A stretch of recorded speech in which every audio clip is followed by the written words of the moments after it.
This story begins in 2076, when the game suddenly became reality. At that moment, a horde of monsters, dangerous dungeons, and other seemingly oddities became part of the human world. Powerful beings mercilessly exterminated people, leaving humanity on the brink of extinction and giving rise to a new world. Suddenly, alongside the destruction of civilization, talents gifted by God appeared, which gave people hope for a bright future. People began to awaken the power within themselves and call themselves hunters to rescue their homeland from the clutches of monsters.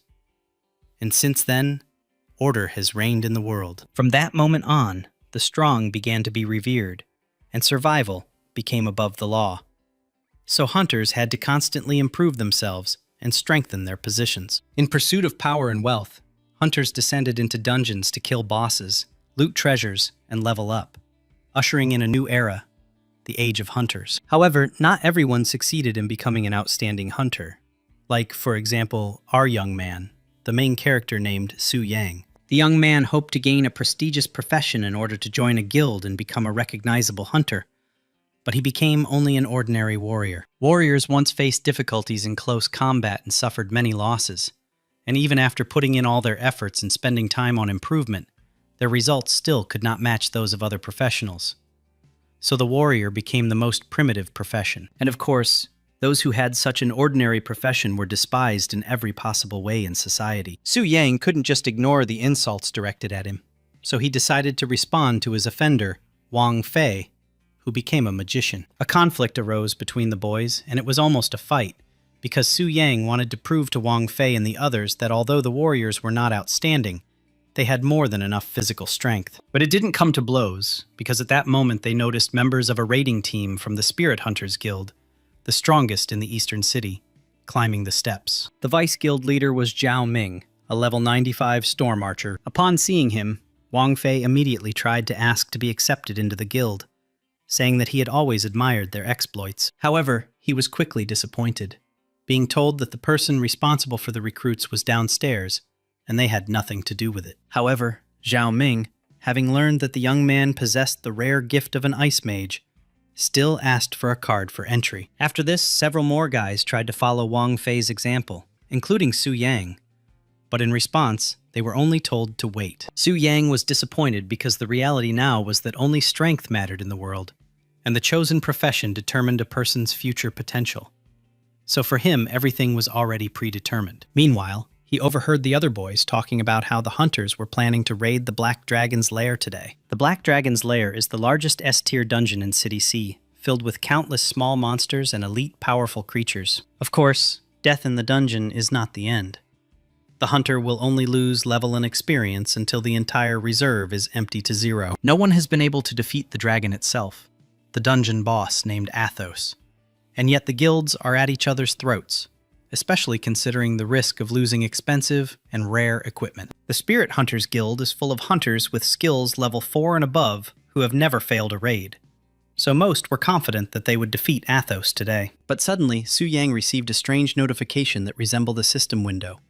It said that a perfect soul carrier had been discovered, and the incomplete 8085 system would soon be connected. The young man didn't understand what this meant or what was going on, and meanwhile, he saw another system notification that the boss's incomplete system was tied to him. But what surprised him most was that the system asked him if he wanted to activate this role.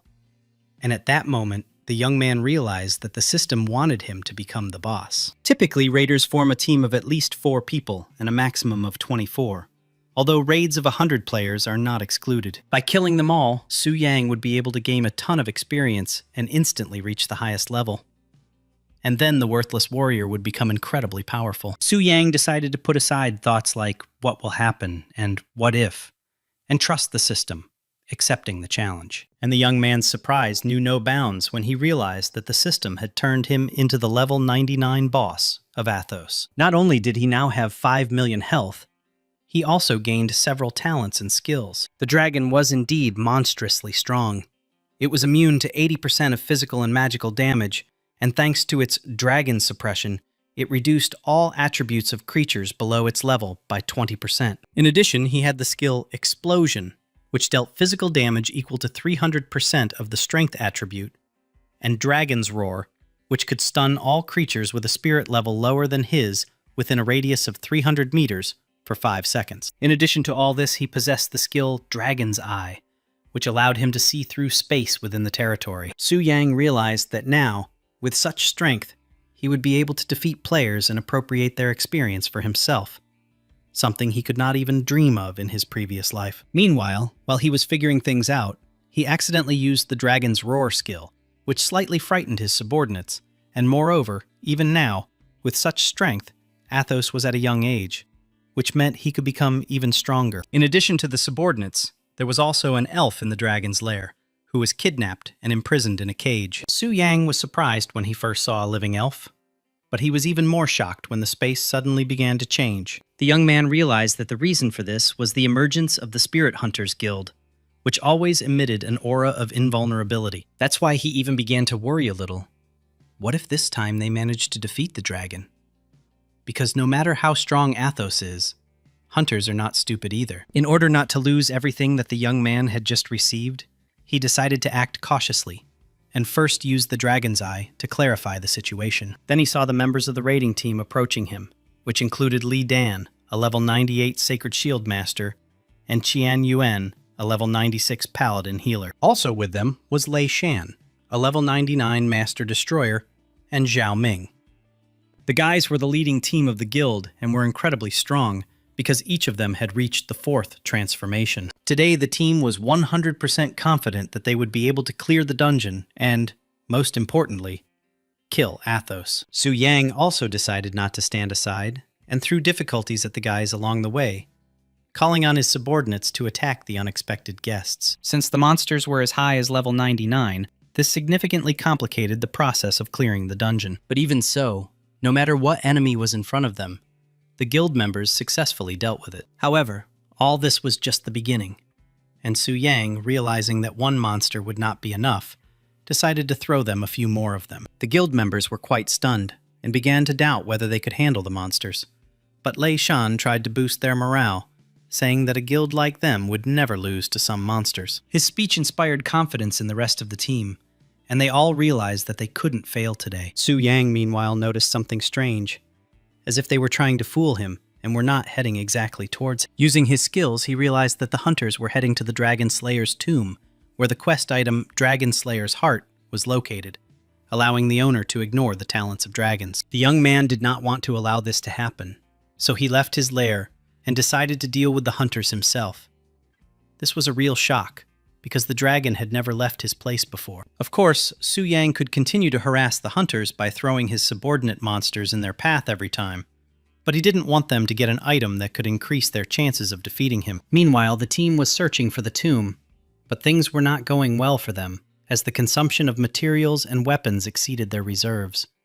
However, Lei Shan was confident that they were on the right track. This was because he had previously exchanged the Universe Ring for the reference book from the Heavenly Pavilion, and had complete trust in them. Moreover, they were sure that the dragon would never leave its lair, which meant that they were in a more or less safe place. Qian Yuan, meanwhile, noted that he also trusted Lei Shan, and was eagerly awaiting the completion of the Elven Maiden's Easter egg quest, so that he could obtain the elf herself, along with the pass to the Elven Palace. Suddenly, the boys noticed something strange, as if something was watching them from the sky. At first, they thought that these were just some small dragons guarding the area, but when they saw that Athos itself was in front of them, they were extremely surprised. And the most sensible decision would be to flee, since without the Dragon Slayer Heart, the battle with Athos would be quite a task. But Lei Shan ordered no one to retreat. Lei Shan told everyone to take their positions, because they were the Spirit Hunters Guild, the strongest of all, and if they wanted to get money, equipment, respect, and women, then they needed to defeat the dragon. Despite the fact that the guys were facing Athos, whose health amounted to 5 million, they still dared to challenge him. The difference in strength between them was like a chasm, and it didn't take long to realize how strong the dragon was. But even so, the guys still did not retreat and decided to attack him together. Despite all the team members unleashing their strongest attacks on the dragon, they were only able to take off 10,000 of its health. Their attacks had no effect on the dragon, for to him it was more like an attack by a swarm of mosquitoes. As a result, the Spirit Hunters Guild's confidence and fighting spirit did not help them defeat Athos, and they were defeated. Lei Shan was exhausted, but he still tried to stay in line and asked others to get up, but it was all in vain. But as soon as he got up, the dragon attacked him again and put an end to this battle. After this, Su Yan felt like he was showered with experience. He rose level after level and had already reached level 20.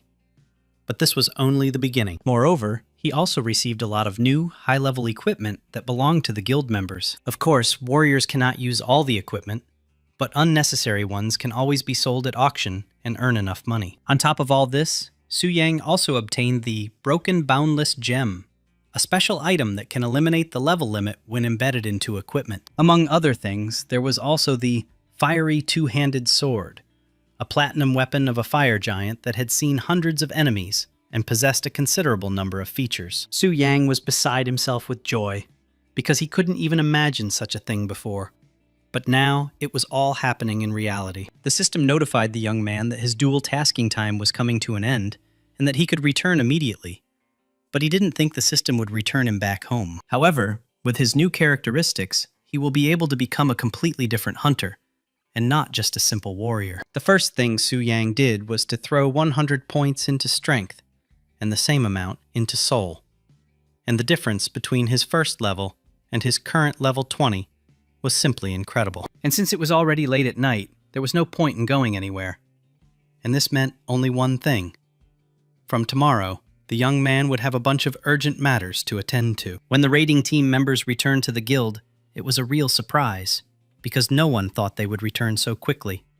And they even prepared a sign congratulating them on their victory. However, when the others saw the state in which the squad members returned, it left them in shock. Lei Shan was furious, believing that they had failed because of the tricks of the Heavenly Pavilion, which had sold him a cheap strategy. He also stated that he would not rest until they experienced everything that he experienced during the battle with the dragon. Meanwhile, Su Yang went to the Nanshan orphanage and ordered a small gift there. The appearance of the young man was a real surprise for the others, and many children were happy to see him. But most of all, they wanted to know where Su Yang got so much money that he could afford such gifts. To which the young man replied that he had simply earned a little money recently. The young man couldn't tell what happened to him, and how he suddenly ended up with 60 million on his card. So he had to lie. At the same time, everyone was talking about how the Spirit Hunters Guild managed to lose to Athos, as well as what their relationship with the Heavenly Pavilion would be like. The Sky Pavilion was the best raiding organization in the world, and for this reason, they were given such close attention.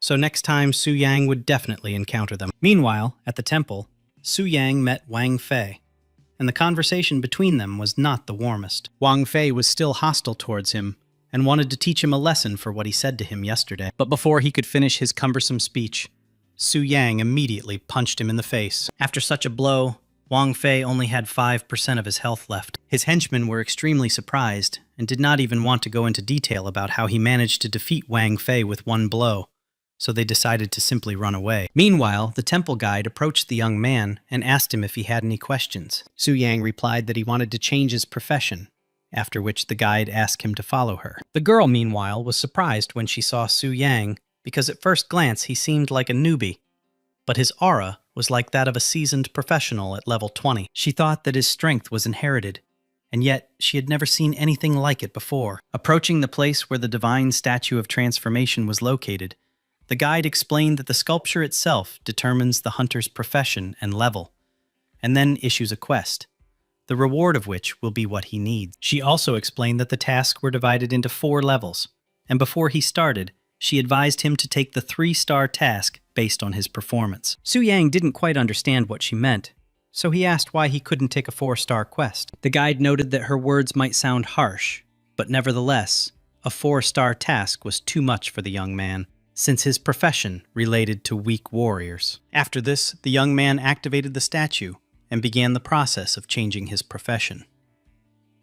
Moreover, he noticed that in addition to the 4-star quest, there was another 5-star one, which, upon completion, would allow him to take advantage of some of the temple's privileges. The guide explained to him that the 5-star quest did indeed exist, but it was extremely difficult, and throughout the country, no one had dared to take it on for a year, and only the abbot knew about the privileges. She also noted that nowadays a country's strength is determined by the strength of its people, and in order to allow potential professionals to maintain level 20, they are warned against choosing the wrong task. The difficulty of the 5-star quest was truly hellish. You had to kill not only a lot of monsters, but also hunt the boss alone. And what's more, it was a solo quest. The guide tried to convince the young man to take on a 3-star task, saying that 4 stars were too much for him, and the girl's surprise knew no bounds when she saw a notification that the young man had accepted a 5-star task. Su Yang said that she didn't have to worry about anything because he would be back before the quest time was up. And what's more, he was extremely interested in learning about the privileges. The girl could not believe what was happening and wanted to report what had happened to the abbot as soon as possible. Meanwhile, the young man went to the teleportation center to complete the mission, but due to an energy fluctuation, the center's gates opened several minutes late. Besides Su Yan, Zhu Yan, a B-class member of the Ghost Rain Guild, also came to the teleportation center. Along with Zhu Yan was Gu Xiaoqian, Su Yang's classmate. Zhao Qian was slightly embarrassed when she saw Su Yang, and upon noticing this, Su Yang immediately began to ask her who it was. It was also a great surprise to them when they saw Su Yang enter the portal inhabited by level 20 monsters, even though the youth was a newbie. Meanwhile, Su Yang had already arrived at the Moon Jungle, which was recommended for hunters of at least level 20 to enter. Before the young man had time to look around, he was immediately attacked by one of the local monsters, an azure wolf. However, with new skills and equipment, such wolves were almost like puppies to the young man. Besides, he had spent a lot of effort and money on improving his sword, so he wanted to try out the fruit of his labor as soon as possible. Meanwhile, he also put Zhao Ming's bow up for auction, and if someone bought it, the young man would not have to worry about expenses for a long time. However, his time was limited, so the young man decided to deal with the wolves as quickly as possible. And to speed up the quest process, he used the Monster Summoning Stone, which summons monsters of different classes. After just 5 minutes, more than one crowd of azure wolves had gathered around Su Yang, and this was only to his advantage. In order to kill them all at once, Su Yang decided to use the level 70 one-time use scroll, Baptism of Flames. After using it, several azure wolves died instantly, which could not but please the young man. Moreover, he had many such scrolls, which meant that the quest would be completed even faster and more successfully. Besides Su Yang, there were other hunters in the Moon Jungle, and upon learning that someone had used the Monster Summoning Stone, they wanted to teach him a lesson for his greed. However, as soon as a huge fiery explosion appeared in front of them, as if a volcano had just awakened, thoughts of punishment immediately disappeared. Meanwhile, Su Yang was close to completing the quest. He had already fulfilled the first 2 conditions by killing 100 azure and mad wolves. The final requirement for completing the quest was to kill a boss-level alpha wolf, which requires a minimum of 3 people to complete. Meanwhile, a team of 3 guys gathered near the boss's lair.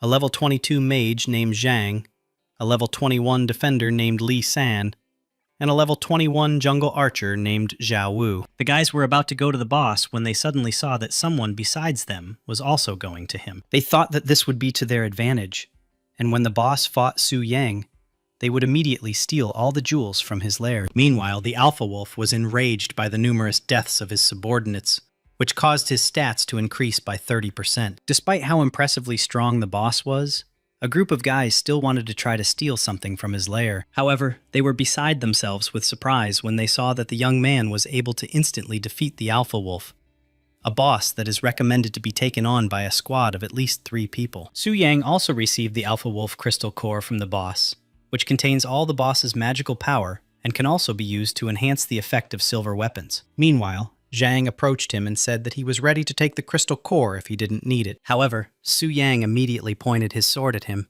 claiming that he had heard about his intention to use the core as bait. The young man then left, leaving the others impressed by his abilities. Returning to the temple, Su Yang surprised everyone even more, because no one had ever managed to complete a 5-star quest before. Moreover, he managed to complete it in just a few hours, while he was given 3 whole days to complete it. Su Yang asked to tell him about the privileges he would receive from the temple, and the guide asked him to follow her. The girl informed the abbot in advance about the appearance of a talented young man who could be used for the benefit of the temple, and she liked Su Yang. As soon as the young man approached the statue, the task check began, and something strange began to happen to him. Su Yan felt as if something was filling him with powerful energy. He also received the class promotion aura, a special reward for those who complete promotion quests. with the aura's color and bonuses depending on the quest's level. A white aura is awarded for completing a 1-star task with a 2% bonus, and a green aura is awarded for completing 2 stars with a 4% bonus. A blue aura is awarded for 3 stars, and a purple aura for 4, with the bonus increasing by 2% for each aura. Completing a 5-star task will grant you an orange aura and a 25% bonus. Meanwhile, the young man received a new profession, Warrior Mage, a special class of warriors possessing unrivaled close combat skills, powerful magic, and high endurance. In addition, he instantly leveled up to 34 and received a Warrior Mage spellbook as a reward. In addition, he received the epic level skill Magic Blade, which transforms weapons, dealing full magical damage, with the damage proportional to the soul stats. Su Yang was glad that he now possessed rare and powerful skills, and what's more, he could level them up. Moreover, that was not all, because for completing a 5-star task, the young man was entitled to special privileges of the temple. The temple's abbot, Bai Ling, himself spoke about the privileges he received. Bai Ling suggested that Su Yang move to the special guest room, and he agreed. The young man was surprised at how Bai Ling used spatial transfer magic, but at the same time, it wasn't surprising, because she was an abbot. Bai Ling noted that she was not that powerful, but had only redirected the statue's energy, which could not be said about the young man, since no one except him had been able to complete such a quest in the past 10 years. The abbot spoke about the privileges he received, a monthly allowance of 10 million and an 80% discount at the store. In addition to the allowance and discount, Su Yang could join any A-rank guild. Bai Ling noted that joining is not mandatory, but it will provide additional experience, buffs, and reliable protection from the team. Su Yang was thinking about joining a guild, because if a threat from stronger players appeared, the guild would be useful, and it would be the first step to becoming the king of the region. At the moment, there were 2 A-rank guilds, and Bai Ling invited the young man to join the Spirit Hunters. The second guild was Phantom Cloud, the main rival of the Spirit Hunters. Su Yang decided that it was better to choose Phantom Cloud, and Bai Ling arranged for him to become a member. Meanwhile, Bai Ling warned that Phantom Cloud only consists of women. The Phantom Cloud Guild itself was located in Tianling City, where Su Yang headed. The guild leader was Lin Yu Yu, a level 85 hunter. Besides her, the leader was also Lin Yu Yun, a level 99 hunter. Meanwhile, Zhu Yan came to them to introduce the new guild member, Xiao Qian. Lin Yu Yun exclaimed in surprise that a guy had joined their guild. She also said that the young man came to them through the temple and completed a 5-star quest, so he is now considered a special guest, which allows him to choose any guild. Lin Yu Yun pointed out that for the same reason, she couldn't reject his application, so she would have to meet with Su Yang anyway. Xiao Qian was surprised when she heard his name, and said that she had a friend with that name. But since he had just woken up yesterday, she thought it was just a coincidence. At the same time, Mu Rong Shui, a level 95 hunter, entered, and told them that the Spirit Hunters had been defeated in the Black Dragon dungeon. Rong Shui pointed out that something seemed to have happened to Zhao Ming's Stormcaller bow, and since there was only one bidder in all of Tianling, she raised the price so high that he had to spend a lot of money. Meanwhile, the members of the Spirit Hunters Guild were heading towards the Heavenly Pavilion to hear their explanations. The leader of the Sky Pavilion Strategic Group and a level 110 5-star bloodthirsty warrior was Zhou Tai, who denied all of Lei Shan's accusations. Lei Shan noted that he did not question their professionalism, but their strategy, which he exchanged for his ring, turned out to be a deception. Liu Qi, a level 103 hunter known as a 5-star shadow assassin, called them a bunch of idiots and said that they were to blame for what happened. Zhou Tai asked everyone to be quiet and stated that the Heavenly Pavilion had always done its job efficiently and accurately, so he would send a research team to reconnoiter everything and formulate a new strategy. He also noted that tomorrow, 4 of them would take Lei Shan with them on a reconnaissance mission into the dungeon. One of them would be Zhang Kexin, a 5-star healer of level 108, and also Zhuang Zhen, a 5-star level 104 defender, and of course, Liu Ci. However, suddenly, someone oozing dark magic invaded the pavilion's meeting room. That someone was Chen Lun, a 5-star, level 115 necromancer from the Sky Pavilion Guild, who had come to tell Zhuo Tai that he should inform him if he was going to the Black Dragon Fortress. Zhuo Tai explained to him that only his research group would be going to the fortress, but Chen Lun noted that no apologies were needed since he himself would go with them tomorrow. Qianlun himself wanted to go to the fortress in order to strengthen his army, and, moreover, to get a black dragon for his collection. Lei Shan was slightly surprised, and at the same time glad that several professionals from the pavilion wanted to go to the dragon's lair, because there they would understand how big a mistake their strategy was. Meanwhile, Su Yang was already lying in bed and enjoying his rest, while simultaneously scrolling through the guild chat, where everyone was doing nothing but discussing him. Moreover, the auction notifications kept coming in, which was starting to look more like a race, with everyone wanting to get their hands on the Call of the Storm bow. In addition, the original price of the onion increased by as much as 40%, and the young man sold it immediately. Meanwhile, since Su Yang was an outstanding member of the alliance, he was exempted from all auction house transactions, and also received a bonus of 5% of the auction price. The next morning, Su Yang woke up to see a system notification that 5 members of the A-rank guild's exploration team had gone to a B-rank dungeon. The young man decided not to waste time and immediately connected with the body of the Black Dragon, already ready to complete a new quest. Once again becoming a dragon, he saw that the deceased elite monsters had been resurrected. But this was not surprising, for all kingdoms are renewed, except for those secret ones that are of star level or higher. However, Su Yan did not understand what the elf was doing in the lair and how she was kidnapped, because Athos acts according to the established rules of the lair. However, now was not the time to think about such things, as a research team of level 5 professionals was heading straight towards him. Moreover, their combat power was much stronger than last time. But as long as they didn't reach the Dragon Slayer's heart, Su Yan had nothing to worry about. And to make sure the hunters didn't get to the heart, Su Yang decided to send several monsters to deal with them. As soon as the boys saw how many monsters suddenly attacked them, they were extremely surprised and yet prepared for this. They were a little surprised that there were many more monsters than last time, but even so, it didn't seem like a problem to them. After all, be that as it may, these are not simple hunters, but true professionals in their field.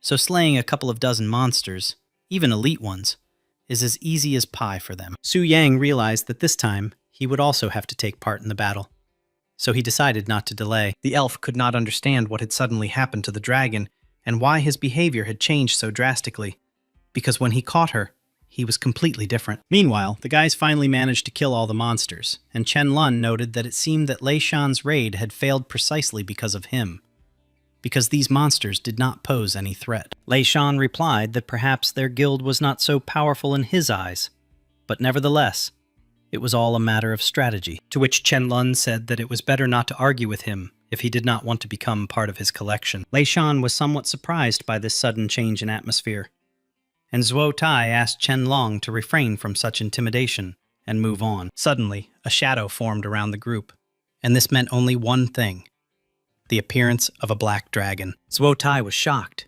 because the boss should not leave his place.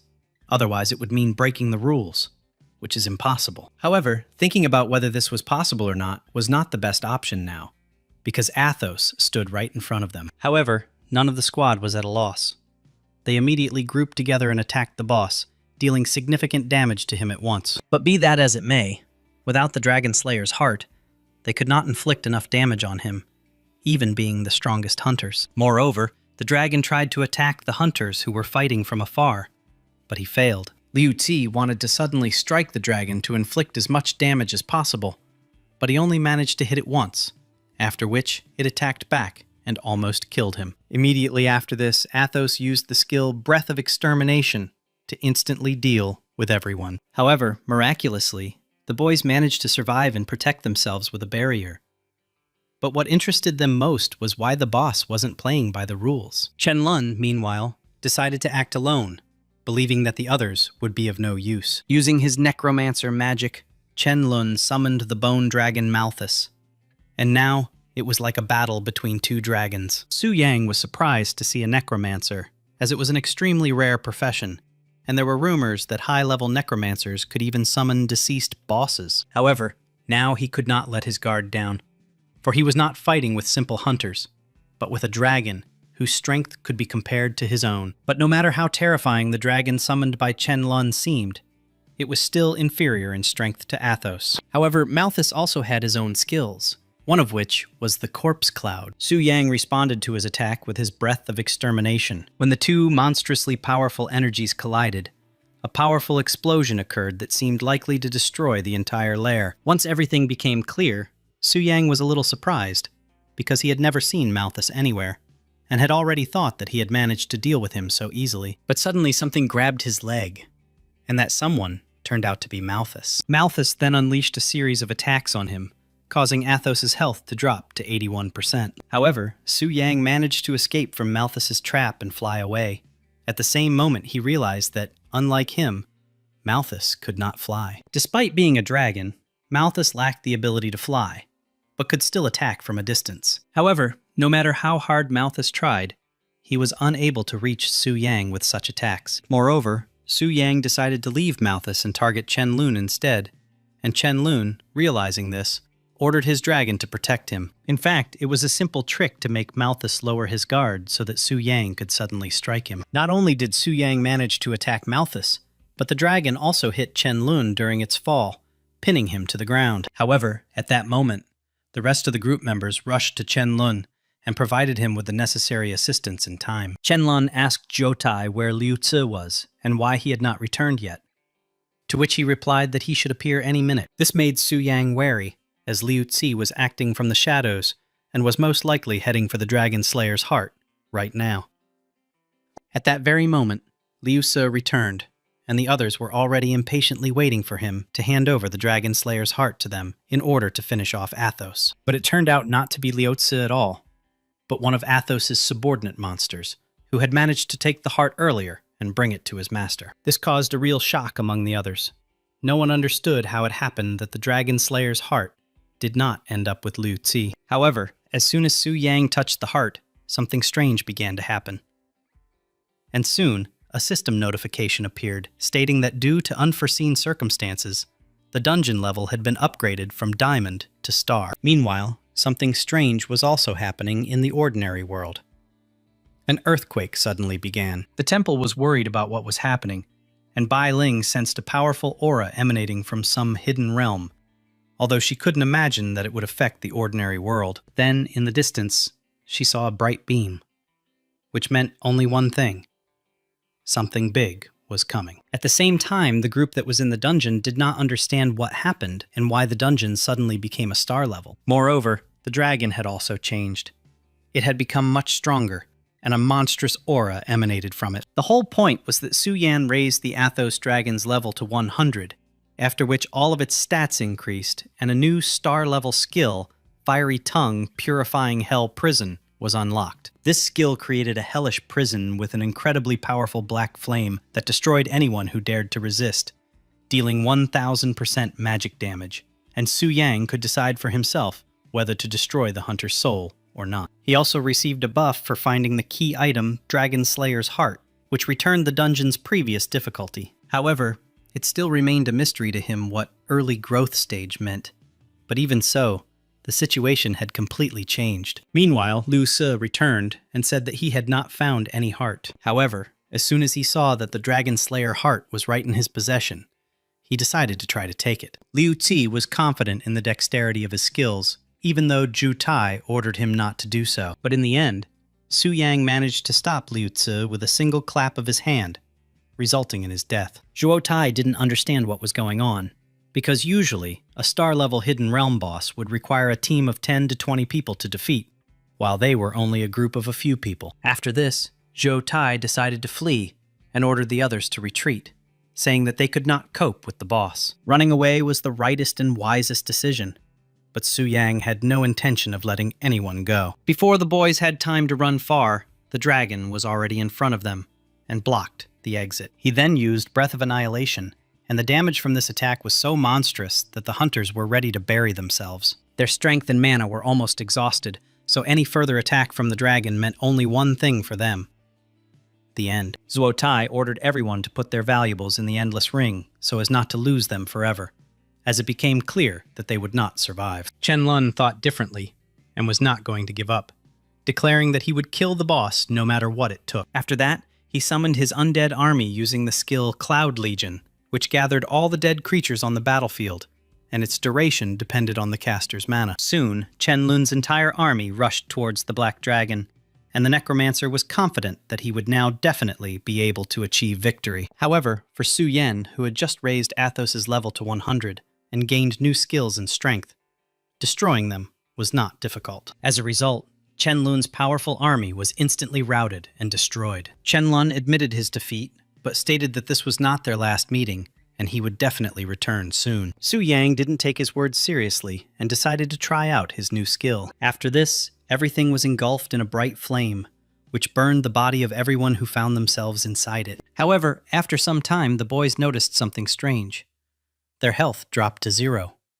But the process of rebirth never began, and Chen Lun felt his body begin to decompose. But this was not at all strange, because after using his skill, the Black Dragon decided to get rid of him completely. In the end, Su Yang received about 10 million experience for killing the strongest hunters. Moreover, he got rid of Chen Lun forever, and all information about him disappeared from the Heavenly Pavilion. This caused genuine horror among the others, because they did not understand why the dragon destroyed Chen Lun, but decided to leave them alive. Meanwhile, Su Yang was resting at home after a long battle, sitting on the sofa and drinking soda. At the same time, he looked through his inventory and admired the new items he had managed to acquire. The one he liked the most was the star-level dagger, Shadow Bloodthirst, which had outstanding characteristics. The young man couldn't help but rejoice at how lucky he was this time, because in the last battle, he only received diamond-level items, and now he received star-level ones. Moreover, he raised his level to 40, which means it is time for the second transformation. The system also informed him that Chen Lun would not be reborn again, and besides, the young man did the right thing, because if the master is killed when he is acting as the boss, then both the boss and the master himself die. The young man also wanted to know what the situation was with the Black Dragon during his tenure, as star-level bosses are called true spiritual beings, and have their own consciousness. The system explained to him that bosses in this system have direct influence on their consciousness, regardless of level. And when the owner is absent, the boss will act in accordance with the established rules and patterns of behavior. On top of all this, if the host kills the first-level boss, he will automatically switch to another boss, a higher level with stronger abilities. The young man, having received the dragon's heart, intended to kill him, because he held in his hands the blood soul of a heroic spirit, which belongs to a hero who slays dragons, someone who possesses power far greater than a 5th-level professional. Therefore, Su Yan's next goal was to kill the Black Dragon in order to become a powerful hero like him. The young man decided to head to the temple for the next transformation, where Bai Ling was already waiting for him. Su Yang was surprised when he saw her and asked how she knew that he was going to the temple. Bai Ling explained to him that the Transfiguration statue had just released a guiding light, which was a signal that an important person from the temple was about to arrive, and in the entire Eastern Spirit City, there was only one such person. However, Su Yang didn't come here to find out about this, but to go through the 5-star quest and the second transformation again. Bai Ling noted that Su Yan could truly be considered a brave man, as not everyone would dare to take on a 5-star quest. She also brought him the silver tier dungeon map he asked for, saying that in addition to silver dungeons, it also contained information about bronze and gold tier dungeons. Before he left, Bai Ling also asked him to be vigilant, as there had been an incident in the dungeon not long ago, and the difficulty had increased, causing many professionals to disappear. In addition, low-level wilderness areas have become overcrowded in recent times, often leading to bloody conflicts due to high competition. At first, Su Yang didn't take the talk about low-level dungeons as a problem, until he encountered it himself. In the end, after going through about 8 dungeons in a row, all of them had already been captured by someone else. Su Yang tried to find other dungeons, but it was all in vain because everything was occupied. However, after taking a closer look, he saw Xiao Qian there, and opposite her stood Wang Fei, proving something. The young man decided that he couldn't leave this dungeon, and besides, they already knew each other, so the negotiation should go quite easily. Wang Fei's henchmen claimed that the dungeon belonged to them since their leader saw it first, but they could take Xiao Qian along as a servant. After which, Helan, the 3rd transformation level 61 swordmaster who was with Xiao Qian, pointed her sword at them and told them to watch their words. Meanwhile, Li Zhen, a level 63rd transformation martial artist from the Hunchback Mountain Pavilion Guild, also told Helan to watch himself. Then a small conflict arose between them. They exchanged a few harsh words and were about to start a fight. However, Helan was well aware of her situation, and that if they entered into battle now, they would certainly lose. At that moment, Su Yang approached them and declared that if, according to Li Zhen, the one with the bigger fists was right, then he was ready to go first. The sudden appearance of the young man surprised the others, and few knew who he was, considering him an ordinary upstart. Li Zhen asked him if he understood the whole situation, and also that he was currently threatening a third transformation hunter. Su Yang ignored his words and greeted Xiao Qian instead. Helan, having learned that the young man was Xiao Qian's classmate, and therefore had the same level of transformation, also did not understand where he got so much confidence to provoke Li Zhen. Meanwhile, the young man told Helan that he came here to complete the second transformation quest, and it required silver-level dungeons. His words greatly surprised the others, but Wang Fei thought that he was just trying to appear cool, and asked him to reveal his personal information so that everyone could see his level. Su Yang, having learned that Wang Fei was at level 10, decided to teach him a lesson by using death punishment, which affects all hunters below level 10. He defeated Wang Fei in an instant, and the peculiarity of this skill is that the player's level drops by 2, and hunters below level 2 will no longer be able to resurrect. This surprised the others, and no one understood what had happened. Moreover, no one wanted to let the young man get away with it, so Li Zhen immediately rushed at him with his fists. However, no matter how strong Li Zhen was, it would be difficult for him to resist Su Yang. Moreover, Su Yang said that Helan could also join them if he wanted. This made Helan very angry, so she wanted to teach the young man a lesson for being so arrogant in provoking 2 third transformation hunters at once. As a result, Li Zhen and Helan decided to join forces to teach the young man a lesson. But no matter how hard Li Zhen tried, Su Yang's agility allowed him to easily dodge all of his attacks. Not only did the young man manage to dodge all of his attacks,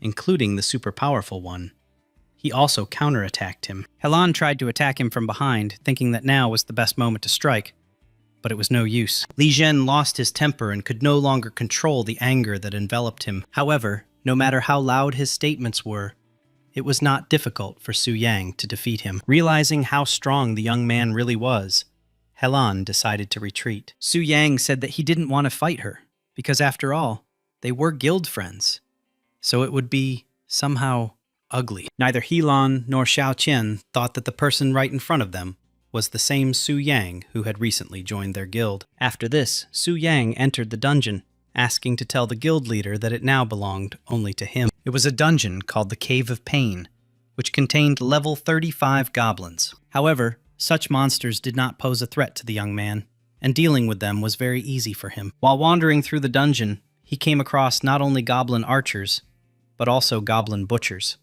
and the second one was preparing a sneak attack, and the young man almost fell into a trap. In previous battles, the young man relied mainly on his abilities to defeat his enemies.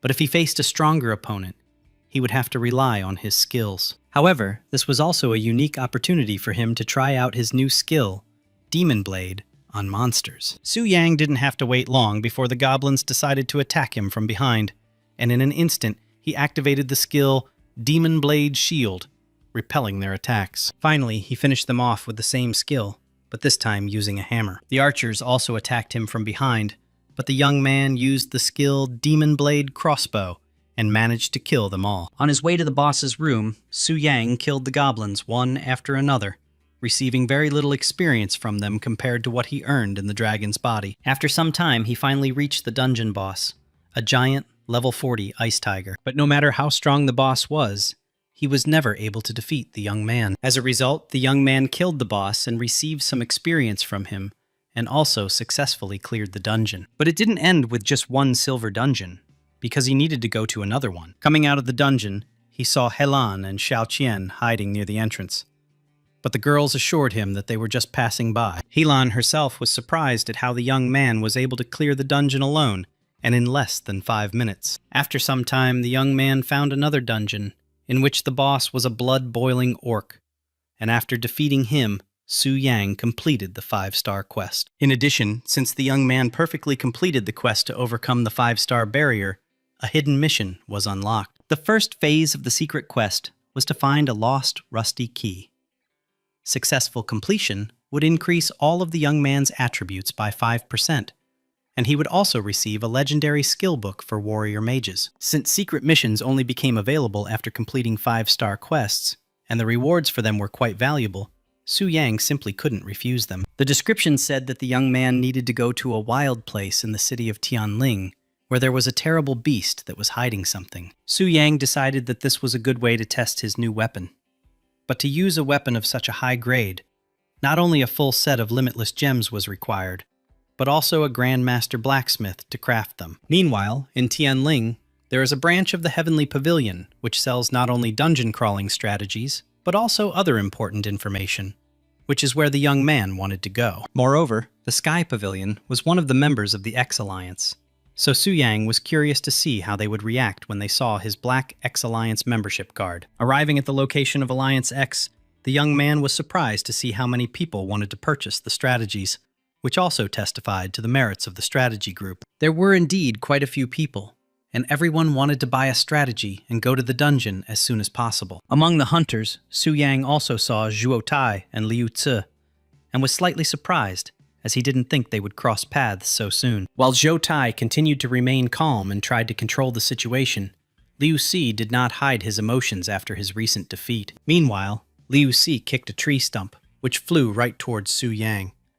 But he managed to catch it and told him to behave more decently. Liu Ci didn't like this attitude towards him, and he wanted to remind Su Yang of the difference between a beginner and a professional hunter. Things could have come to a blow, but at that moment, Zhuo Tai intervened and told Liu Ci to think about his reputation first, rather than doing something thoughtless. The young man asked Zhuo Tai if the famous Heavenly Pavilion really treated all its customers like this, to which he apologized and said that they were a high-level strategy group and that they did not sell strategies for completing dungeons of his level. Su Yan had something to say in response to this, and he took out his Black Alliance X membership card to show them that he was not just a newbie. Liu Ci didn't quite understand what kind of card it was and simply knocked it out of the young man's hands, saying that it looked ridiculous. At that moment, the chief manager approached them, and the card fell at his feet. The first city's chief manager, Yun Fen City, was a level 120 hunter, Jia Ye. He was somewhat outraged by Liu Ci's behavior, for which he gave him a dressing down, despite the fact that they were brothers. Meanwhile, Jia Yue approached Su Yang and apologized for all the inconveniences his subordinates had caused him. He also noted that, despite his age, the young man already had a black membership card of the X Alliance, and asked him if he had managed to complete the 5-star transformation quest and received special privileges from the temple. Realizing that this was indeed the case, Jia Yue ordered Zhuo Tai and Liu Ci to treat the youth appropriately. After this, Jia Yue left, taking Liu Ci with him to tell him about the next dungeon, and Zhuo Tai asked the young man how he could help him. Su Yang said that he wanted to know where the master-level blacksmith was in Tianling City, and whether there were any precious stones there. Zhuo Tai explained to the young man that information and precious stones were not a problem, but it would cost a lot of money. But after Su Yang showed him his savings, the financial issue was settled. After this, the young man received a map with the location of the Old Wolf's master-level forge, which was located in a rather inconspicuous place. Meanwhile, the young man also overheard a conversation between other hunters about how the research group was once again going to the Black Dragon's lair. Su Yang was surprised by how strong the research team's fighting spirit was, because even after Chen Lun's death, they still continued to immediately explore the lair. Meanwhile, the young man went to the forge to find a master of his craft named Gu Yan. When he entered, he saw Gu Yan, and next to him were 2 girls, Mu Rong Shui, a level 95 hunter, and An Yu, a level 92 hunter, both of whom were from the Yu Yun Guild. The young man found out which guild the girls were from, and calling them sisters, asked them if they were also here to have equipment made for them. This made An Yu seem to burst into joy, and she suddenly jumped up to the young man, bombarding him with questions about how he was doing on the personal front. Rong Shui stopped her, and told Su Yang that it seemed like it was too early for him to come here at his level, and suggested that they go to a regular blacksmith shop on Commercial Street. Su Yang decided not to spend much time explaining this, but to immediately show off his equipment, so that the others would no longer have any questions about whether he had the right to be here. Gu Yan was incredibly surprised when he saw the weapon the young man wielded, saying that he hadn't seen one like that in a long time. Su Yang then handed over his blade to him, to which Gu Yang declared with all confidence that he would put all his life's work into it, and would not disappoint him. After Gu Yan started working, a bright glow appeared around him, a special effect of enhancing star-level weapons that captivated everyone. After several hours of painstaking work, Gu Yan finally completed his creation, and it was truly amazing. Moreover, Gu Yan said that he had put a lot of effort into this weapon, and if it were a normal case, he would have asked for 1 billion. But today he felt a surge of strength, so he would not charge for it. The young man was pleasantly surprised and noted that he had not even thought of using his services for free. Moreover, money was not a problem, while finding a good blacksmith was quite a task. In the end, Su Yang offered Gu Yang 1 billion and said that he would visit him often, and the blacksmith decided not to refuse this offer, saying that he looked forward to his next visit. At this time, An Yu did not hold back her admiration for the young man, and did not hide the fact that she had truly fallen in love with him, while Rong Shui did not understand what was happening, and whether Su Yang was really an S-rank hunter. After that, Su Yang went to the outskirts of Tianling City, where the Wild Spirit Mountain Range was located, which was recommended for hunters of at least level 40 to enter. The young man came to this place in order to complete the second quest necessary for the second transformation, and with his current strength, he could easily compete with the master of the fourth transformation. Armed and prepared, the young man set off to complete the second quest. There he fought against level 45 bats, as well as the hated level 44 soldiers. Su Yang also drank an elixir that increased all his attributes by 100, but it consumed even more mana, 60% faster than usual. As a result, defeating the monsters was no problem for him, and using only the basic warrior skill Double Strike, enhanced by a star-level weapon, he easily dealt with them. Moreover, the young man didn't really want to go through the cave, so he decided to blow everything up in order to break through the area in one fell swoop. Since it was the terrifying Beast Cave, and considering the quest plan, the young man assumed that its level would be at least 50, which made him curious about how long it would take him to clear this cave. Moving further through the cave, the young man came across an interesting place, where he saw the main boss. It was a level 55, mutated beast that devoured an unknown piece of flesh belonging to the undead race, but its health, skills, and stats were hidden, which made the young man wary. Su Yang realized that he needed to obtain a higher-level skill book for clairvoyance, but first, he had to defeat the boss. The young man decided not to underestimate his enemy, so he wanted to finish everything with one blow, and suddenly, attacking the monster, he placed the ghost mark on it, which increased the damage dealt by 300% if the attack was carried out unnoticed. However, he was unable to finish off the boss with one blow, and the first blow only made the monster even more angry. However, no matter how scary the boss seemed, Su Yang was still a head stronger, and as if in an instant, Su Yang managed to defeat the mutated beast and obtained a couple of interesting items from it. One of these items was an ancient key, from the description of which the young man understood that it was necessary to open a certain unknown door. The second item turned out to be an unknown rotting piece of flesh, once powerful, but now its power had dissipated, and it had become a symbol of decay, the origin of which could not be determined. Su Yang noted that the quest description mentioned a key, but he didn't understand what kind of piece of flesh it was.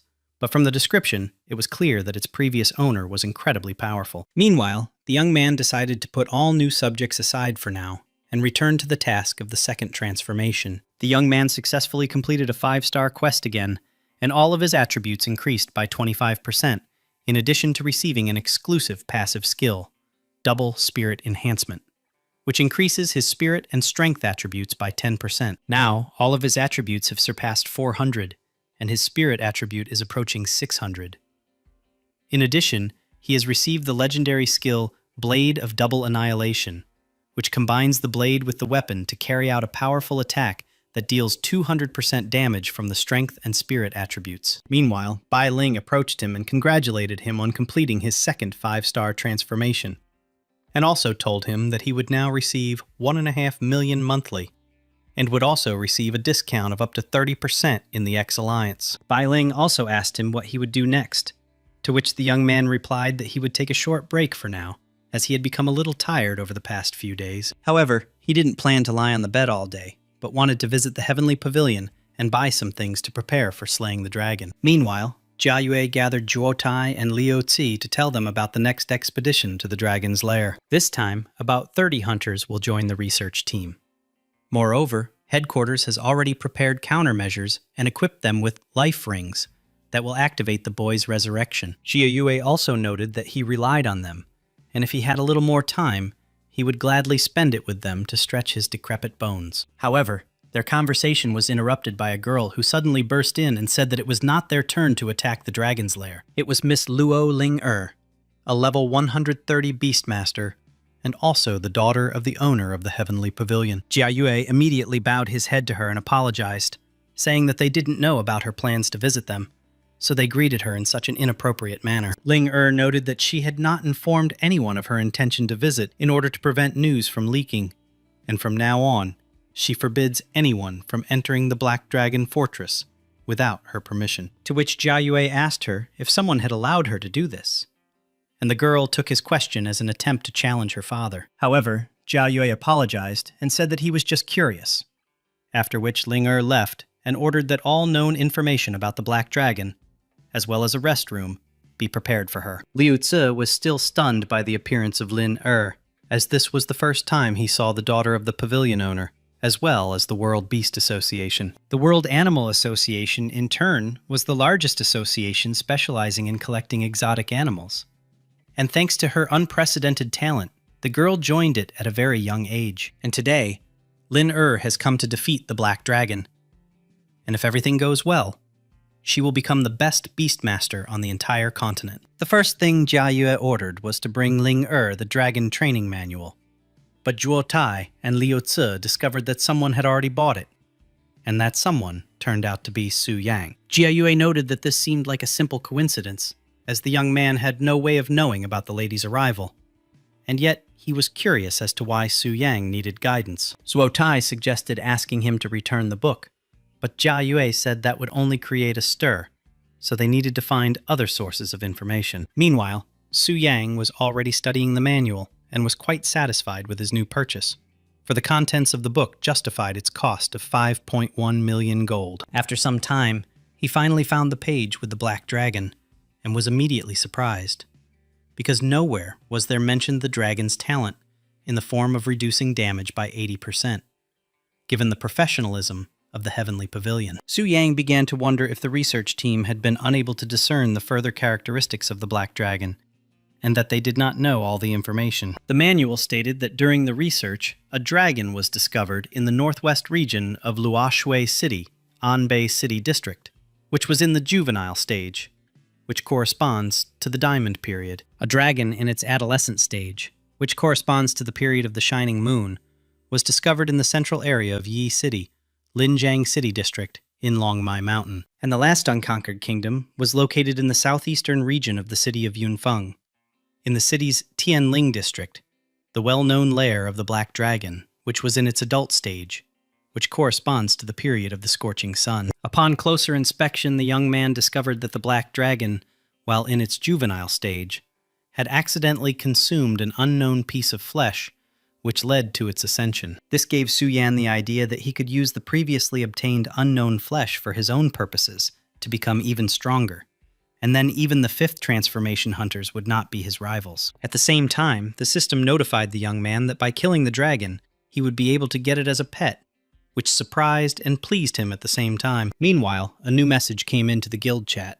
where the other members were discussing a secret diamond-level kingdom located in the forest, and the young man was thinking about joining them. As soon as Su Yan wrote something in the guild chat, the others immediately began to vigorously discuss it. However, it wasn't just the Phantom Cloud Guild that was planning to head into the forest, but also the guys from the Spirit Hunters Guild. More precisely, they wanted to go into the dungeon in order to kill the members of the Phantom Cloud Guild there, claiming that this way they could even the score. The secret kingdom was called the Giant Primeval Forest, and the recommended level to enter was 90. Quite a few people gathered around, despite the fact that this dungeon was similar in level to the Black Dragon's lair, and its difficulty was also high. Moreover, this was not just a dungeon, but a trial secret realm, a special task carried out by the temple, and it opens only once a year, and only guilds above rank A, and with the fifth transformation, have the opportunity to participate in it. The guild that entered the top 3 would receive very valuable rewards and resources. In addition, this was also a great chance to show off, and as the only A-rank guilds in Tianling, Phantom Cloud and Spirit Hunters intended to crush each other. Initially, the Spirit Hunters were an order of magnitude stronger, but after their defeat in the Black Dragon's lair, a drop in levels, and the loss of equipment, they found themselves at a disadvantage. However, As soon as they arrived, Lei Shan immediately ordered the others to leave, saying that he and Phantom Cloud would handle everything themselves. Su Yang had no intention of leaving, and one of the spirit hunters didn't like this. However, he decided not to bother with him, and to clearly demonstrate the difference in strength, so that the others would understand that it was better not to mess with him again. Not only was he able to knock him down by simply grabbing his hand, but he also sent him on a long journey, throwing him so hard that he destroyed more than one tree with his body. Lei Shan was disturbed by what he saw, and asked Su Yang who he was, and why he harmed that guy. The young man replied that the guy wanted to harm him, and Lei Shan decided to turn a blind eye to this,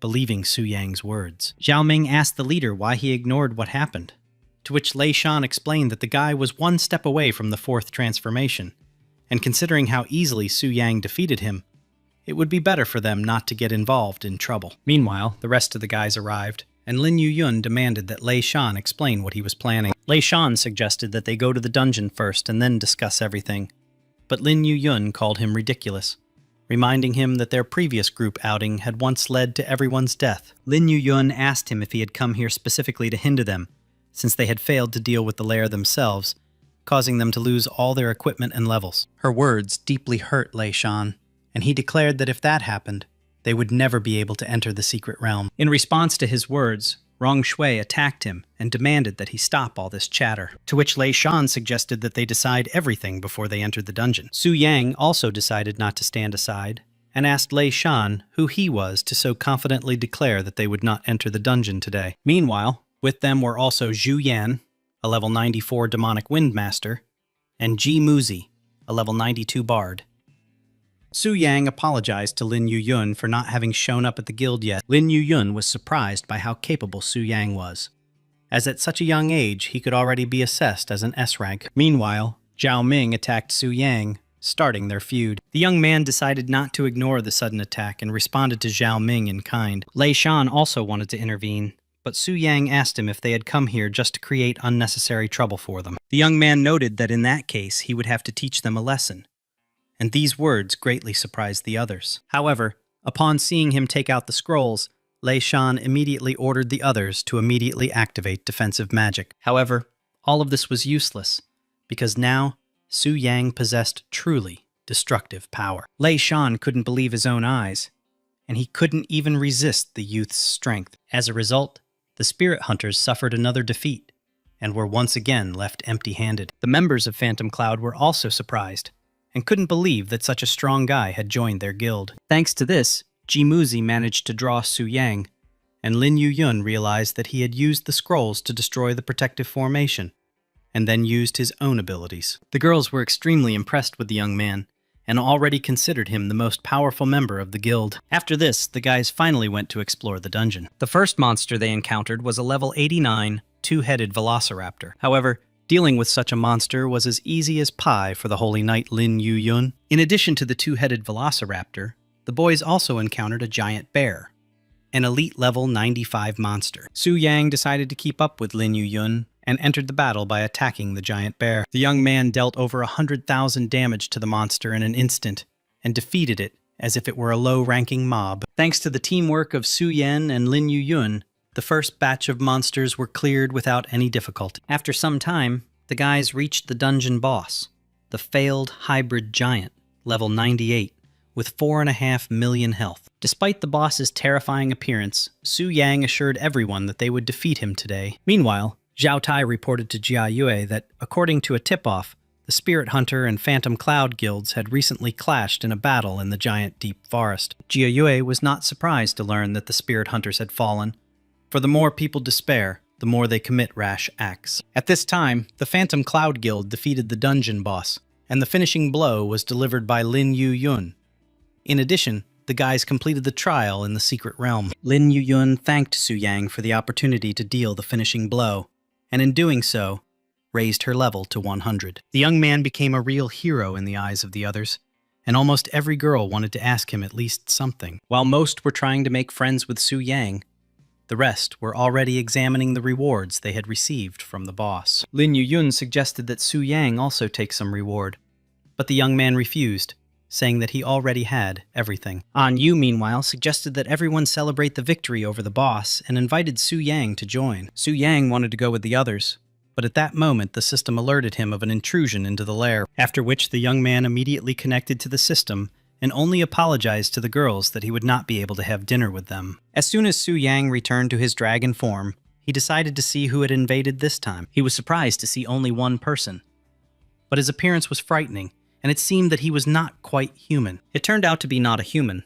but a representative of the elven race. Alkarai Lawrence, a court mage of the 140th level. His strength was significantly different from that of ordinary hunters. He didn't care who was in front of him, a priest, a demonic dog, or a bloody warrior. He killed them without hesitation. Lawrence himself felt only hatred towards them, and if it weren't for the princess, he would never have entered the lair. Su Yang was surprised when Alkarai mentioned the princess, and wondered if he was talking about the elf girl locked in the cage next to him. He tried to find out something from her by waking her up and asking if she was an elven princess. The elf was extremely surprised that the dragon could speak, and did not understand why he was asking her about it. Had he really just kidnapped her? Since she remained silent, Su Yang decided to scare her a little, and after that, the elf spoke, introducing herself as Lilith Savareya, the sixth daughter of Queen Savareya. Su Yang remembered that the countries of the elves, dragons, and giants were in the SSS class space, and among the three clans, only the elves were friendly with humans, and the ruler of the elves was called Savareya, a very powerful elf. He also showed her that right now one of her fellow tribesmen was trying to save her. However, Lilith was confused, not understanding why he had come to save her. Lilith stated that she would rather sit in a cage for the rest of her life than be saved by Alkarai, saying that he and his family were the true scum of society, and that she would never forget their actions. She told Su Yan that Alkarai was a real monster who had tried to get close to her from the very beginning in order to take advantage of her trust. But she came to her senses in time. In addition, the Lawrence family is one of the most powerful in the elven land, and even the queen finds it difficult to resist their influence. And Lilith is the least favored of the heirs. Su Yang warned Lilith that he was going to give her to Alkarai, noting that he was of little interest in what was happening there, because otherwise he himself could find himself on the brink of life and death. However, Lilith asked him not to do this, promising to tell him everything she knew. Lilith revealed that members of the Lawrence family are born with powerful spiritual powers and have an excellent predisposition to magic. But they have a serious weakness. Their bodies are very fragile, even if their spiritual strength is equal to 5 to 6 transformations. Their physical strength barely reaches 1 transformation. For this reason, the Lawrence family had long covered their bodies with a powerful barrier of mana. Lilith had lost all hope of salvation, and was already preparing to accept her fate. Su Yang thought about consuming the unknown piece of rotten meat to advance to the next stage and become even stronger. However, even after absorption, the dragon will move into a new period, providing only external protection. It cannot be called complete. Meanwhile, Su Yang was wondering if he could use his weapon. Lilith wanted to ask for her release, but turning around, she saw that the dragon had suddenly disappeared. Meanwhile, Su Yang's suspicions were confirmed.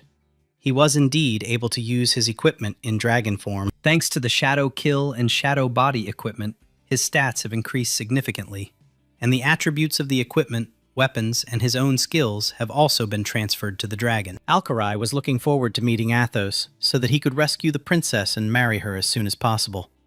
He didn't care whether she survived or not. But suddenly, when Alkarai didn't expect it, a black dragon appeared above him. With just one blow, he had badly damaged Alkarai, leaving him with only 6% health. In the blink of an eye, Alkarai was defeated and incinerated by the black dragon. By killing Alkarai, Su Yang obtained the first forbidden curse, Thunder's Delusion, a spell that activates the movement of heaven and earth, capable of inflicting devastating damage on all enemies. Moreover, he obtained the legendary attribute Twilight Wolf Summoning Stone, which, once used, summons 2 6th-rank wolves to fight by the owner's side. In addition, he received another legendary attribute, Spell Scroll, Immortal's Blessing, which allows him to resist attacks from 6th-tier enemies, as well as several pieces of Alkarai equipment. Meanwhile, Lilith was restless.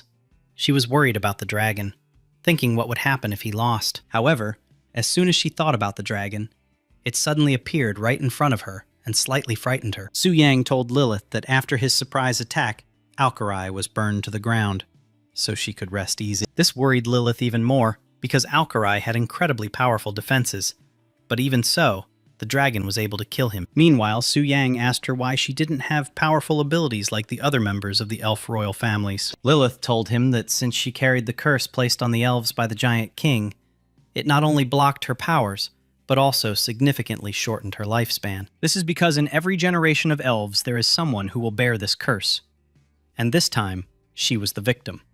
So no one in the royal family takes her seriously. Su Yang was surprised by how hard Lilith's life was, and one could even say that he slightly changed her fate by deciding to let her go. He said that now Lilith is free, at least she is not in a cage, and in addition, she can live in his lair for now. Lilith didn't quite understand what had happened and why the dragon had suddenly become kinder, and she wanted him to explain everything to her. However, immediately after this, Su Yang left the dragon's body, and it fell asleep. Returning home, the young man was incredibly surprised because during his absence he had received more than 99 messages. All of these messages were from guild members, and choosing not to reply to everyone, Su Yang only wrote to Lin Yuyun and apologized for leaving so quickly. Lin Yuyun replied that it was okay, as everyone had urgent matters to attend to, but she hoped that they would definitely spend time together next time. She also sent him a photo of their celebration, and Su Yang was a little surprised by how lively it was, and that it seemed like he would be able to get along with Lin Yuyun more easily than the others. The next day, Su Yang went to the temple again for a quest, where he also met Xiao Qian. Xiao Qian noted that she had heard about how she and Lin Yuyun had gone to the diamond-level secret realm. After Su Yang replied that it was true, and he had reached level 60 yesterday, Xiao Qian felt uneasy. She thought that they were now from different worlds and would stop communicating. However, Su Yang praised her, saying that reaching level 20 was also very difficult, and that there was potential in her profession, and he believed that she had a bright future. These words truly ignited a spark of hope and confidence within Xiao Qian, that she could achieve great things. After some time, Su Yang finally received a new 5-star quest where he had to kill the demon spirit cannibal, an incredibly strong platinum level 60 boss. Bai Ling also warned the young man to be careful, as there was talk of the appearance of the Red Moon. She told him that the Red Moon was a special phenomenon in which the monsters of the secret realm became extremely wild and dangerous, and in the dilapidated mansion, the largest number of monsters succumbed to its influence. Bai Ling noted that there is no specific pattern to the occurrence of a Red Moon, and it only becomes clear in the early morning. Su Yang thanked Bai Ling for her concern, but he did not take her warning seriously because he was confident in his own strength. The quest took place in the secret kingdom of the half-ruined mansion, a level 60 mansion that once belonged to a gardener. According to legend, the nobleman was driven mad by a curse, and going mad, killed everyone who lived in the mansion in one night. Bai Ling's fears were not in vain.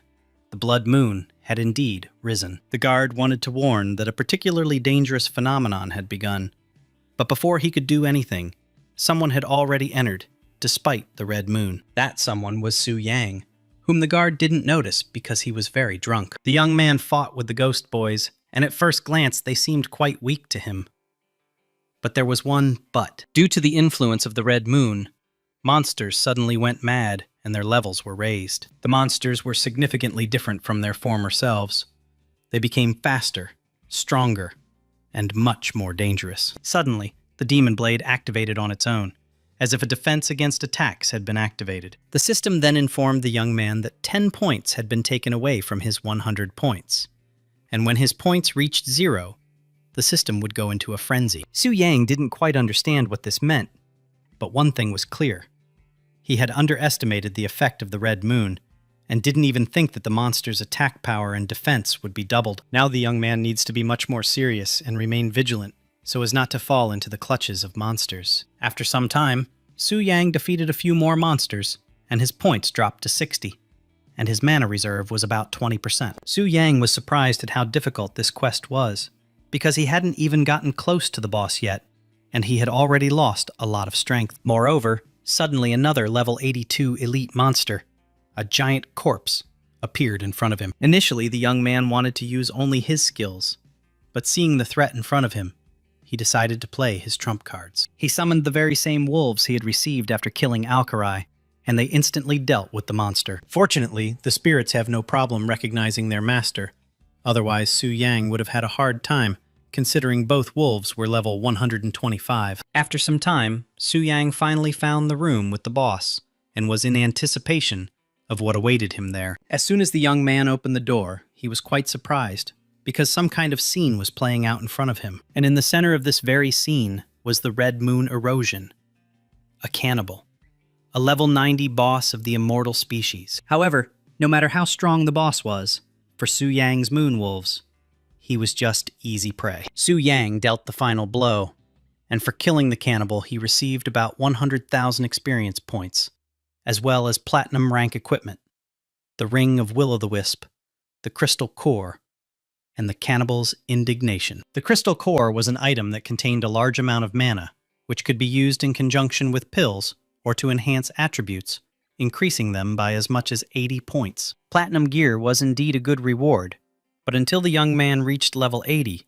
he could not equip it. Meanwhile, a group was already standing next to the portal to the mansion, in which Lin was also present. Zuo Tai was with her, and none of the boys knew who had gotten inside the mansion, and who had the courage to do so. Lin didn't understand why nothing was happening, because the power of the dilapidated mansion under the influence of the Red Moon had reached the diamond level, and even she had to be careful, not to mention the others. But suddenly the portal began to open, and everyone froze in anticipation of who would come out of it. Everyone thought that some incredibly powerful hunter would appear, but when they saw Su Yang, they were quite shocked. The young man was also surprised to see them, and began to think that they had managed to discover his true body after all. Su Yang's appearance truly shocked Zuo Tai and Liu Zi, because they certainly didn't expect to see him here. Su Yang first asked them why they were here, noting that the Secret Kingdom did not need so many people, and in response, received a similar question. The first thing the guard did was flare up, saying that if the young man had died inside the Secret Kingdom,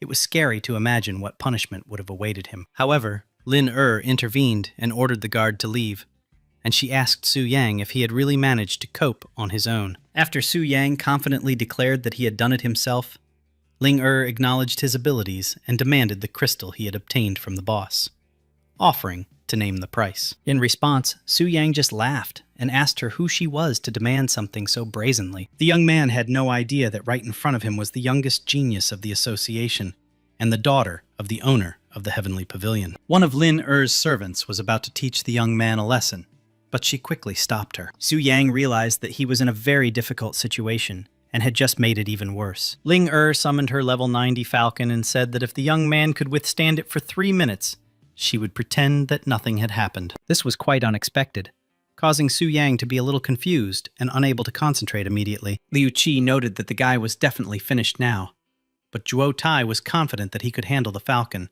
since clearing out the Secret Kingdom during the peak of the Red Moon was a much more difficult task. The falcon was quite agile, and Su Yang had no choice but to show off his power. The first thing he did was to play along with the falcon so that it would attack him, and it would look like he had lost. However, at that very moment, he pierced the spirit with his blade and killed. This also surprised Lin because she didn't think that the young man would dare to kill her spirit. Ling was angry, and a monstrous aura of power emanated from her. The girl was about to teach Su Yang a lesson, but Zuo Tai stopped her in time, saying that the young man had a special status, being an important person in the temple, as well as a member of the X-Alliance. Ling was surprised that Su Yang had the same status and was also an important person.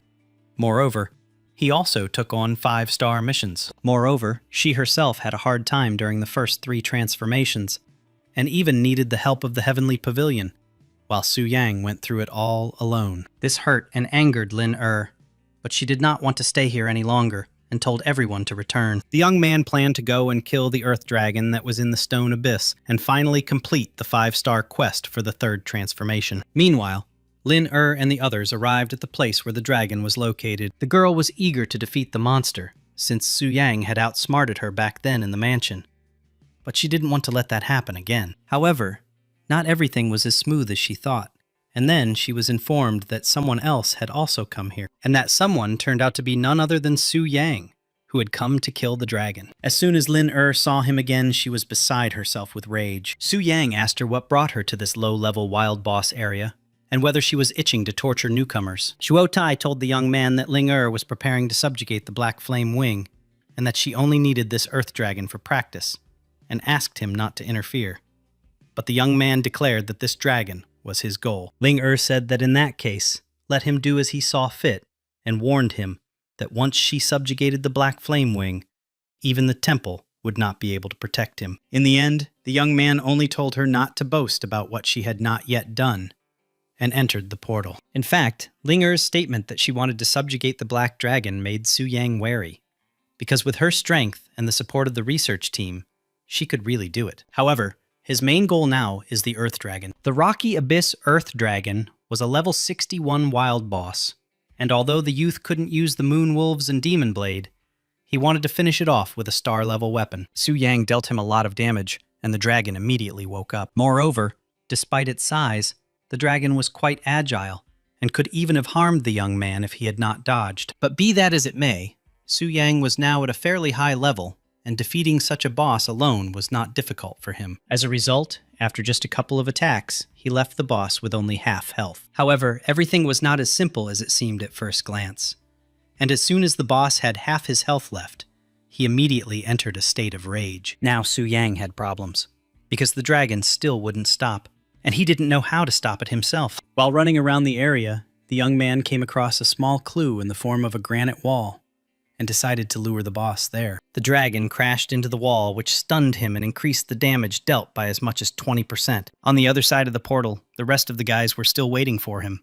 They were interested to know if he could handle the dragon. And as soon as the system reported that Su Yang had single-handedly defeated the Rocky Abyss Earth Dragon in just 20 minutes and 18 seconds, thereby taking first place in the rankings, everyone was shocked. Meanwhile, Su Yang was already leaving the portal, and everyone was in anticipation of what kind of person he would appear from there. Seeing that the young man was wearing the armor of the Rocky Abyss Earth Dragon, the guys were surprised, and the armor looked quite funny on Su Yan. The Otzi didn't even try to hide his emotions, which didn't surprise Su Yang. The young man forgot to empty his inventory, and didn't notice how it suddenly became full.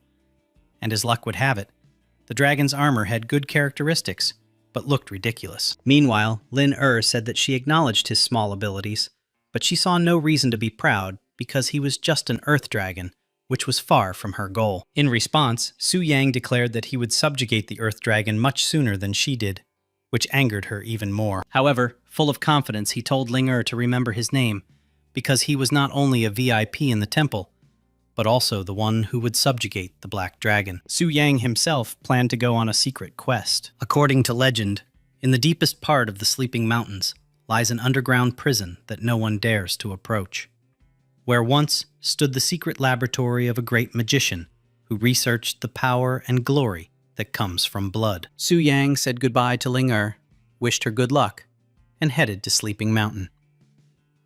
Ling was angered by the young man's insolent behavior, and ordered Zhu Tai and Liu Si to keep an eye on him, and to inform her immediately as soon as he was ready for the next stage of his career advancement. Meanwhile, the young man was finally able to hide the armor, and now did not look so ridiculous. The armor itself is incredibly strong for its rank, and it should last the young man until his 4th transformation, and if it didn't look so ugly, everything would be much better. However, Su Yang headed to the Sleeping Mountains, where the eternal fog reigns, and it is even said that countless living beings are buried here, and some researchers once went here to find out the truth about it. But as a result, no one ever saw them again, and the recommended level for walking in these mountains started at 70.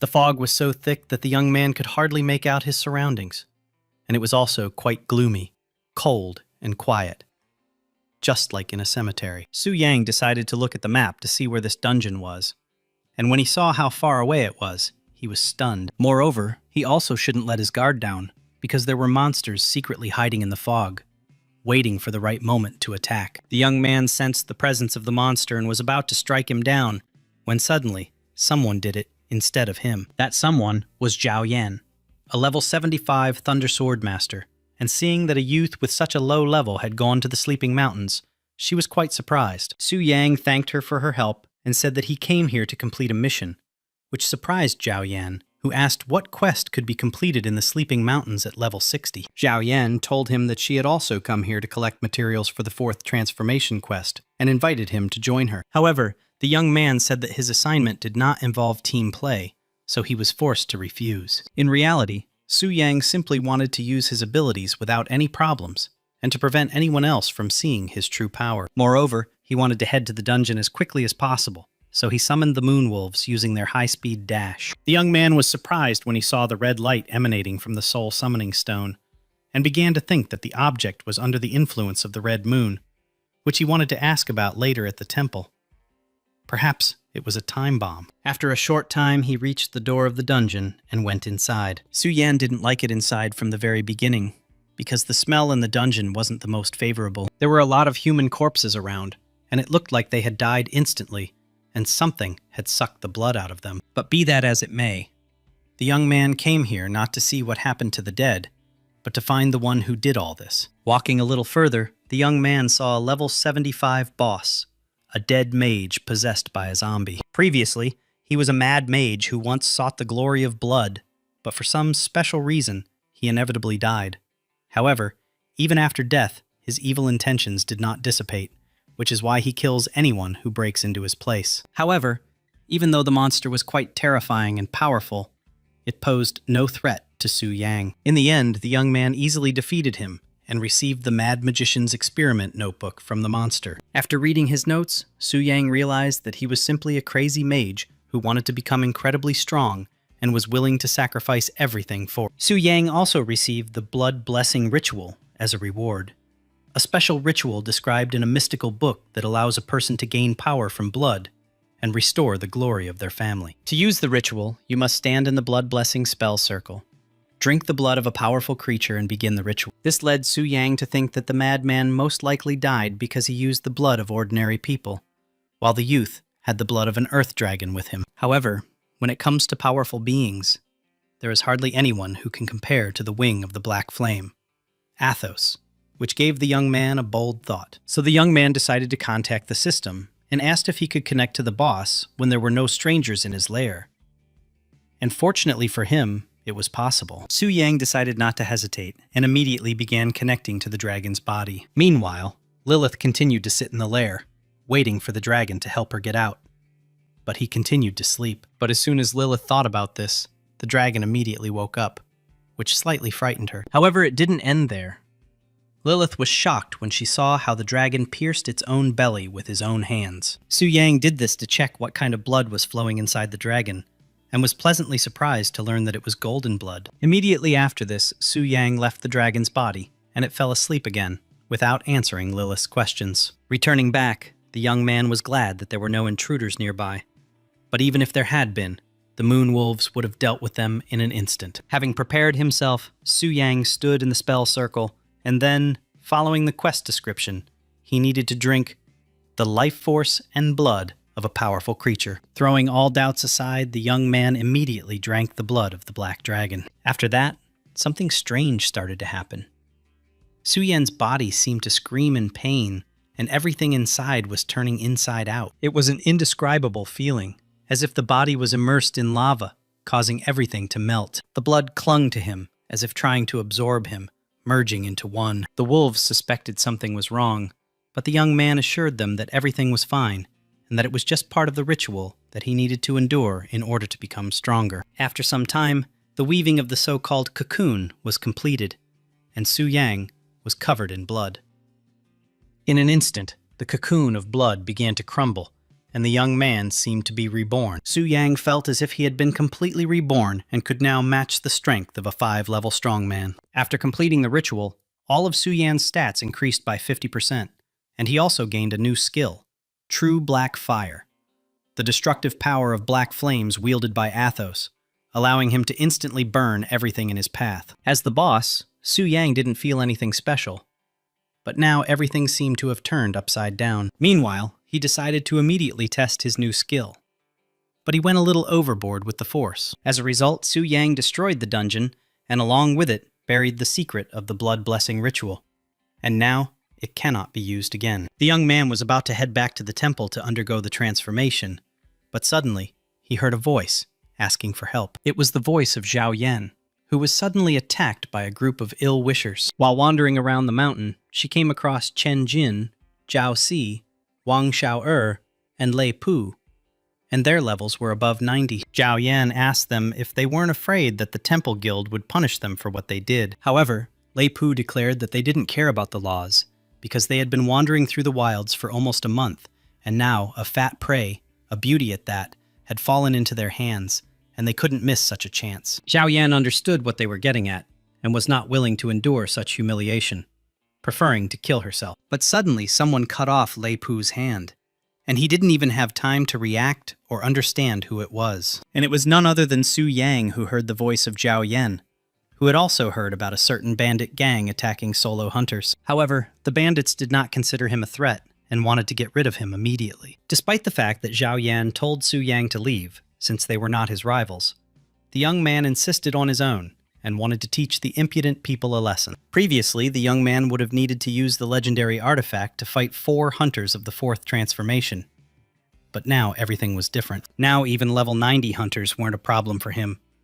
At least, not those. As a result, the young man instantly defeated 4 hunters with the 4th transformation and saved Zhao Yan. Zhao Yan was surprised by Su Yang's strength, and after thanking him, she promised to keep everything she saw a secret. The girl was even more surprised when she learned that the young man's name was Su Yang. Zhao Yan told Su Yang that Yu Yun had been out with the girls yesterday, and An Yu had gotten so drunk that she had started telling everyone about his exploits. Su Yang was surprised by how talkative An Yu actually was, but he still wished Zhao Yan good luck while heading into the city himself. After returning to the city, Su Yang went to the temple to complete the transformation stage. The young man not only increased his transformation level, but also his profession level, and now he is a mysterious warrior mage.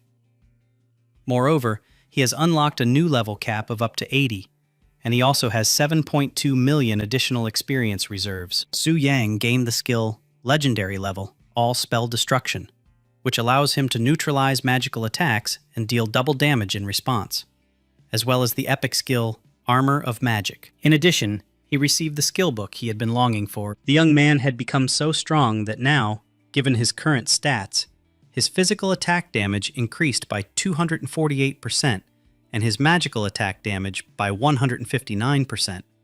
And he could easily crush an Earth Dragon right now. Bai Ling also congratulated the young man on becoming even stronger again.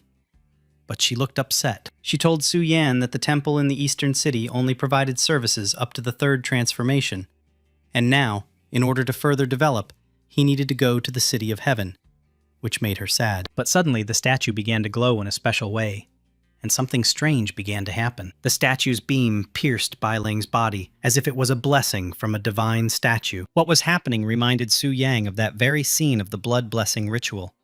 Only one was sinister and mysterious, and the other holy and bright. After completing the blessing ritual, Bai Ling became a priestess of the Temple of 5 Transformations, and was immediately sent to serve in the City of Heaven. Now, with renewed strength and as a priestess of the City of Heaven Temple, Bai Ling will stay with Su Yang, continuing to watch him become the strongest. At the same time, the rest of the hunters rebelled, because they also wanted to take the transformation quest, but they could not enter the room where the statue was located. However, after some time, Su Yang came out from there holding Bai Ling in his arms, which raised many questions from the others. One of the hunters began to threaten the young man, saying that if he did not tell what had happened between them, he would pay dearly for it. However, as soon as he sensed Su Yang's terrifying aura, he immediately retreated. Meanwhile, Su Yang was approached by the former temple guide, now a new priestess after Bai Ling was sent to the City of Heaven. The girl was very upset that she would hardly be able to meet him and Bai Ling again,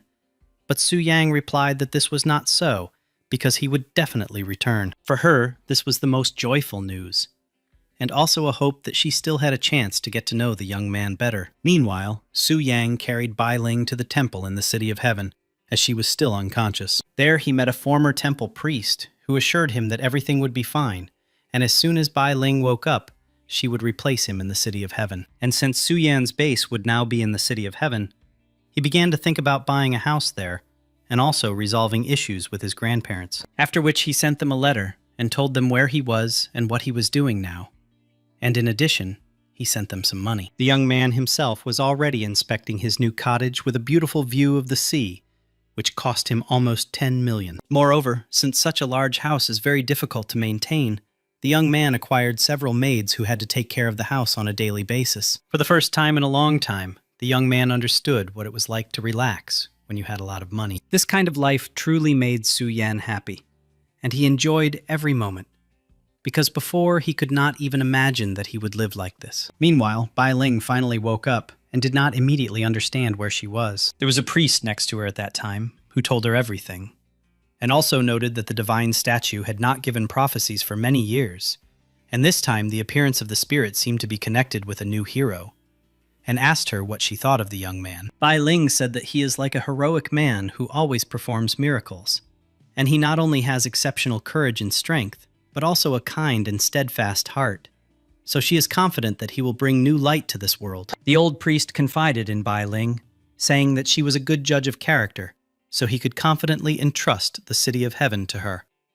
But he was worried that the red moon had not dissipated for many days. This meant only one thing: that very event that Bai Ling forgot to warn Su Yang about. Immediately after that, Bai Ling ran to find Su Yang to tell him about the red moon's invasion. Meanwhile, the young man was about to go to bed when he suddenly heard someone screaming. Running out into the street, he saw one of the maids pointing her finger at the sky in horror, saying that there was a monster there. And it wasn't a hallucination or anything like that.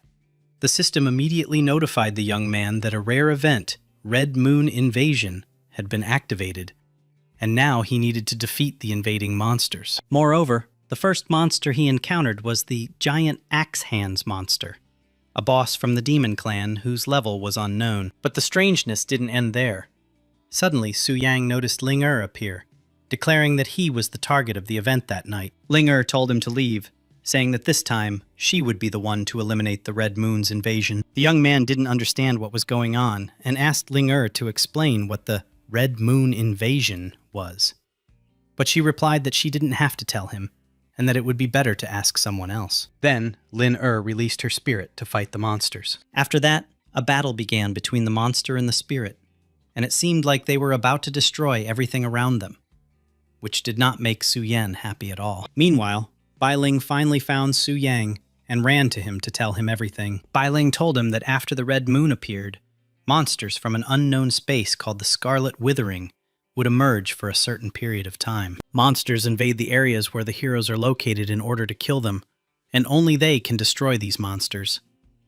This is what the Red Moon Invasion is. Furthermore, heroes killed by the Crimson Withering cannot be resurrected, and according to stories from the temple so far, all such invasions have occurred after the hero has achieved the third transformation. However, as a third transformation, this event was too crazy, and Bai Ling noted that perhaps Ling wanted to get the Red Moon Crystal to be her equal. Su Yang realized that the monsters that were originally at the third transformation level had suddenly risen to the fifth, which was absolutely impossible under normal circumstances, unless their level changed dynamically. Meanwhile, Lin was unable to resist the monster and was in a very disadvantageous position. The young man decided not to stand aside and also joined the battle, declaring that he could deal with the monster alone. After that, Su Yang released his energy and prepared to deal a crushing blow to the boss. However, the boss was also no slouch, and skillfully fought off all of the young man's annoying attacks. However, it didn't help, and the young man was able to deliver a powerful blow,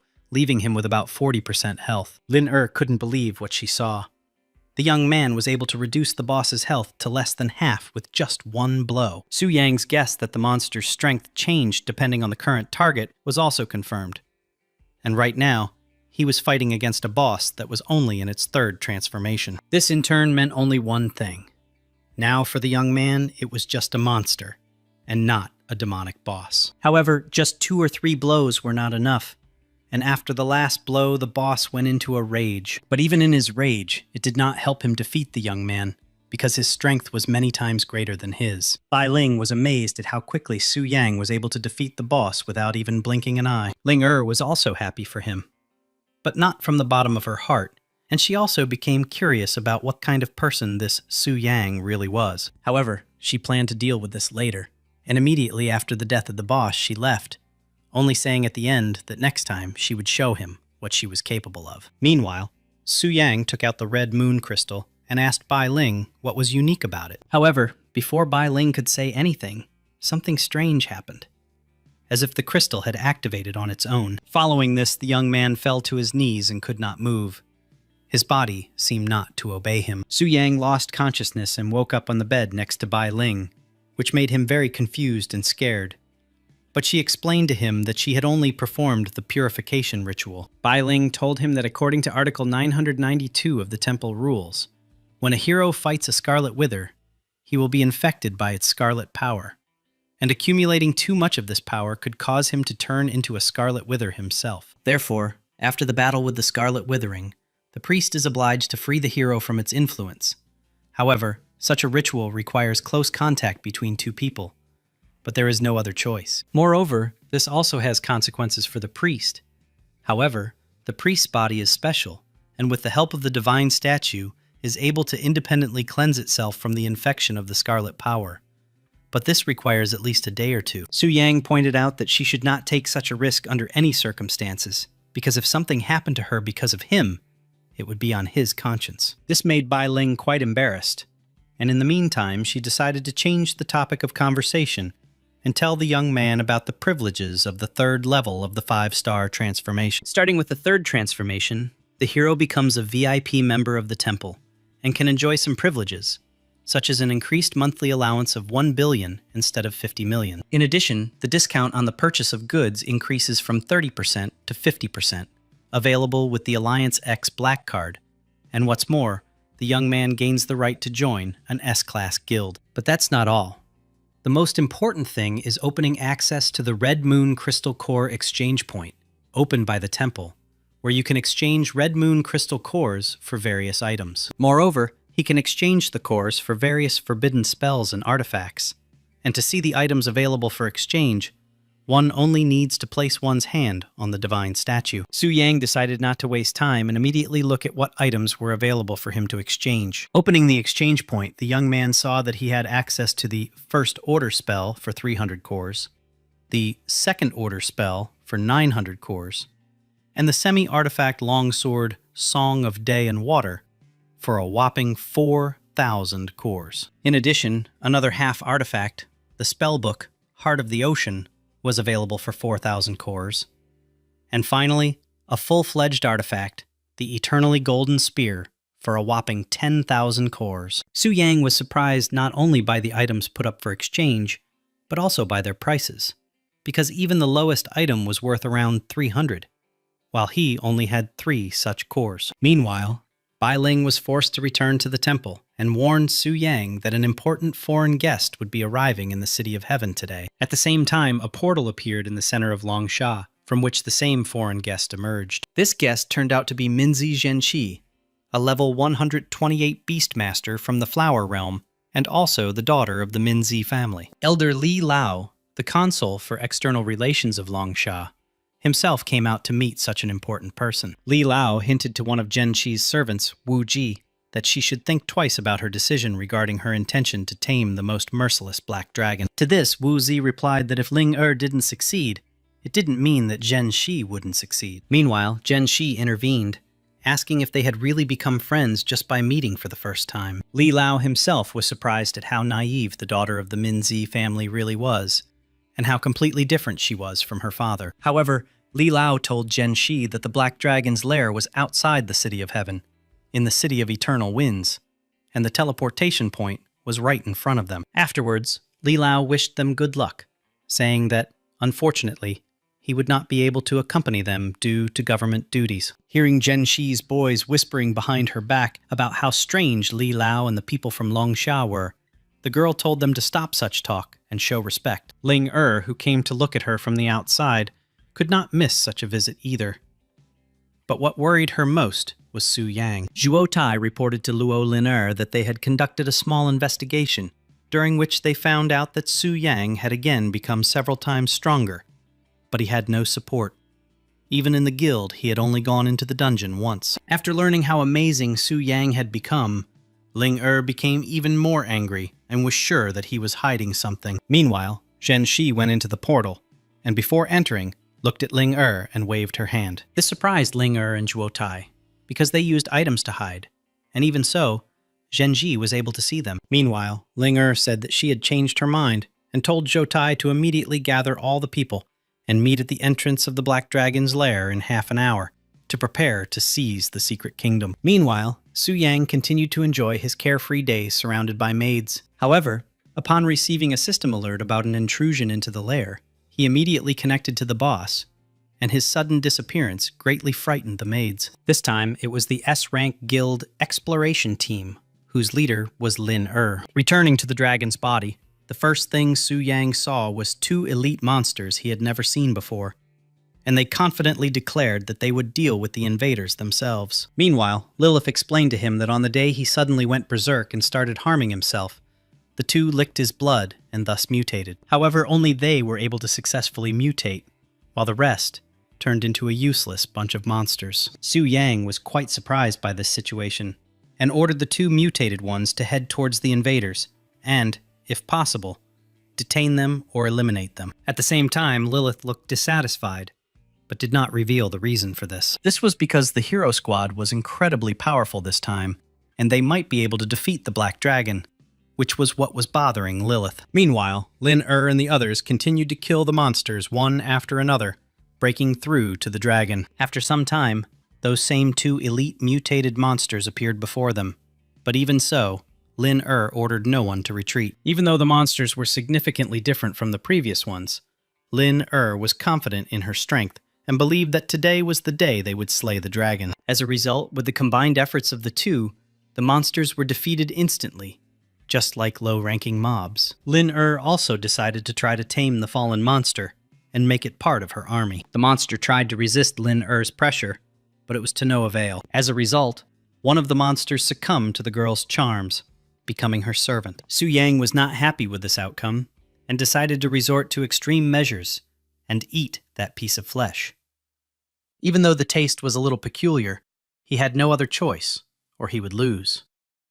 Immediately after this, his body began to change, and a beam from the sky pierced him, as if endowing him with an unknown power. Now it was not just the dungeon boss, Black Flame Wing, Black Dragon Athos, but Athos had risen to the level of the Shining Moon, becoming the level 150 boss, Black Flame Wing, Black Dragon Athos. This sudden change caused great shock and surprise among the heroes, and they did not understand what to do next. Seeing that the dragon had mutated and was now about to strike them, the heroes immediately began to erect a shield. However, despite the fact that they were high-ranking heroes, they were no match for a level 150 boss, and with one attack he managed to kill 10 people, leaving 6 more on the brink of death. But this time, the heroes were prepared, and Zhu Tai decided to use the Emerald Circle of Life, which restores full health after death, but can only be used once. After this, he restored the health of the remaining heroes and told them to prepare for battle. Then all the heroes attacked the dragon again at once,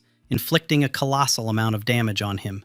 But even so, the dragon stood confidently on its own 2 feet. To him, their attacks were more like mosquito bites, so he decided to swat them away. Ling couldn't believe what was happening, and that her group had lost so easily to the dragon. Meanwhile, Zhuo Tai told Ling to leave here as quickly as possible while they delayed him, for against a monster of the Shining Moon level, they had no chance or even a hint of success. Lin didn't want to admit it, but Zhuo Tai was right, and she decided to listen to him. However, Zhu Tai and the others were unable to stop the dragon, as it instantly incinerated them with its flames. Moreover, Ling was unable to escape either, because as soon as Su Yang dealt with the others, he headed towards her. Ling thought that she would be able to escape and return safely, find a next-level dragon and tame it.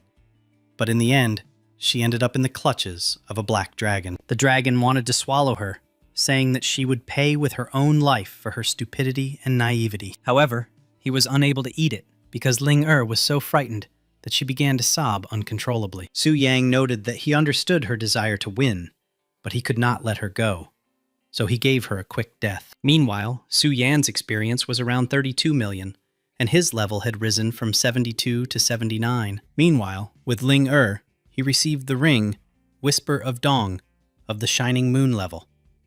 The ring had no restrictions, and endowed the wearer with a number of effects and enhancements. In addition, he received a first-tier spell scroll, Wind God's Fury, a scroll that would tear to shreds anyone who dared challenge him. Lilith was also glad that the dragon had defeated the invaders again, and was waiting for the moment when she would finally receive the promised true freedom. Su Yang, meanwhile, left the dragon body and returned to his house, frightening the maids with his sudden appearance. Besides, if before he just lay down on the bed and rested, Now he had people who could take care of him. Meanwhile, the heroes were angry because they lost to the dragon again, and the dungeon level suddenly changed. Zhuo told everyone to stop complaining and asked if any of them had seen Ling Er. Meanwhile, Lin Er hid from other people's eyes and was upset because all her work had gone down the drain. It was difficult for the girl to accept defeat because she was ready to tame the black dragon.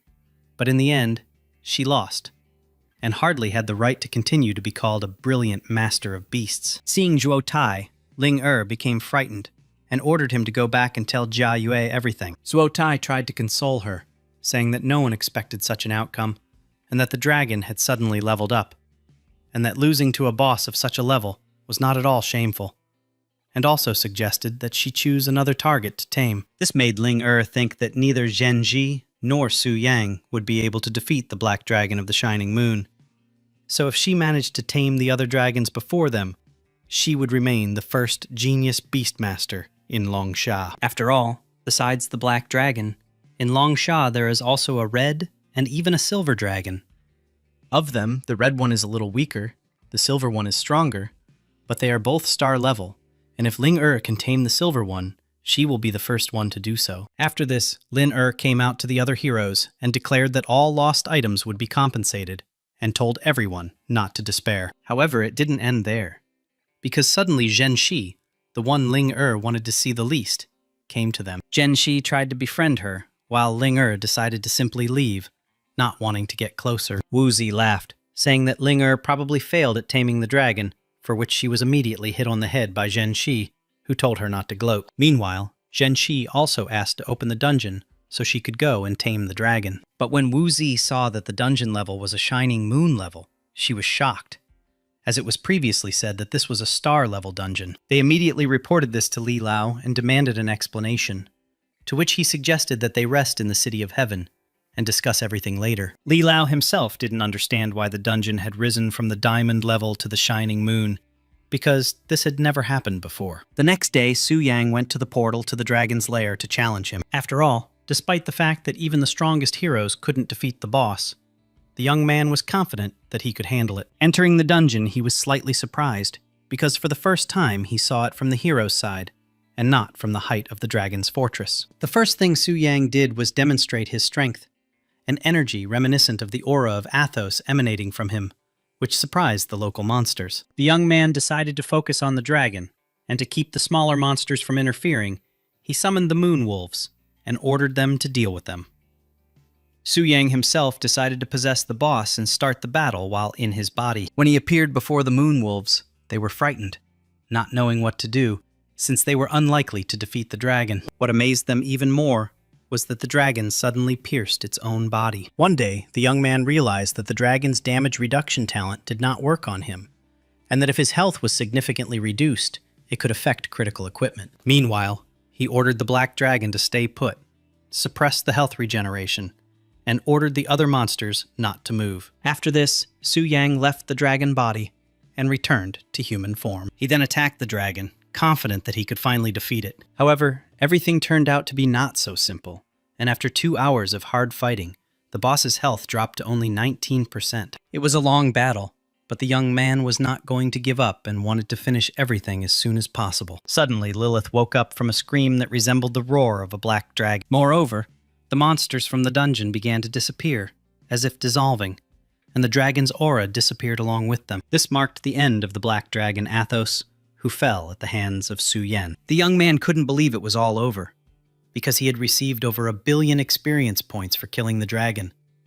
His level had risen from 79 to 80, and he still had 53 million experience points left in reserve. In addition, he received an incredibly powerful black dragon weapon, which instilled fear in everyone with its very appearance. It was a unique dragonbone greatsword, Athos the Devourer, which had a number of properties, unique features, and no limitations. Su Yang immediately decided to test it, and with just one swing he destroyed a significant part of the dungeon. In addition, for completing the quest to destroy the dragon, he received its heart, which increases spirit by 50%, strength by 100%, and allows him to ignore the racial abilities of dragons, increasing damage to them by 500%. Moreover, now the black dragon Athos will fight on the side of the young man.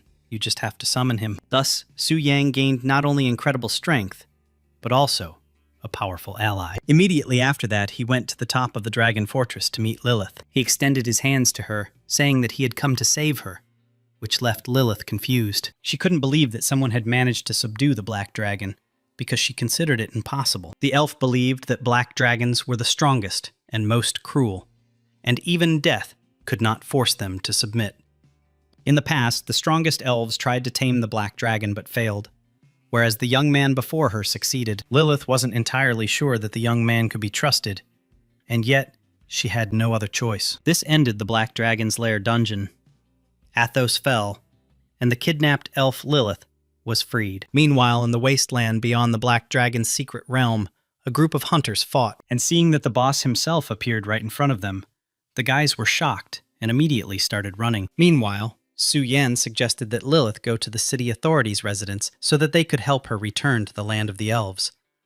But she refused. Lilith asked if she could go with him, but she did not reveal the reason, not wanting to reveal that she had vowed to marry the savior. The elf also wanted to know how he managed to subdue the black dragon, but the young man avoided answering, calling it a secret. However, he decided not to rush back to the city, but instead to disturb the hunters and local residents a little. Hearing the roar of the black dragon, the boys became alarmed and went to the lair, thinking that it was trying to escape. Seeing the dungeon boss come out, Jia Yue and Wei Ming were shocked. Wei Ming asked if the young man had actually tamed the dragon, as it was beyond the realm of possibility. Su Yang didn't hesitate to demonstrate the dragon's roar and how it obeyed his orders. Wei Ming was even more surprised to see the elf princess, who could only be saved by defeating the dragon, and with an extremely low probability. He was stunned and did not understand how strong the young man was, since he was able to do what no one else had ever been able to do. He wanted to come closer, but he tripped over a stone, and it looked as if he bowed his head before it. Su Yang extended his hand to him, and at the same time received a notification from the system about the new boss of the next stage. Wei Ming even thought that the young man was the head of the Global Beast Conqueror Association,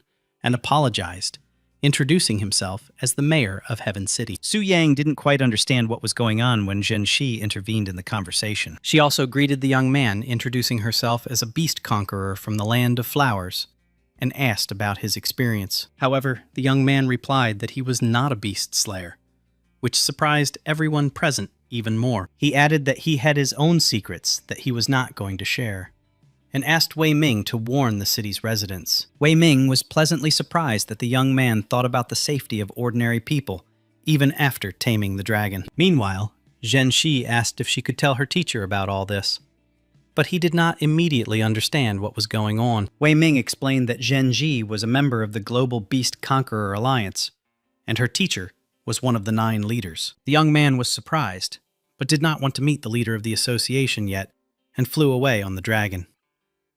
As soon as he arrived in the city, Lin noticed him and couldn't hold back her tears of envy. But she wasn't going to give up. Wei Ming, meanwhile, announced that the black dragon's lair had been cleared, the dragon had been tamed, and there was no need to fear it. The first thing Su Yang did was go home, and as soon as one of the maids saw the dragon, she was shocked. The young man was glad that, despite her origins, Lilith turned out to be modest and sweet, without a princess complex. Finally, after returning home, he immediately moved on to the new boss.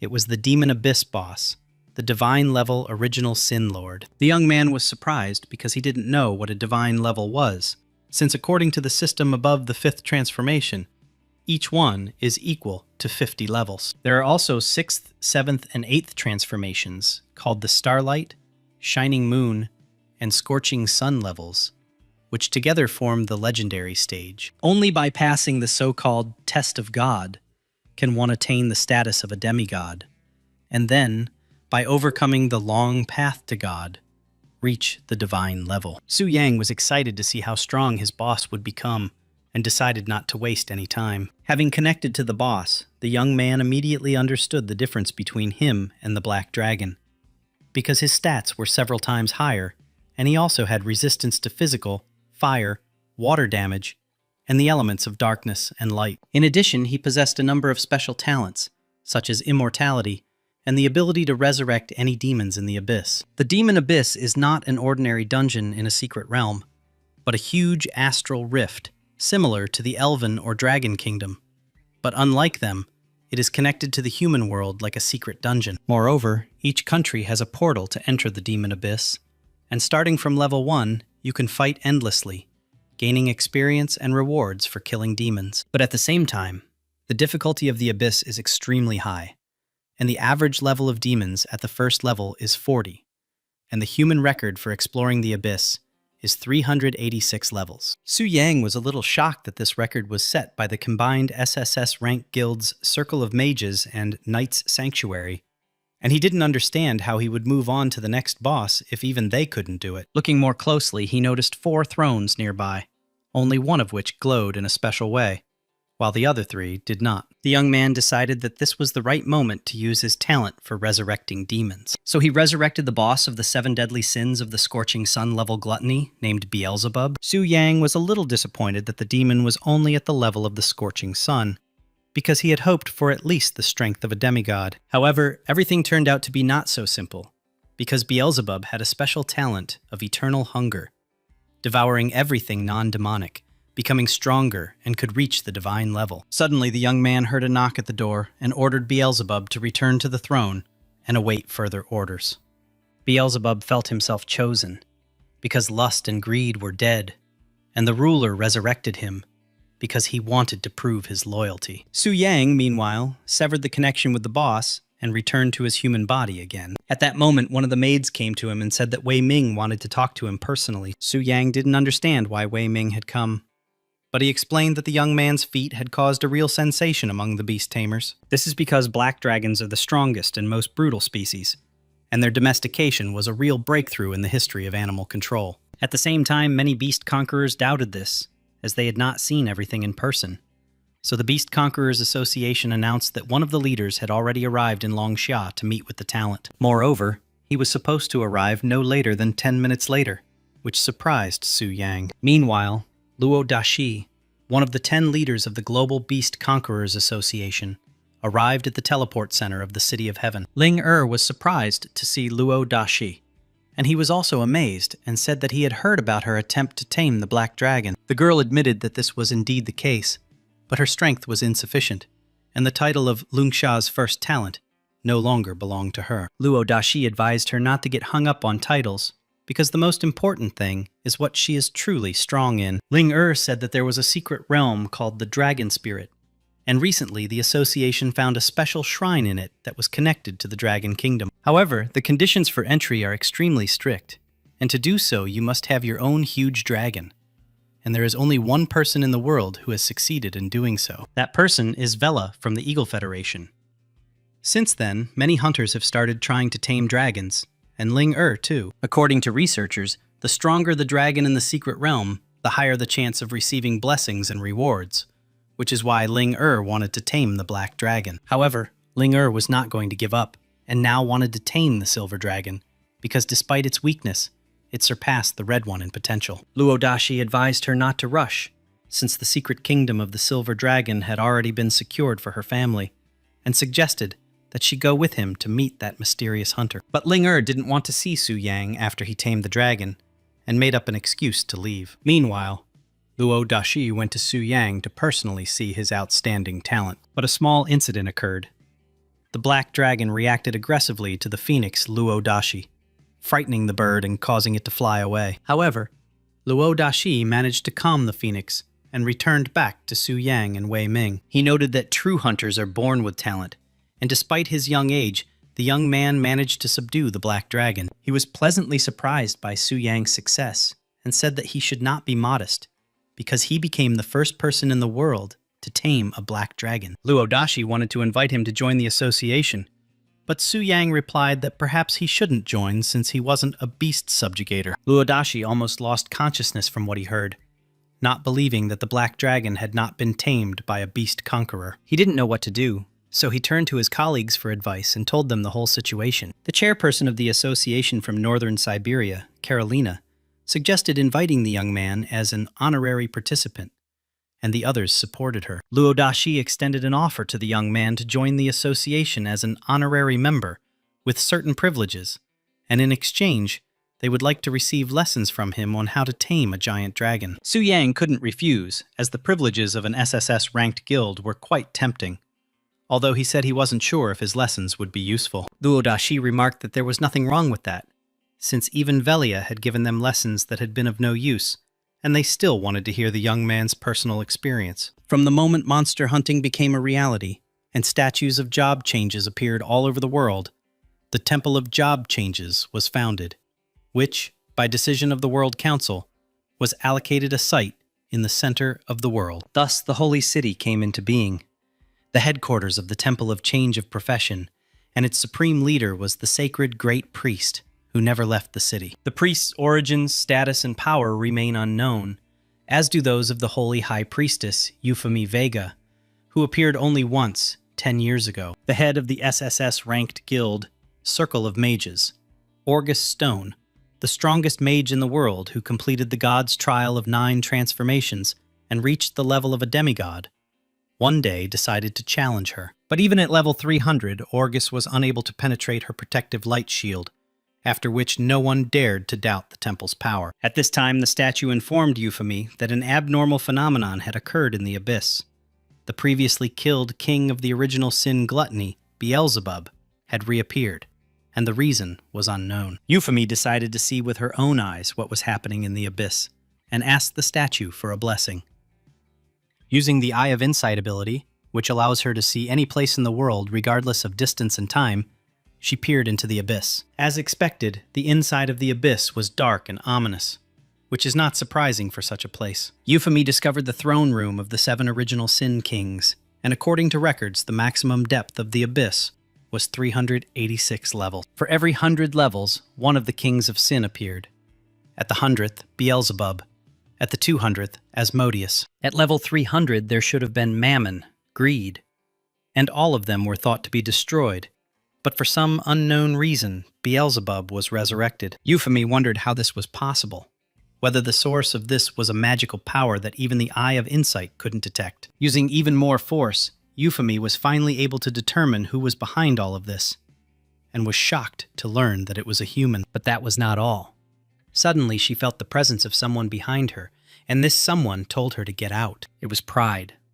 Lucifer, a divine-level boss. Although Euphemie possessed great power, she was unable to resist Lucifer, and therefore decided to retreat. Lucifer herself was eagerly awaiting her meeting with the ruler. Euphemie couldn't believe what was happening, and didn't expect that there could be such powerful beings among the original Sin Kings. But what struck her most was that there was a man behind this.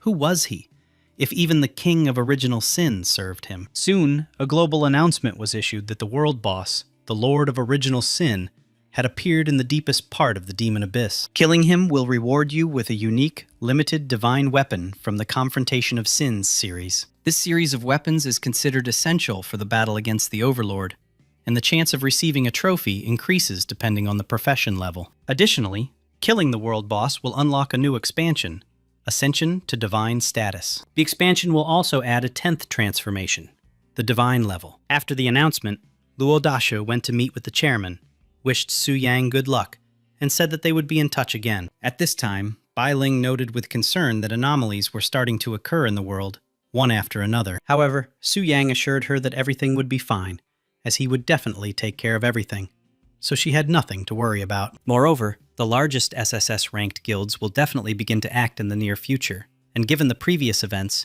reaching the Overlord will be a matter of time, and before that, Su Yan needs to be fully prepared. By killing the original Sin Kings, you can obtain the unique limited edition artifact, Sin Resistance.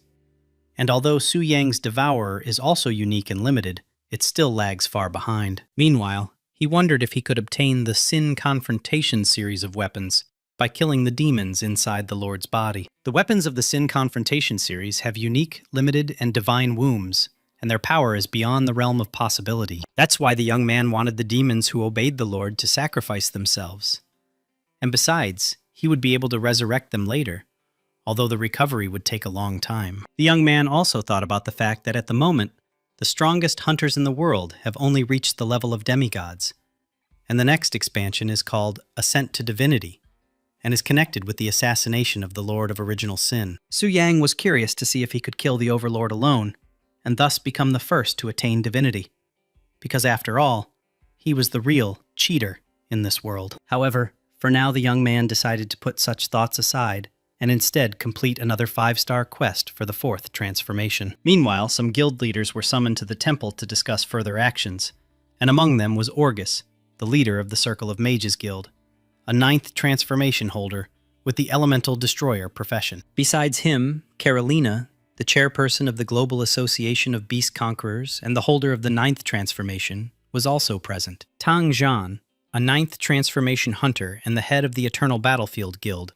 also couldn't miss the meeting. The 4th and last leader to arrive was Bo Ke, the leader of the Knights Temple Guild and a 9th transformation master. The appearance of the SSS-ranked guild leaders surprised everyone, as seeing the strongest hunters is a rare occurrence. However, not only the heads of guilds but also heads of state were present at the meeting, which caused even greater surprise. Meanwhile, Euphemy also arrived and thanked everyone who responded to the call of the temple and came to the meeting. She explained to everyone that the reason for such a sudden meeting was that the once defeated sin of gluttony, Beelzebub, had been resurrected.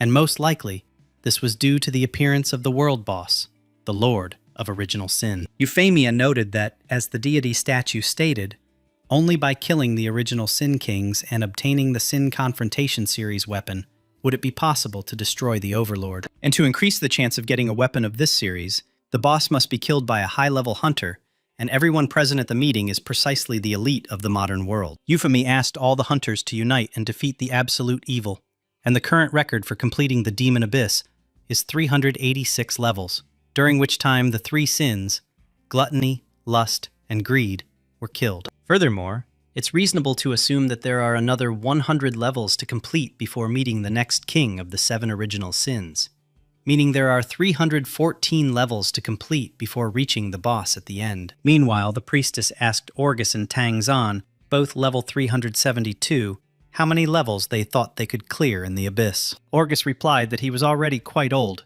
and would be able to complete a maximum of 3 levels, no more. Tang Zhan noted that the deeper you descend into the abyss, the greater the difference in strength between levels, and even by joining forces, they would not be able to overcome much. Euphemy wasn't too happy with these answers because it meant that to reach level 700, hunters would need to level up another 100, which would take a very long time. Bo Ke noted that killing a sin would give enough experience to raise the average party level by several points, and if the kings could be re-resurrected, they would significantly shorten the time. Meanwhile, he also touched on the issue of how the artifacts from the Confrontation of Sins series that the boss can drop will be distributed, which caused tension between chapters. Bo Ke said that there was no point in wasting time on conflicts and mistrust, because the Weapon of Sins was the key to defeating the ruler, and one of the most important items for ascending to deity. After this, the leaders began to argue about who would receive which weapon, as well as discuss the risks, since the boss only drops an artifact with a certain probability. However, Euphemy didn't like the fact that the guild leaders suddenly started to suspect each other and consider each other potential enemies, so she ordered everyone to be quiet. The priestess explained that this was a matter of ascension to divinity, so the temple would not be left out, and that their enemy now was the Lord and his demons, so she asked everyone to wait until the expedition was formed, after which the results would be announced. Afterwards, Tang Zhan asked to speak, and said that if the guild became one to challenge the abyss, it might cause disputes on the one hand, and lead to a shortage of hands on the other. So he proposed that each country unite and form their own abyss fighting team to take turns fighting the kings, a proposal that was supported by the other guild leaders. As for the weaker countries, Tang Zhan stated that this was not a problem they should solve in order to defeat the sins, because ultimately, everything depended on individual, guild, or national strength. Euphemia also supported Tang Zhan's proposal, and after that, a vote was held, with 80% of votes being in favor. The priestess noted that given the complexity of the abyss, countries without 9th transformation specialists would not be eligible for the challenge, and those remaining would be chosen randomly, with the results announced after the meeting. However, this was only the first agenda, and Carolina will talk about the second. Carolina noted that the emergence of the secret kingdom Dragon Spirit made it possible to enter the kingdom of dragons, home to powerful creatures that offer a wealth of experience. Corellin's proposal was to travel to the Dragon Kingdom and gain as much experience as possible. But only someone who had subdued a dragon could enter the kingdom. Carolina confirmed this and added that until recently, only Velia had been able to subdue the dragon. But now, a young man from Longsha had appeared, subdued the black dragon, and joined the association as an honored guest. Bouquet was slightly surprised because the young man had subdued the black dragon, which meant he was worthy of becoming a full member of the association, and perhaps even its head. So he asked Carolina why she had only accepted him as a guest. Carolina explained that it wasn't that simple, because the young man wasn't actually a beast slayer. His profession was that of a warrior mage. What they heard shocked the others, because even for a beast conqueror, taming a dragon is an extremely difficult task, and here, a warrior mage did it. Orgus stated that this was impossible, since he himself had tried to force the giant dragons to obey, but without success. To this, Carolina asked him if he really thought that since he couldn't do it, others wouldn't either. After this, Carolina and Orgus exchanged a few insults, and it almost came to blows. And Bouquet tried to stop them, saying that everyone was looking at them now. The rest of the room also heatedly discussed what had happened, as everyone had tried to tame a dragon at least once, but to no avail. Euphemy was also beginning to lose hope, and wondered if the young man would be able to do what even 8th and 9th transformation hunters couldn't. Carolina told Euphemia that she could check the information about the young man through the association's membership list. Looking at the young man's characteristics, Euphemy was surprised, as he was only in his 3rd transformation. Carolina noted that they also planned to invite the young man to a lecture at the association to share his experiences. Moreover, Corellin, as a beast tamer, didn't care that the secret kingdom might not be within the association's specialization, because she wanted all people to tame at least one beast. Orgus, meanwhile, said that he himself would go to Lun Sha to meet the young man, but this aroused the suspicions of the others that he was planning something. Meanwhile, Su Yang was reading the description of a new quest. This time, he had to kill the Ice Witch of the Frozen City in a diamond-level dungeon. Even though it wasn't recommended to go through the dungeon alone, the young man didn't care, because now even the level of starlight wasn't an obstacle for him. After some time, Su Yang reached the Frozen City, where there were also other hunters who had failed to defeat the witch. Meanwhile, a young man on a black dragon appeared in front of them, which greatly frightened those gathered. They were surprised and at the same time happy, because they had the opportunity to see that very talented young man. Besides the witch, the dungeon was also inhabited by large snow monsters of level 92, and along with them, small snow monsters of level 89. However, at the sight of the giant dragon, they all began to tremble and beg for mercy. This was only to Su Yang's advantage, so he decided not to waste time and immediately headed towards the witch, ordering the dragon to take a shortcut. Soon the witch became angry because a stranger had invaded her chambers and, what's more, had destroyed her palace. However, neither her strength nor her anger helped, and in the end, she was incinerated by the dragon in an instant. Meanwhile, Lin Yuyun and Rong Shui also wanted to take the test, but the guys advised them to leave because there was already a brave man there who would surely pass. When the boys spoke of the brave man, they meant the very man who had managed to tame the black dragon, although they did not know his name. Rong Shui pointed out that in that case, they should try next time, but An Yu asked her not to rush, saying that she wanted to see who had tamed the dragon. Meanwhile, Tang Zhan and Orgus also came to meet the young man. After some time, Su Yang left the dungeon and pleasantly surprised everyone with his appearance. Lin Yuyun, Rong Shui, and An Yu were incredibly surprised to learn that the one who tamed the black dragon was Su Yang. Su Yang was also surprised to see them, and Lin Yuyun told him that they had come to help Rong Shui with the materials, but it looked like they would have to wait for the next witch. However, the young man asked not to rush, and took out the Heart of Ice from his inventory, a material dropped by the boss. Rong Shui refused to accept such a gift, saying that it would be better for the young man to keep the item for himself, and she would wait for the next boss. However, Su Yang insisted that she take the Heart of Ice, and in the end, Rong Shui agreed. Meanwhile, Orgus approached the black dragon and said that he just wanted to touch him. This greatly surprised the young man, because he did not understand who this old man was, and why the dragon allowed him to do this without resistance. Orgus, meanwhile, assured them that he did not intend to cause harm, and moved them to a more secluded place. Su Yang realized that since they had moved, Orgus wanted to talk in person, and asked their names. Orgus and Tang Zhan stated their names and introduced themselves as guild leaders, which greatly surprised Su Yang. The young man didn't understand why such people were looking for him, a newcomer who had just completed the 4th transformation quest. Su Yang asked if they had come to talk to him about his experience in taming the dragon. Orgus didn't even try to hide his intentions, saying that he had been looking forward to it. However, Tang Zhan asked Orgus to remove the magical power so as not to frighten the young man without reason. Tang Zhan said that they learned about him from Carolina and actually came to exchange information. Orgus noted that if the young man shared his experience of taming a dragon with him, he would receive a couple of scrolls of forbidden spells as a reward. For Su Yan, this offer was quite profitable, because the scrolls were his main trump card. Moreover, he won't be able to deceive Tang Zhan and Orgus, because they are the best hunters in the world. So he decided to raise the stakes a little. Su Yang said that scrolls were good, but they were disposable. So he asked why he wasn't offered a forbidden magic skill book. Orgus asked why he needed her, since he was a warrior, and could he really break the rules of professions and use magic like a mage?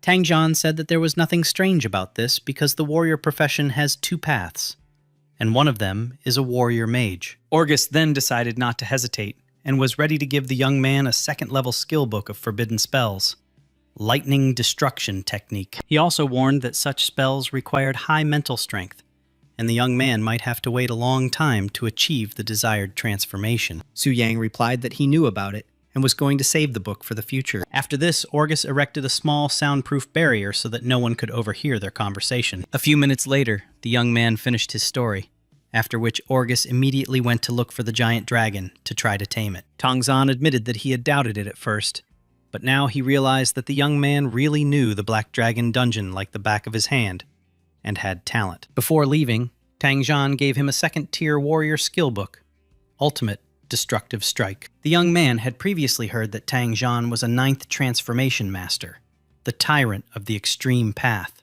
but he didn't expect him to be so generous in his gratitude for the information. Tang Zhan noted that since the young man had tamed the dragon, he would soon receive a notification about access to the secret realm of the dragon's spirit, which was only open to dragon owners. Meanwhile, he added that after the incident with the world boss, experience and drop rates in the abyss were increased, and an official decision was made to form a team of talented guys to train in the abyss. Tang Zhan noted that Su Yang was just one of those, as all of his transformation quests were 5-star, meaning he was definitely worthy of participating. To this, the young man asked why they chose the abyss.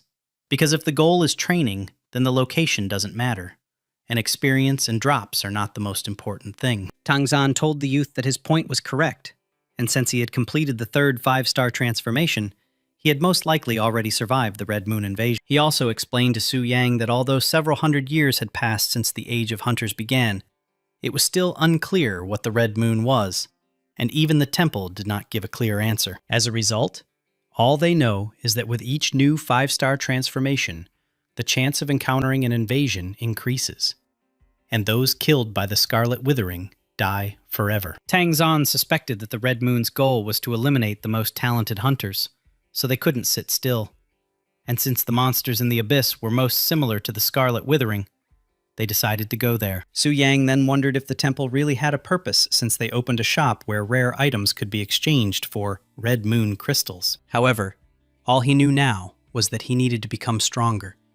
So he returned to the temple and completed the transformation. The young man once again enhanced his stats and also received a legendary level active skill, Spirit of the Warrior Mage, which allows him to generate a fighting spirit equal to 50% of his stats. However, no matter how loud it sounded, Su Yang knew that it was not enough, and this made him a little upset, which Bai Ling noticed. But be that as it may, he tried to keep a cheerful face and insist that he was fine, telling others not to worry. Furthermore, Su Yang decided to implement that very plan and connected to the boss system. The first thing he decided to do was to resurrect the Sin of Wrath, Samael. Samael was glad that the Lord resurrected him, but his joy quickly passed when he said that in the name of the king, he would grant him death. Samael did not understand what was happening and why the Lord decided to kill him, because he was quite strong and had unique abilities. However, he did not want to die, so he promised to prove his loyalty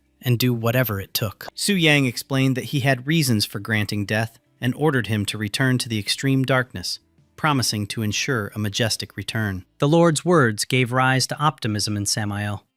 He thanked him for his trust and said that he was ready to die before the next call. After that, Su Yang took out the Lord's sword and killed Samael. Meanwhile, Beelzebub sensed Samael's death and was perplexed as to why the ruler personally granted him death. For killing Samael, Su Yan received 13.4 billion experience, and his level instantly rose from 85 to 100.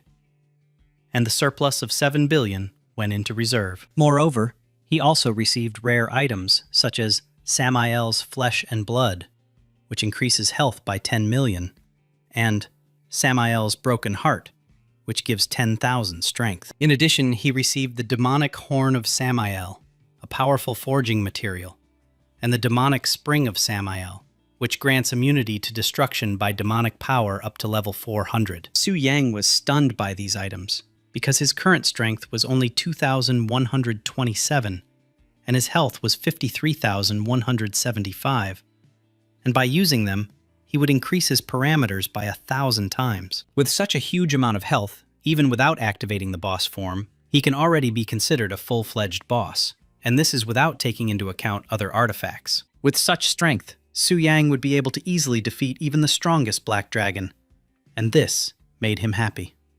He wanted to use the demonic horn of Samael as a material, but there was a problem.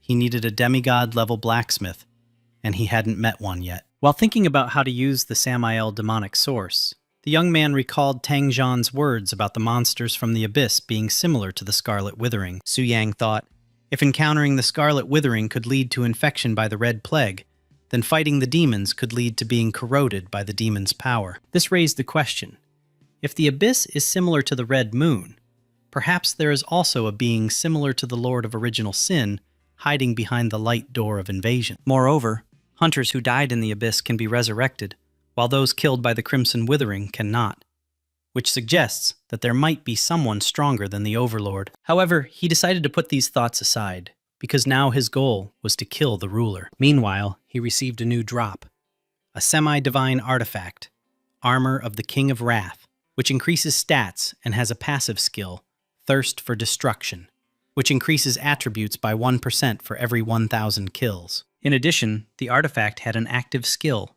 Tormented Wrath, which took away 70% of health in order to double attributes for 10 minutes.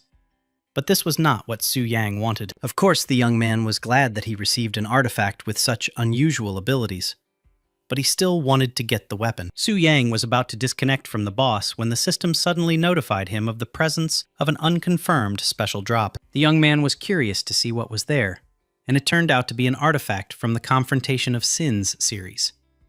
Wrathful Punishment, a demigod-level weapon with monstrous characteristics. This, in turn, could not help but please Su Yang, because this weapon is the key to killing the Overlord, and even the strongest hunters, such as Tang Zhan and Orgus, are too weak against it. Su Yang was incredibly happy with this outcome. But suddenly one of the sins returned to its throne, which surprised him a little. It was the sin of pride, Lucifer, which was significantly different from other sins. While the other sins craved murder and blood to prove their power, Lucifer was characterized by masochism and similar tendencies. Su Yang didn't really understand what Lucifer meant, but as long as he was in the body of the Overlord, he had to play his role with dignity. After this, Lucifer reported to the ruler that yesterday people tried to look into the bottom of the abyss, and she assumed that it was the great priest. This slightly surprised Su Yang, because even hunters like Tang Zhan and Orgus were taking things step by step, while Euphemia chose to act directly, which only proved her strength. This made Su Yan think, and in the meantime, he thanked Lucifer and told her to return to her seat. The young man did not expect that such powerful people were hiding in the temple, so it was not surprising that their power had remained for so long, although, so far, it had nothing to do with him. Meanwhile,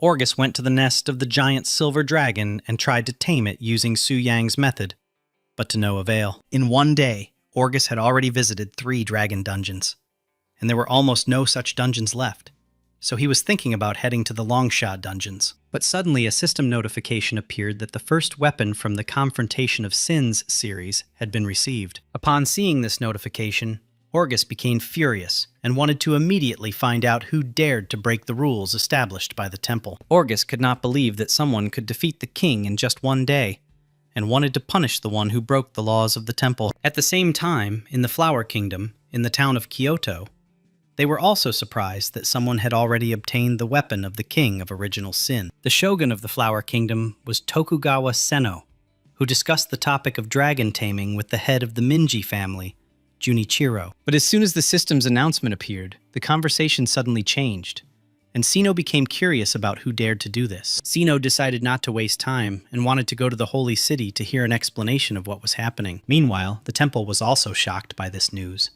But Euphemy did not close the temple, but ordered the barrier to be sealed and the passage to be opened. The news truly surprised her, because since the beginning of the Age of Hunters, the temple had helped to pacify conflicts and maintain order, and such betrayals had not happened for a long time. Gathered around the round table, everyone wanted to hear an explanation directly from Euphemy. Sino stated that at today's meeting they were obliged to catch the thief and force him to return the artifact, asking the priestess to ensure justice. Euphemy announced that someone had broken the temple's rules, killed the king of original sin, and stolen the artifact, calling it a challenge to both other countries and the temple itself. The priestess added that if this sinner agreed to admit his mistake and return the artifact, then the merciful God would give him a chance for redemption, and she, as the third sacred priestess, swears in the name of the statue to abandon the persecution. However, in response to this, Euphemy heard only deathly silence. This made Euphemy extremely angry,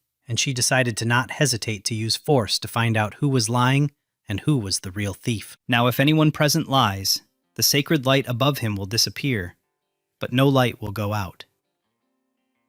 At this moment, Tang Zhan asked if there was anyone who had not passed the temple's inspection, hinting at Euphemia herself. Euphemia admitted that she made a mistake by not adding herself to the list of suspects. But be that as it may, her light was so bright that only a fool would suspect her of lying. This only gave rise to new questions and confusion, because if no one present was lying, then it means that someone else killed the king. Carolina noted that not all countries' elite military forces were present here right now, and as far as she knew, several demigod-level fighters had not shown up, which made her suspicious of them. To this, Euphemy replied that her spell not only detects lies, but also that even if the subject had not participated in the murder of the king, but merely passed information to the killer, it would be considered treason. As a result, they were never able to find out who actually broke the temple rules and killed the king. After this, Euphemy stated that this event was indeed very strange, but since it happened, they could only move on,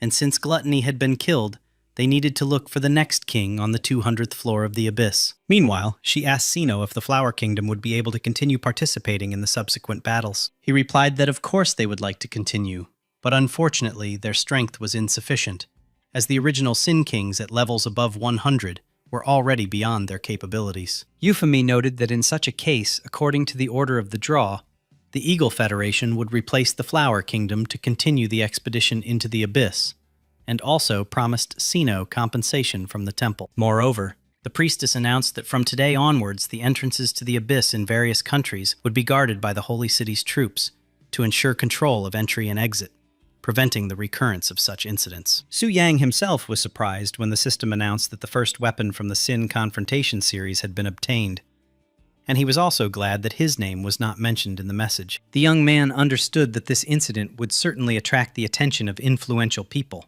which meant that he needed to be extremely careful and under no circumstances let others know that he possessed the weapon of the King of Sin. Moreover, the transition to the new transformation will also have to be postponed.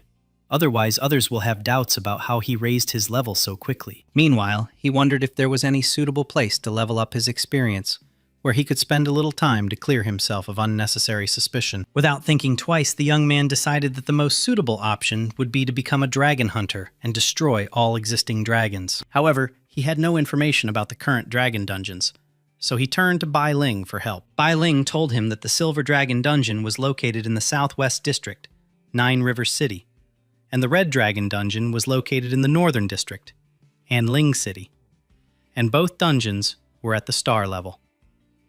Meanwhile, she warned him that at the moment, the first 50 people had already signed up for the Silver Dragon Dungeon from the Heavenly Pavilion. Su Yang didn't find this strange because he had assumed that Ling even after failing to defeat the Black Dragon, would still continue to try to subjugate the dragon. However, due to the fact that the young man was a VIP client of the temple, he could afford to reserve a dungeon, and only fifth transformation hunters could take a place in line before him. Of course, such impudence could affect the relationship between Su Yang and the Heavenly Pavilion, but the young man didn't care. After all, no matter how strong the guys from the Heavenly Pavilion were, the young man had several aces up his sleeve that would make him a winner ahead of schedule. Now the young man had a question.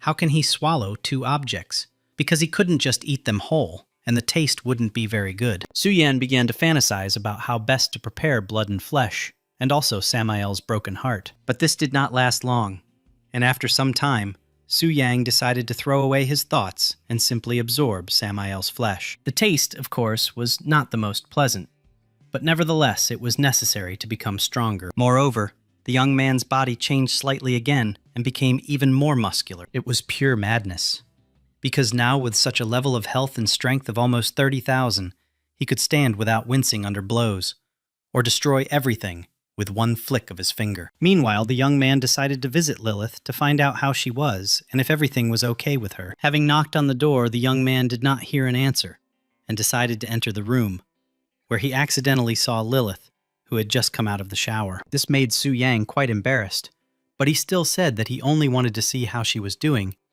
and then left. His behavior made Lilith laugh, and she was even glad that Su Yang was not at all like the people of the royal court. Meanwhile, Lin was angry because someone dared to occupy the dungeon she was about to go to. One of the servants of the Heavenly Pavilion named Tang Si told Ling that the dungeon was booked by a VIP client from the temple, which made her wonder if Su Yang was trying to stop her again. Meanwhile, Tang Si suggested that the lady wait in the secret kingdom of the Silver Dragon, and when that same VIP client arrives, discuss everything with him and offer something in return. However, Ling was so angry that she told Tang Sung to leave. Ling thought, if it was really Su Yang who had just tamed the Black Dragon, then she would not be able to compete with him, and decided to ask the teacher for help. She explained the whole situation to the teacher and asked him to persuade Su Yang to hand over the secret realm of the Silver Dragon to her. The teacher promised to ask him, and while waiting for the answer, Lin couldn't find a place to stay. However, despite her hopes, the teacher reported that the young man had refused him, despite his status as the leader, and noted that he was now at the peak of his popularity. Even the god of war rated him highly. This truly surprised and upset Lin. She couldn't believe that the young man had become so strong in such a short time, and that the god of war, Tang Zhan, was supporting him. Meanwhile, Su Yang went to the secret realm of the Silver Dragon. Although the boss of the realm was a 106th star-level Silver Dragon, in the eyes of the young man, he looked like a goblin. The youth's strength was so incredible that the dragon's attacks did not even touch him, and he could stop them with his bare hands. In the blink of an eye, the dragon was finished, as if it wasn't a boss at all. By activating the Devourer effect, the sword absorbed 10% of the Silver Dragon's stats, making the young man even stronger. After this, Su Yang thought about the kings of original sins. Beelzebub and Samael possess the gift of royal tribute, which allows them to take away characteristics and health, giving them to the ruler. But they rarely participate in battles, and cannot often present tribute. This led the young man to the idea that if they could leave the abyss and appear in the real world, they would be able to actively take away characteristics and pay tribute to the ruler. However, he quickly came to his senses, realizing that such a plan was too dangerous and crazy. Therefore, instead of thinking wildly, Su Yang decided to head to the next secret dragon realm. Meanwhile, the system notified him that the secret realm of the Red Dragon in Longsha had been conquered by Zhen Shi. Now 3 hunters have tamed their dragons, and Zhen Shi has become one of them, ahead of Ling. At the same time, Zhen Shi was upset because she hadn't been able to talk to Su Yang, but she believed that the opportunity would come again. Meanwhile, Ling was crying bitter tears, not believing that someone had beaten her to it again, and this time it was Zhen Shi. Zhen Shi's success also came as a surprise to Su Yan, who became his rival, so he needed to prepare thoroughly before opening the next secret kingdom. Furthermore, the news of the formation of a punitive coalition to combat the abyss was officially announced, and the murder of Samael forced them to increase their vigilance and begin to act soon. The young man understood that Beelzebub's power would not be enough to repel the coalition's attacks, so he decided to sacrifice him himself, so that he would not fall into the hands of others. Meanwhile, Beelzebub was dying of boredom in the abyss, because no one came to fight him. However, he was glad, because if Corellin had come to him again, he would certainly have died. At that moment, the ruler called him, which delighted and frightened Beelzebub. Was it really his turn to meet death, like Samael? And everything happened exactly as he thought. The ruler decided to kill him. By killing Beelzebub, Su Yang obtained the essence of flesh, which, when consumed, permanently increases HP by 5 million and base stats by 2,000. In addition, a living body fell from the body, allowing it to bind targets weaker than the scorching sun level, shackling them with captivity. Also dropped was Demonic Source, which protects against demonic power within a 100-level radius. The demonic horn of Beelzebub is also a powerful forging material that can be used by legendary blacksmiths to create artifacts. The icing on the cake was the artifact of resistance to the sin of gluttony, which increases health, resistance, and stamina. The artifact had a special feature.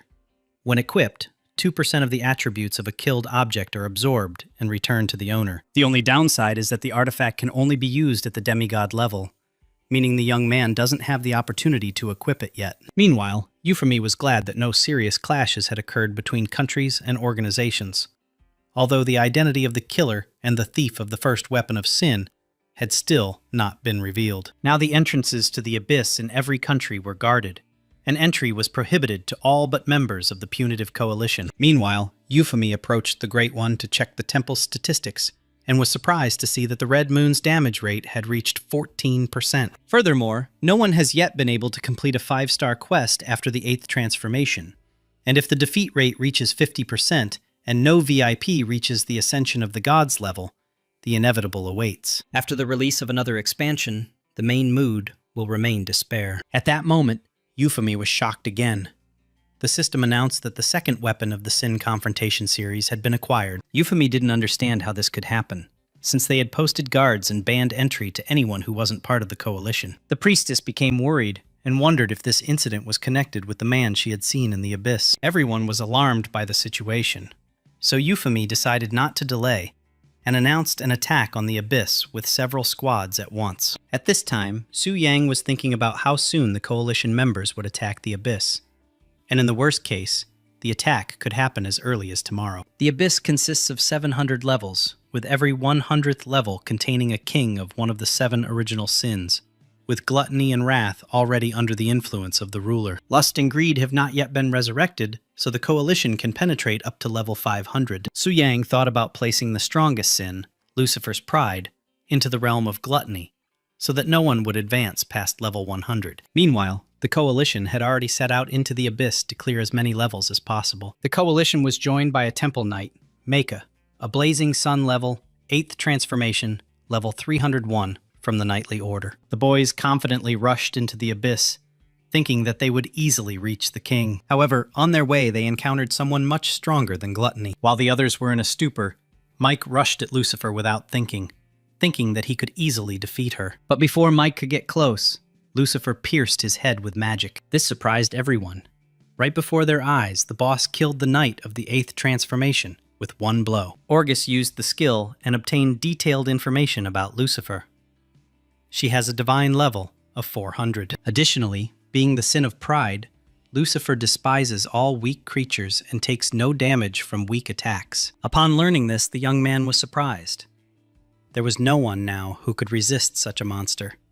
And if Lucifer killed Orgus and Tang Zan, Su Yang would be able to control them without restrictions. Therefore, Su Yang ordered Lucifer to replace Beelzebub at the 100th level of the abyss, so that anyone who dared to invade would deeply regret it. However, none of the guys gave up, despite the fact that Lucifer instantly killed a level 300 hunter. The strongest hunters tried to attack the boss at the same time, hoping to defeat her. However, they failed to even scratch Lucifer, and their attacks only made her even more angry. The guys didn't understand how this was possible, and why the boss on the 100th level of the abyss was so strong. Lucifer didn't care what they talked about. She only wanted bloodshed and death. After the second attack, the hunters were exhausted and lost all hope of victory. Tang Zan wanted to suggest a way to defeat the boss, but he didn't take into account that Lucifer was already preparing to deliver the finishing blow. In the end, the strongest hunters were defeated, which meant one thing: the abyss became an incomprehensible place for them. Bo-Ki noted that as soon as Lucifer swung her sword, he knew that with their strength, they didn't have the slightest chance. Carolina and the others agreed, but in that case they would not receive the weapon's sin resistance, and would not be able to kill the Lord. So Tongzan added that in this case, they would not be able to complete the final stage of the ascent to deity of the 10th transformation. Orgus was of the same opinion and said that after the high priestess, Lucifer was absolutely invincible. The boys thought that dark times had come, but this time, Su Yang will be the catalyst for ascent to godhood. Moreover, thanks to Lucifer's royal tribute, the young man received incredible power, and the marks on the souls of the dead allow him not only to subjugate them, but also to track their location. Meanwhile, he was slightly surprised that among all the negative emotions, there was one who thought positively.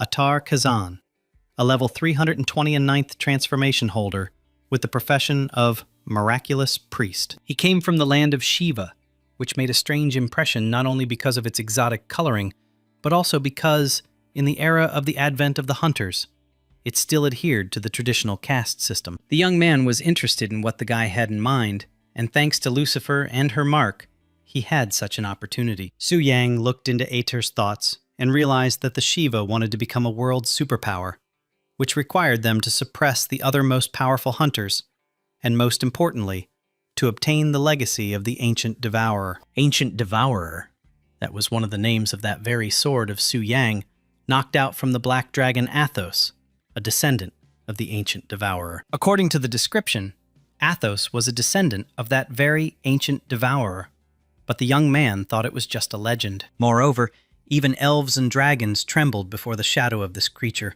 and the last two phrases of the description revealed the main meaning. Those who entered the secret kingdom of the dragon spirit would receive the legacy of the nameless hero and the Ancient Devourer. Besides Attar, his brother Amino Kazan also wanted to do this, having learned about the, quote, Ancient Devourer near the secret kingdom of the, quote, dragon spirit. However, now only one person from Lun Sha can enter the dragon spirit realm. Previously, Attar would never have competed with Lun Sha, the Eagle Federation, or the Flower Kingdom, but he was sure that after the secret kingdom, everything would change. To do this, Attar wanted to kill all the hunters, because even though they are in another dimension, they cannot return after death. And to do this, it is enough to kill the target several times. Su Yan didn't like Attar's plan and decided to teach him a lesson. The young man had been eavesdropping on the other hunters' conversations for so long that he forgot about the need to free Lucifer. Looking at her, he was surprised. After a long time, she continued to stand in the same pose, paying respect. Lucifer, however, thought differently. Because due to her tendency towards masochism, she considered the ruler a sadist who was trying to ignore her and mocking her. However, Su Yan told Lucifer to come back and said that she had done a great job of dealing with the insolent people. To keep the spark of battle alive in her, he thanked her for her efforts. The young man didn't quite understand what was happening and why he was forced to play a role-playing game with a demonic boss, but he had no other choice. Meanwhile, something happened that the young man least expected. Suddenly, out of the blue, the high priestess Euphemy herself appeared before him, all because the priestess, having learned about the complete liquidation of the coalition, decided not to stand aside and went into the abyss. Using the statue's blessings, Euphemy upgraded her Eye of Insight skill to Eye of Truth, expanding her horizons even further. Having descended into the abyss to the ruler, she ordered him to tell who he was. However, her confidence immediately disappeared when the Lord called her name and reminded her of the fate of the coalition, which was trying to descend to the bottom of the abyss. Euphemy noted that the last time she used the Eye of Insight,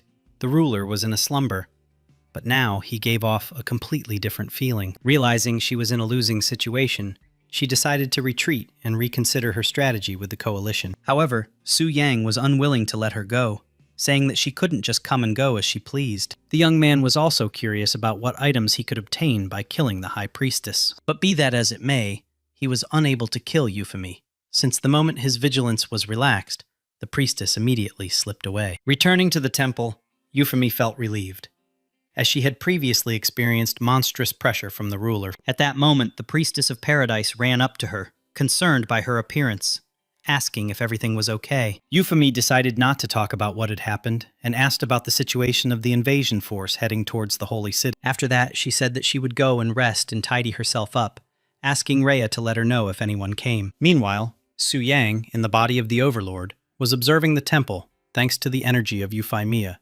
which somehow miraculously created a portal between dimensions. Su Yang realized that Euphemia actually didn't want to leave the holy city, but simply couldn't.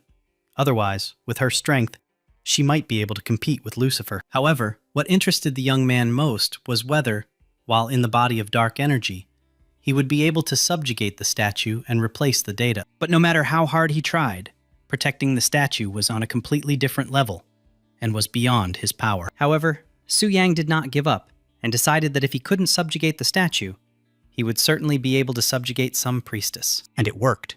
Having entered Raya's body, dark energy began to consume her, absorbing her mind. As a result, Raya fell victim to the dark fall, and after transforming, she became a level 130 succubus, becoming a demon priestess. Su Yang didn't fully understand what had happened and who Raya really was now. But at that moment, something more happened. The divine statue reacted to his actions, after which the statues all over the world activated, and the system made a worldwide announcement. The original Sin Lord enslaved the temple priestess with the power of his essence, thus creating the first demon priestess, and the demon faction was opened. In addition, hunters who fall into the abyss and are enslaved by the devil's power will no longer lose their minds, but instead become members of the demon faction. A feud was also started. Now murders between different factions do not entail judicial intervention. In addition, the demon abyss, the city of demons, and a new demonic statue were opened. This caused a real shock to everyone. No one understood what was happening and why such changes had suddenly occurred. The situation in the world was completely out of control, and all that was left for the hunters was to remain calm and prepare for the coming battle. Su Yang was so shocked at this time that he didn't know that his fleeting experiment would trigger such a large-scale event. Moreover, the beginning of a world quest was announced, the goal of which is to kill the Lord of Original Sin.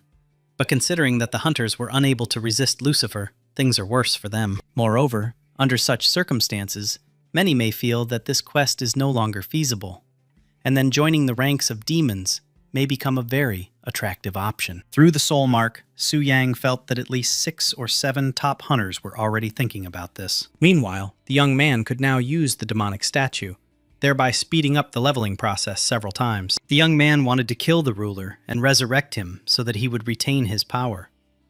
But this was not the case, because after the ruler was killed, the one who wielded his power automatically became the ruler. Meanwhile, the defenders of the temple noticed the demon and immediately tried to destroy it. They attacked the succubus at once, hoping to destroy her completely. But in an instant, she disappeared. Euphemy was at a loss, not knowing what to do next or how the Lord had managed to break into the temple. Su Yang, meanwhile, transferred himself and the succubus back to the abyss. But a surprise awaited him there. Having moved into the abyss, he saw a strange cloud in the sky, and at that very moment, he realized that he was in the very city of demons. Among the revived demons, there were those who rejoiced at the resurrection, and those who were not. So Su Yang ordered Raya, as the first demon priestess, to deal with them. However, he understood that it would be difficult for one demon priestess to control them, and only strength mattered, just like the invincible Euphemia in the human world. Su Yang realized that it was time to resurrect another powerful priest, and resurrected another original sin. This time it was the Queen of Envy, Livia, who felt envy and hatred towards Lucifer and wanted to take a place next to the ruler. Now Livia is not just the queen of the original sin of envy, but a powerful demonic priestess. Meanwhile, the system informed Livia that she would soon be given knowledge of the Red Moon as a great priestess of demons, and together with the Lord, they must resist this invasion. This greatly surprised Livia, as she had never seen anything like it before, and she decided to ask a passing demon about it. He told her that he had heard about the Red Moon, and that there were rumors that even hunters with a 5-star transformation could encounter it. Livia was perplexed and wondered if all this was coming from the demonic statue, wanting to ask the Lord about it in more detail. However, the ruler did not answer her call, and Livia thought that he had again fallen into hibernation, a state from which it was impossible to awaken him, no matter how hard you tried. At the same time, she was curious about when the original Sin Lord would once again reach the peak of his power and lead them into an attack on the human world. Meanwhile, the strongest hunters have once again gathered in the holy city. Euphemia thanked everyone for taking the time to come to the meeting, as they have been meeting frequently lately due to special circumstances, for which she apologized. Orgus noted that there was no need to apologize, since everyone understood the situation perfectly well, and asked to move on to the topic of the day. After which, Euphemy decided not to drag out the meeting and announced that two important issues would be discussed today: changes in the demon faction and the opening of a portal to the Elven Kingdom. First of all, the priestess said that she really hoped that, no matter what, none of the hunters would decide to join the demon faction, as this would undoubtedly be an act of betrayal. The hunters then began to discuss the previous battle against Lucifer and the fact that they could not win this battle, since they could not even defeat her, let alone the ruler. However, Carolina asked the guys not to be so pessimistic because, be that as it may, there is still a path to alliance. Meanwhile, Euphemy continued, saying that the entrance to the Elven Kingdom had always been one way, and humans couldn't enter without permission. But if they managed to complete the alliance quest and open the entrance, it would bring great benefits. Tang Zhan noted that to complete the quest, they first needed to defeat Lucifer, but they were unable to deal with divine-level enemies, and suggested turning to the elves for help. Tang Zhan was filled with anger that he couldn't resist Lucifer, but once they defeated her, the other sins would no longer be a problem for them. The others supported his words, and Bo Ke added that they had better establish contact with the Elven Kingdom as soon as possible, since they had catastrophically little time. To which Euphemy said that she had foreseen this and had made arrangements with the elves in advance. After her words, she transferred a level 160 elf, a court mage of the 6th transformation, Alan Lawrence, to their world. Alan greeted everyone and expressed his respect, saying that he was the eldest son of the respected Lawrence family. Euphemia thanked him for agreeing to help and asked Her Majesty the Queen's opinion regarding their request. However, Alan was in no hurry to answer, because, like everyone from the Lawrence family, he was saying hello. Alan set his sights on Euphemia, saying that she was truly beautiful, which drew the ire of Orgus. Nevertheless, Alan read out the Queen's decree, noting that the elves were happy to help humans in the fight against the Lord of Original Sin, but under their own conditions. The first condition was that no humans other than elves would be allowed to visit the secret kingdom of the dragon spirit, and the second was to send humans to search for the elven princess Lilith and return her to the kingdom of the elves. The third and final condition was that the Temple of Job Change would donate 60% of the collected Red Moon crystal cores to the Elven Temple. This caused discontent among the others. No one wanted to agree to such conditions because it was literally robbery. A commotion broke out in the hall, but Euphemy immediately intervened and ordered everyone to be quiet, after which the priestess said that the temple had no objections to the second and third points, but the first point affected the interests of guilds from different countries, so she asked them to think it over again. Alan pointed out that in order to enter the secret realm of the dragon spirit, one must tame a dragon, to which Euphemy replied that Lunsha, the Eagle Federation, the Flower Kingdom, and the Shiva country already had dragon tamers. Smiling slyly, Alan went to meet them, but again put forward the condition that everyone would be able to enter the kingdom except the one who had subjugated the Black Dragon, and he must be delivered to the kingdom of the elves. This time, Tang Zhan no longer ignored Alan's brazen statements and asked if this demand was directed against Longsha. Alan replied that this was not the case, since elves would not harm people, and stated that he was not obliged to explain the reasons for such demands. Tokugawa approached Tang Zhan, saying that although he also did not understand why the elves were doing this, they certainly had their reasons. And besides, it was a worthy price to pay for an ally like the elves. Attar also tried to convince Tang Zhan, saying that sometimes you have to make concessions and lose something in order to gain something more. However, Tang Zhan was filled with anger and wanted to take it out on someone, choosing Tokugawa as his target. Tang Zhan struck Tokugawa, causing surprise and bewilderment among the others. Attar wanted to stand up for Tokugawa and attack Tang Zhan, but he instantly knocked him to the ground, after which Tang Zhan declared that no one had the right to teach them, the people of Longsha, how to act and what to do. He also noted that although he did not fully understand the intentions of the Elven Kingdom, this concerned all of humanity, and the Longsha were ready to take responsibility and make concessions. In conclusion, Tang Zhan said that their conqueror would not go to the secret realm of the dragon spirit, but at the same time, they would never hand it over to the Elven Kingdom. Su Yang was watching everything that was happening, and upon hearing that Attar wanted to challenge Tang Zhan and then their Black Dragon conqueror, he became very angry. The young man considered such behavior unacceptable, declaring that anyone who dared to challenge the monarch's authority should be severely punished and deserved a much more powerful blow than the one dealt by Tang Zhan. However, he began to think that something was wrong here. He could still understand the position of Shiva in the Kingdom of Flowers, but he was haunted by why the kingdom of the elves had suddenly turned so sharply against them. That's why Su Yang decided to find out about this from Lilith.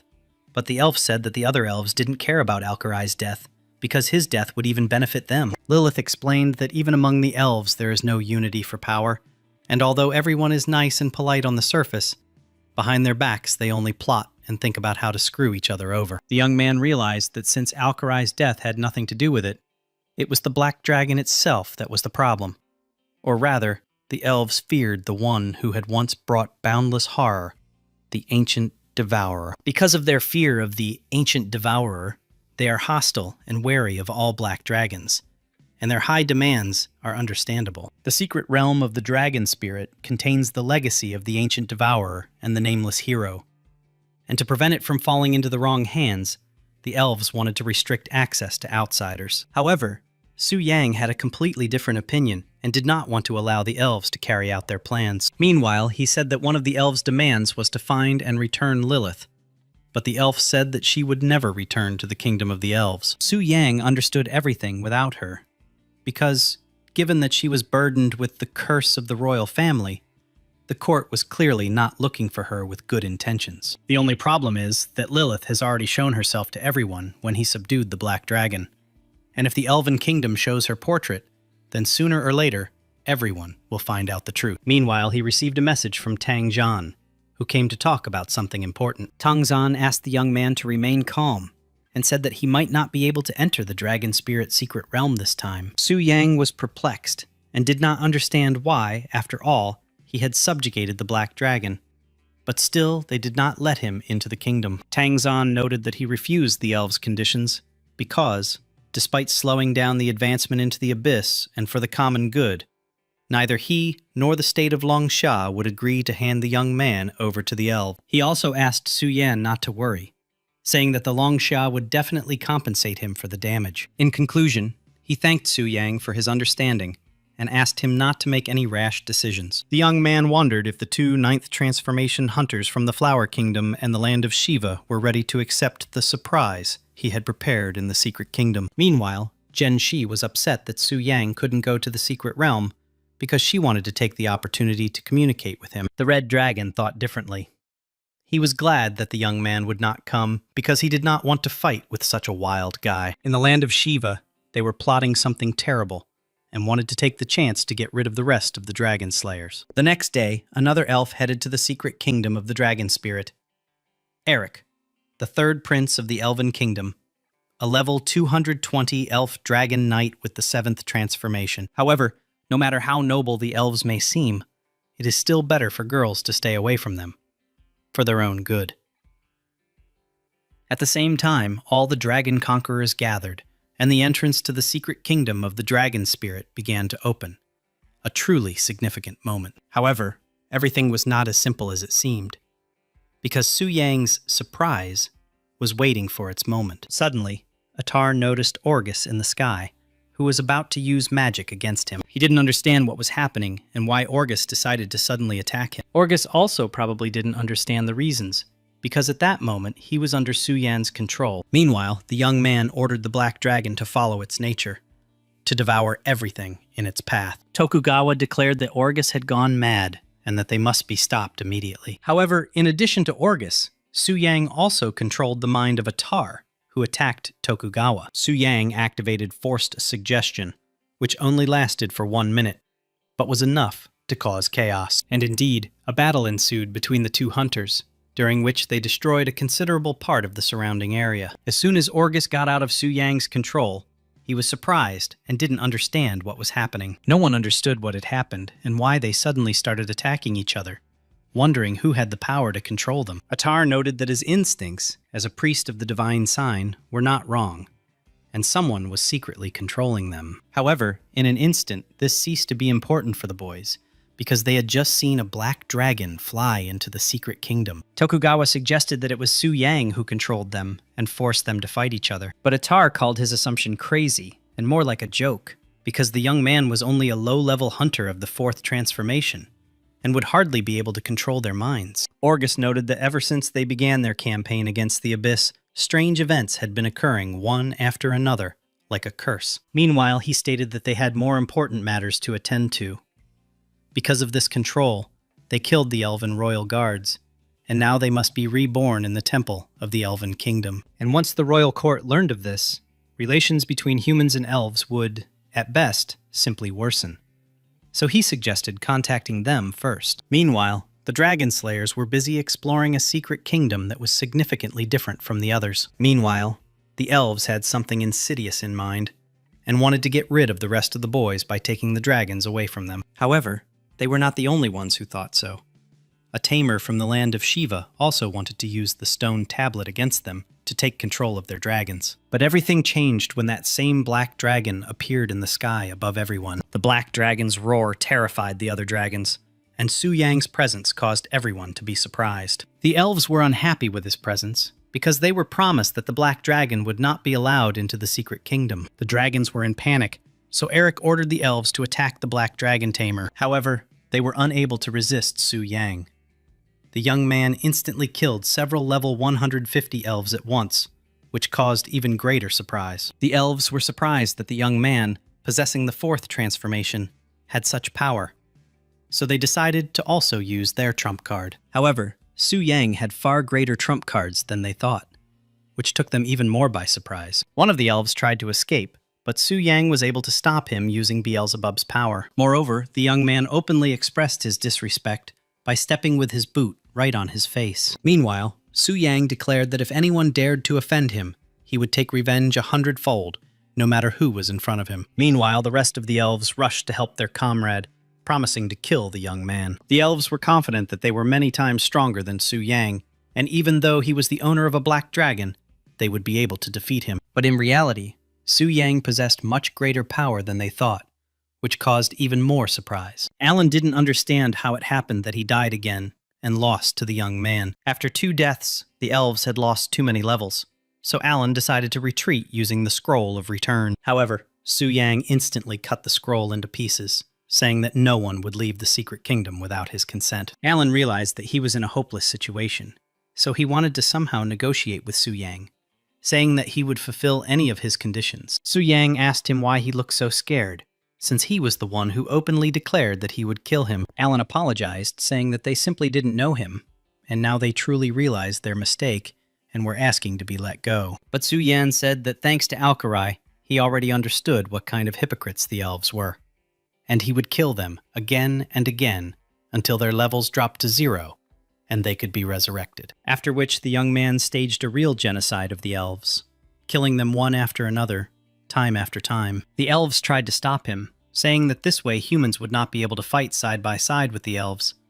But Su Yang stated that he didn't care at all. As a result, only Eric remained, with whom Su Yang wanted to fight with swords, without any tricks. Eric used the Storm Elemental enchantment on his weapon and directed a powerful stream of energy at the young man. The elf used a series of his skills and was confident that this series of attacks would be able to kill Su Yan. But be that as it may, all his attacks were like a mosquito bite, and in the end, he took away only 10% of the boy's health. After that, it was Su Yan's turn to attack, and in just a few blows, he completely finished off Eric and killed him. Vishnu from the country of Shiva wanted to return home and tell his superior everything, but Su Yang killed him too. Meanwhile, Genji and Velia ran up to him, asking why he killed Vishnu. The youth explained that Shiva had secretly planned to kill them all here, so he simply got ahead of Vishnu and did it first. Finally, Su Yang said that the secret realm of the dragon spirit was not a paradise for leveling up. It lurked dangers they could hardly even imagine, so he advised the girls not to stay there for long. After killing 6 elves, Vishnu, and dragons, the young man received over 30 million experience points, but compared to his current accumulated experience, it was like a drop in the ocean. In addition, the items received were also useless for the young man. Meanwhile, the young man had reached the first stage of the sword's absorption limit, and now he needed to kill a scorching sun-level dragon to increase the sword's stat limit to 20,000. Su Yang wondered if the nameless hero buried where he was the original owner of his dragon heart, and it seemed that the young man had guessed everything correctly.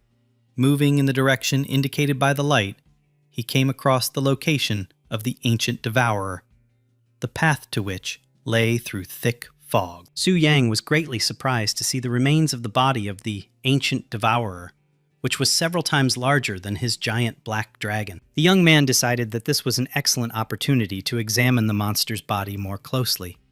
But at the same time, he was slightly frightened by the thick fog that began to appear around him again. Through the fog, he barely noticed the hand of the ancient devourer and decided to try to climb it.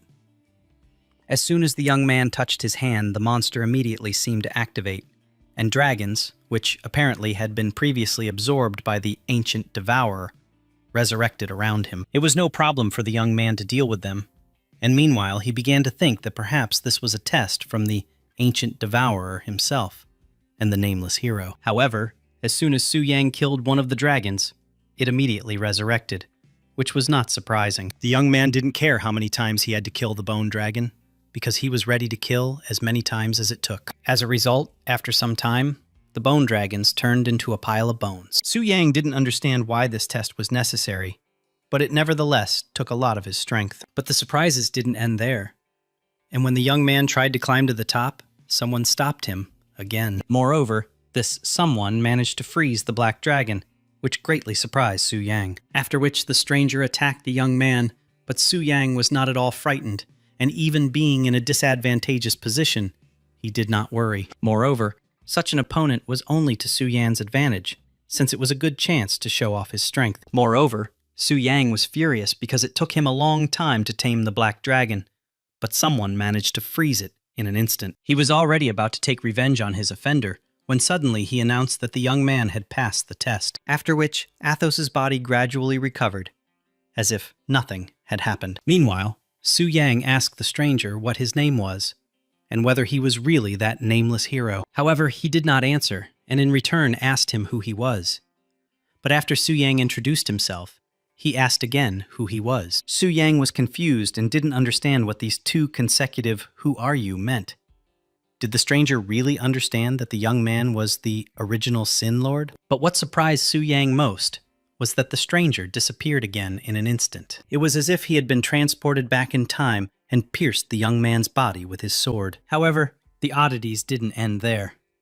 Despite the stranger piercing him with a sword, Su Yang didn't feel any pain, and even his health points didn't decrease. The stranger was also surprised, talking about some fix that didn't work. Meanwhile, Su Yang wanted to take revenge on the stranger and attacked him, but he managed to dodge his attack, after which a small fight broke out between them, and neither Su Yang nor the stranger were inferior to each other in skill. Moreover, the young man completely forgot what fear was, and even stopped the stranger's sword with his teeth. Su Yang was able to take possession of the stranger's sword, and now he was unarmed, which made the young man's position more advantageous. However, everything was not as it seemed at first glance, and sitting down on the ground, the stranger seemed to plunge into another world. The stranger severed his connection with his sword, and his body began to dissolve. In the end, he only told Su Yan to kill Chloris. However, the young man heard this name for the first time, and did not understand what it meant. Meanwhile, the system notified the young man about a new superior item, the Crimson Blade, which had been acquired, information about which was unavailable, and some kind of error had been detected. Su Yang didn't understand what all this meant, but a system window still appeared in front of him, describing the skill Rectification that absorbed red moon crystals to carry out a rectification attack. The young man decided to find out more about this fix, and, taking the red moon crystal out of his inventory, used it. And it worked. The blade absorbed the crystal, thereby increasing the charge from 152 to 153. At the same time, Su Yang heard the roar of a dragon, which belonged to a single black dragon, Athos. Athos also changed slightly due to the fact that he was able to absorb the dark flame, thereby preventing the immortality of those bone dragons. Moreover, these very same bone dragons have now been resurrected and have become Athos's minions. The young man realized that if he allowed Athos to absorb various elite monsters and bosses, he would have a powerful army of undead, and Athos would become not just a dragon necromancer, but a true Lich King. But what also surprised him was that some numbers began to appear above the creatures, and Su Yang assumed that this was related to his new blade. Since he had no other option but to try using correction, he decided to use it on one of the bone dragons, after which the dragon completely disappeared, and the system notified Su Yang that the correction resulted in the crimson charge level increasing by 0%, and the sword charge was 111. Su Yang couldn't believe it, because he had completely destroyed the creature at the level of direct rules, and even the undead that could resurrect were instantly killed. This reminded the boy that the previously unnamed hero had also tried to use the fix on him, but it hadn't worked, and he wondered why. He asked the system for a hint, but received nothing in response. Nevertheless, he wanted to sort this out later, because now what was more important was that Athos received the inheritance, and the young man received a godlike artifact. However, red moon crystals are now too rare, and the only way to obtain them is through a random red moon invasion, so the young man wanted to find another way to obtain them. Meanwhile, the entrance to the secret kingdom of the dragon spirit opened again. Zhenshi suggested that Valia go first, and Valia assumed that the girl wanted to wait for Su Yang. Suddenly, their dragons began to tremble with fear, which meant only one thing. There was a black dragon somewhere nearby. The young man came down to them and remarked that they had both worked hard, and also expressed the hope that they would not tell anyone about what had happened. Zhenshi expressed her respect to the young man, and assured him that they would not tell anyone about the incident, as she could see from his eyes that he was a good person. The girl would have liked to talk more with Su Yan, but unfortunately, she was unable to do so again. Su Yang was surprised that in Zhenshi's eyes he turned out to be a good person, noting that the girl was indeed quite strange. The young man also wanted to leave the secret kingdom, but after what happened, the situation outside became a little more complicated, and he would not be able to simply leave. Based on his assumptions, since faction quests appeared in the world and humans became demons, it would be logical to assume that demons should also be able to somehow join the human faction. He didn't fully understand how everything worked, and decided to check if it was true by launching an immediate parallel incarnation. Returning to the body of the ruler, the system immediately notified him that the properties of the one-way entrance to the abyss had been cancelled, and the demons located in the abyss could now freely leave it and move to the outside world. If ordinary demons leave the abyss, they will most likely only become sources of experience for people. But what will happen if the king of original sin leaves the abyss? So he decided to call upon Lucifer and ordered her to pass through the gates of the abyss. At the same time, one of the gates of the abyss was located on the northern Siberian plain. The temperature there was below -30 degrees, so the guards were sure that even if the demons came near them, they would immediately turn into ice cubes. However, Lucifer was able to get into the ordinary world and instantly killed 2 guards. After this, Lucifer returned to the ruler and told him that she had managed to pass through the gates of the abyss, but her powers had dropped to the level of a demigod. However, even at this level, Lucifer was many times superior to the strongest hunters, so he ordered her to go to the human world and punish all the disobedient ones in his name. In addition, he told her to bring a person who would be his guide while he slept, which Lucifer was quite surprised about. Not long before Su Yang left the secret realm, Orgus confronted Tang Zhan and demanded an explanation from him. Tang Zhang was also perplexed,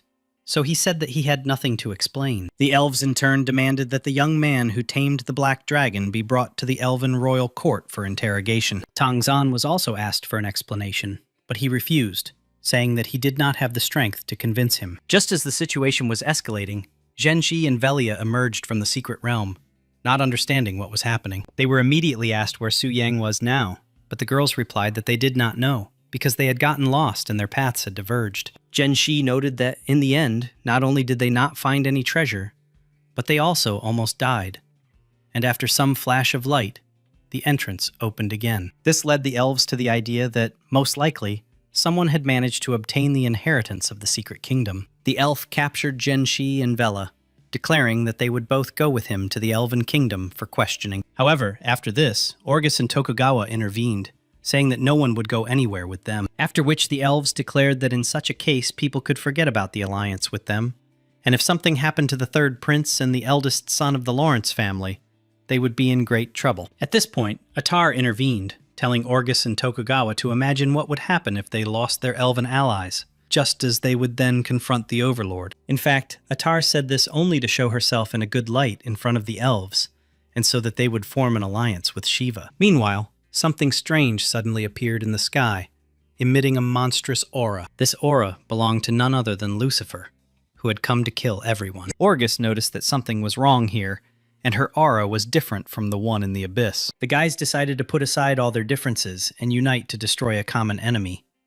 the Queen of Pride, Lucifer. After this, they rushed to attack Lucifer and their attack was led by Tang Zhan, who had earned the nickname God of War. Tokugawa and Atar did not stand aside either, but were ready to flee if something went wrong. Together they combined attacks and struck at Lucifer, confident that pride would surely perish. However, their combined attack only slightly hit Lucifer, further angering her. Lucifer used her unique skill, Dark Mastery, which trapped all enemies within a 500-meter radius in a barrier, reducing all stats by 50%. Despite the fact that they were the most powerful hunters of their time, they were unable to resist Lucifer's power. But it didn't end with Lucifer, because Su Yang could still control those who died in the abyss after the failed campaign. This time, he decided to use his power for a good cause, and ordered Tang Zhan to take Zhen Shi and Welia as far away from the battlefield as possible. The young man himself, meanwhile, came to the battlefield to see Lucifer, introducing himself as the guide of the Lord of Original Sin. The Queen of Pride's first impression of him was not very good. She was surprised that the ruler had chosen someone whom even calling a bug would be an exaggeration. Coming closer, Su Yang told her to put away her arrogance and help him take away one person. This surprised Lucifer. For a moment she felt the aura of the ruler, even though in front of her was the young man whom she had just called worse than a bug. However, she couldn't disobey Su Yang's order, so she went with him to his house. Using her power, Lucifer grabbed Lilith and dragged her into the abyss. This was Su Yang's plan to prevent the elf from being found and returned to the kingdom. Lilith herself was frightened and did not understand what was happening because the young man decided not to tell her about it. Meanwhile, the hunters were once again lamenting their failure and could not believe that such a great difference in strength existed in the world. Meanwhile, Orgus asked the boys if anyone had seen Tang Zhan, but everyone answered no. However, Atar noted that before he was sucked into the dark space, he saw Tang Zhan, and Lucifer's skill seemed to have no effect on him, as if she hadn't considered him an enemy in the first place. Orgus did not understand Atar's arguments, and asked again what he meant. Atar stated that he had a terrible idea. Perhaps Tang Zhan and Long Sha had betrayed humanity and allied themselves with the demons. Orgus denied his words, saying that Tang Zhan was not like that.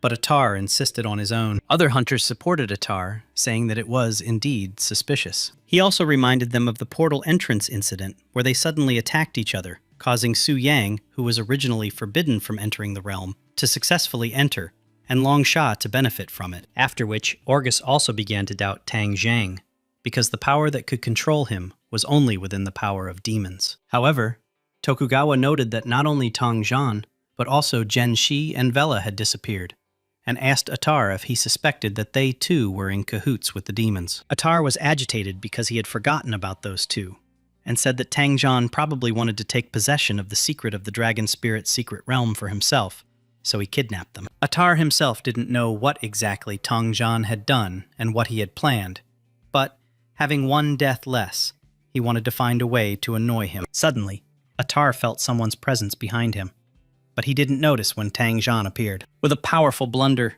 Tang Zhan knocked Atar out and said that next time he would arrange for him to be quickly resurrected if he decided to slander him again. Orgus demanded an explanation from Tang Zhan, which was not surprising, since many strange things had happened in the last minutes. Tang Zhan replied that he had nothing to explain, and if they doubted him, they should go to the holy city, where the high priestess would judge everything. Balya defended Tang Zhan, saying that he had carried her and Zhen Shi to the border of Longsha, and then immediately turned back. Meanwhile, Orgus and Tokugawa began to suspect Su Yang of having ties to demons, but they immediately dismissed the thought, as he was a newcomer who had just reached the fourth transformation. After this, Orgus suggested going to the holy city and asking the high priestess to judge them, and at the same time sort out the affairs of the kingdom of the elves. Everyone supported the idea, including Atar, who intended to take revenge on Tang Zhan for hitting him, but in the end, Tang Zhan's words were confirmed. He did not lie, and had no connection with the abyss. However, this was not what everyone wanted to know, because there was something much more interesting. Euphemia asked Velia and Genji, who were in the Dragon Spirit's secret realm, whether everything they said about the secret realm was the pure truth. After this, the light above them began to fade, and the girls began to get a little nervous, realizing that they found themselves in a hopeless situation, where they couldn't lie. Orgus and Tokugawa were furious, and demanded an explanation as to why the girls had deceived them. Tang Zhan wondered if all these events were related to Su Yang. He carefully studied the boys' past and questioned everyone, from classmates and guilds to temple priests, and everyone spoke of him the same way. Talented, strong, not like a scoundrel. Even if we assume the worst and admit that Su Yang is connected to the Abyss, he still did not implicate Tang Zhan, Zhen Shi, and Welia. And Tang Zhan was at a loss as to how to treat the young man if he was truly connected to demons. Euphemia said that since the girl's lies had been exposed, there was no point in concealing them anymore, and trying to hide the truth could backfire. The high priestess suggested discussing everything in person in the confessional, if that would be more convenient, and the girls agreed. 10 minutes later, Euphemia came out of the confessional with a very angry look. Pointing her staff at Attar, she asked if it was true that he had planned and ordered Vishnu to kill all the participants of the secret kingdom. Attar was perplexed and didn't know how to answer, not understanding how Zhen Shi and Velia found out about this, because they certainly couldn't capture Vishnu. Euphemia stated that according to the testimony of the girls in the secret realm dragon spirit, Su Yang uncovered Vishnu's plan and killed him. They themselves were not involved, and now he wants to find out the real culprit. Bouquet intervened in the conversation, asking how Su Yan managed to kill Vishnu with the sixth transformation, but Carolina interrupted him, saying that the main thing now was Attar. Attar was cornered, didn't know what to answer, and the light above him had already gone out. Then Euphemia sentenced Attar. 3 death sentences, place of imprisonment in the Holy City, term to be determined later. Tang Zhan asked Attar if nothing had happened to Zhen Shi and Velia, since he wanted to put all the blame on Su Yang. Attar declared that this was slander, and although there had been such a plan, he had not made a pact with the Abyss. In addition, he accused the young man of killing the elves and named Lunsha as the culprits. Tang Zhan could not stand the loud accusations and decided to teach Attar a lesson, with a powerful blow that almost sent him to the world of resurrection, after which he dealt another blow and sent Attar to prison to await the final verdict. Attar himself did not want to stop and promised to take revenge on Tang Zhan. Meanwhile, he sent his brother a final message before his imprisonment, asking him to tell the Elven Kingdom about Su Yang's murder of the Elven Prince, and to organize an alliance between Shiva and the Abyss to take revenge on everyone. Watching from the sidelines, Su Yang was surprised by Attar's decisions, as joining the demons was the same as committing suicide. Attar didn't suspect that Su Yang was actually the Lord of Original Sin, and if Shiva joined the demons, Su Yang would be able to command them at his own discretion. As for the Elven Kingdom, except for Lilith, all the elves the young man met were imbued with arrogance to the marrow of their bones, so he was deeply indifferent to them. Moreover, due to the events in the secret realm of the dragon spirit, and the fear of attracting the attention of the holy city, the young man did not level up for a long time. But now, everything has changed. No one knew who Su Yang was yet, and they treated him carelessly, calling him a weakling. Nevertheless, they wanted to establish a relationship with the young man, since it was him that the ruler had chosen as his guide. As Livia was the high demon priestess, she was in charge of the demonic statue's transformation process. The young man wanted to complete another 5-star quest, the 5th transformation. He also wondered if he could create a VIP room in the demon temple for the strongest demons to complete 5-star transformation quests. If all goes well, they will encounter the Red Moon invasion and be able to obtain crystals by killing Scarlet Wither monsters. Then, as the original Sin Lord, Su Yang will force them to give the crystals to him. So he wanted to get rich from the Red Moon crystals and make full use of the new Crimson Blade. Meanwhile, he received a 5-star quest for the 5th transformation, Double Harvest, where he had to kill 10 demons and 10 5th transformation hunters. As a reward, he will receive the secret weapon, Demon Soul Reaper, an upgrade to the legendary level, a 50% increase to basic stats, a skill upgrade, and 1,000 free stat points. For Su Yan, killing a 5th transformation hunter was a piece of cake, so he decided to walk through the abyss to complete the first task. Meanwhile, Shiva was waiting for news outside, not yet knowing that Vishnu had been defeated. The news of Vishnu's death shocked his father. He could not believe that his brilliant son had died. Vishnu hoped to be promoted to the 9th transformation, but he died at the hands of a youth with the 4th transformation. This prompted the father to think about joining the demons, despite the betrayal of humanity, because, in his opinion, there was nothing left to lose. Meanwhile, Euphemia announced that Attar had been arrested and taken into custody, and now the matter concerning Su Yan needed to be discussed. Orgus noted that he could believe in the murder of Vishnu with the 6th transformation by a youth with the 4th, but he considered the murder of an elven prince with the 7th transformation to be absurd. Valya admitted that the young man seemed to have used an object that completely paralyzed Eric. He could neither move, nor use objects, nor perform skills, and she had never seen anything like this. Boki noted that it sounds like a capture state, but for a low-level hunter against a high-level hunter, the damage and CC time should be significantly reduced. Orgus added that this rule doesn't apply to Su Yan right now, and either he's hiding his true level, or the item is extremely powerful. So much so that it ignores the level suppression effects. Tang Zan said that no matter the method, at least Su Yang did not cause harm without reason, and he considered him innocent. Tokugawa noted that for them the youth might be innocent, but for the Elven Kingdom, he was definitely guilty. Suddenly, a temple attendant burst into the temple and told Euphemia about the emergency, after which Euphemia announced that the meeting was temporarily suspended, as Atar, through Amino, had persuaded Shiva to go over to the demon's side. Amino decided to join the demons, believing that if becoming the strongest through inheritance is not possible, he needs to contact the Abyss and take revenge on those who have offended him. Meanwhile, 20,000 people, legendary-level hunters, have already been transported into the Abyss, of which more than 1,000 have completed demonization. The Temple of Rebirth did not turn a blind eye to these actions and sent hunters to prevent Shiva from becoming demons. Amino ordered that the Brahmins be converted into demons first, and that the Kshatriyas and commoners loyal to the temple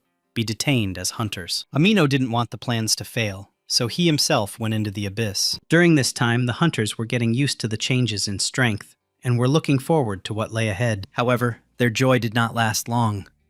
Suddenly, a young man came to them, whom everyone saw for the first time. They tried to attack him, but were unsuccessful, and Su Yang said that he was a guide from the demon city who had come to direct the newly arrived hunters. He noted that he was one of the first hunters to be transformed into demons, and the high priest had tasked him with escorting the new recruits. After some time, Su Yang took them to the city and explained what was going on. One of the now demons became curious to know where he came from. Su Yang replied that he was from Longsha, which surprised the others, but they were glad to meet him. They also asked if there were any rules in the demon city, such as not attacking each other. Su Yang explained that there is such a ban, and the demon priest punishes those who violate it. However, outside the city, in the Abyss, there are no restrictions. The law of the jungle reigns there. Might makes right. After this, Su Yang took out his blade and cut off the head of one of the newly transformed demons. The rest were outraged and wanted revenge, but the same fate befell them. There is indeed a ban on attacks in the demon city, but not for Su Yan. He is the rule there. After being reborn, the boys wanted to tell Amino everything, but Su Yang killed them before they could leave the city. Thanks to this, he completed part of the first task of the 5-star quest, and, if he continues at this pace, he will complete the quest today. Meanwhile, Livia became interested in Su Yang. At first glance, he seemed weak, but he killed with the 6th transformation, being the 4th. Su Yang had already completed the first task of the quest. Next, he needed to kill 10 hunters outside the demon camp. In the shallow layers of the Abyss, there were probably still many unconverted Brahmin aristocrats, killing whom would be enough. But there was one catch. After death, they were reborn in the temple of Shiva's reincarnation, and if rumors about it spread, problems would arise. So someone was needed to guard the entrance. Meanwhile, he noticed the presence of Livia, who was secretly following him. Livia was surprised that Su Yang noticed her, and asked what he wanted from her. Su Yan, as the guide, ordered the publication of a quest. The demon hunters from the city must eliminate 10 unconverted 5th transformation Brahmin aristocrats. Livia was surprised and angry, considering the young man a weak guide, but he already dared to order her around. However, since the Lord had chosen the guide, she could not object, and published the task. The demons immediately set out to carry it out and began hunting the aristocrats. Even after death, they did not want to retreat, taking with them several Shudras as human shields. And before they could even understand what was happening, someone cut off their heads. It was Su Yang, who at first felt sorry for killing them, but then, after learning who they really were, decided that they did not deserve to live. An hour later, Su Yang completed the 2nd task of the 5-star quest, killing 10 hunters. After this, a hidden quest was revealed. Go to the 60th level of the Abyss, kill the primordial demon boss, Abyssal Roar of the Abyss, and obtain the crystal core from it. The young man decided not to delay, took Athos with him, and set off to explore the abyss. After descending to level 60, he encountered the 150-star level primordial demon boss, Abyssal Rage Roar. The boss was surprised and angry that the young man came alone and declared that he would kill him. 5 minutes later, the boss lay defeated on the ground. It seemed that the young man had come to the boss, but in fact, the main boss was himself. The boss dropped a crystal core which the young man had to bring to the statue. However, plans changed, and instead of completing the quest, he decided to go to the very bottom of the abyss. To obtain the dark power of the original Sin Lord, Su Yang must descend to the very bottom of the abyss. He can't do that now, so all he can do is grant the power to the original Sin Kings, and then ask them to pass it on to him. Besides, the connection time hadn't been updated yet, so he'd have to wait until tomorrow. But for now, the young man went to his now mansion. Lilith was waiting for him at the mansion, not understanding what was happening and demanding an explanation. Su Yang explained that she was now in the Demon City. He transferred her here because the Elven Kingdom was looking for her again, and asked her not to worry because she was safe with him, and the servants would help if anything happened. Lilith didn't fully understand what was happening and how Su Yang ended up connected with demons, but she believed him. However, Su Yang continued to assure her that she would always be safe with him. Meanwhile, in the Elven Kingdom, news of Prince Eric's death was received, and the news shocked everyone. The head of Tassi admitted that he did not know the details of the incident, since at that time he was negotiating with people outside the secret kingdom. The queen was furious and ordered that the situation be dealt with immediately, and that those responsible be punished in the most severe manner. At this time, Euphemie was thinking about Shiva's Pandora's box, and what might happen if Shiva took advantage of it and joined the ranks of the demons, and other countries followed her. If this happens, the world will be plunged into chaos, and there will be no one to resist the invasion of the Red Moon. But the troubles were not over.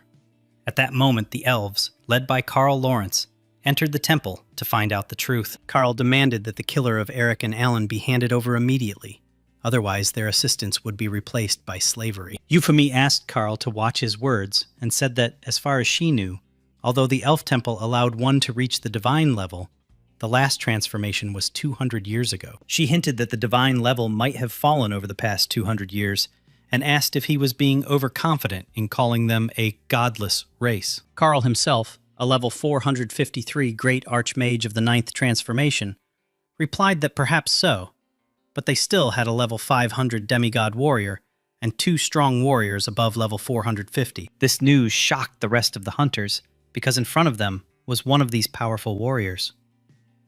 Tang Zan stated that this was only suppression by level, and even if it was not divine, there was always hope of winning. But it wasn't just about level suppression.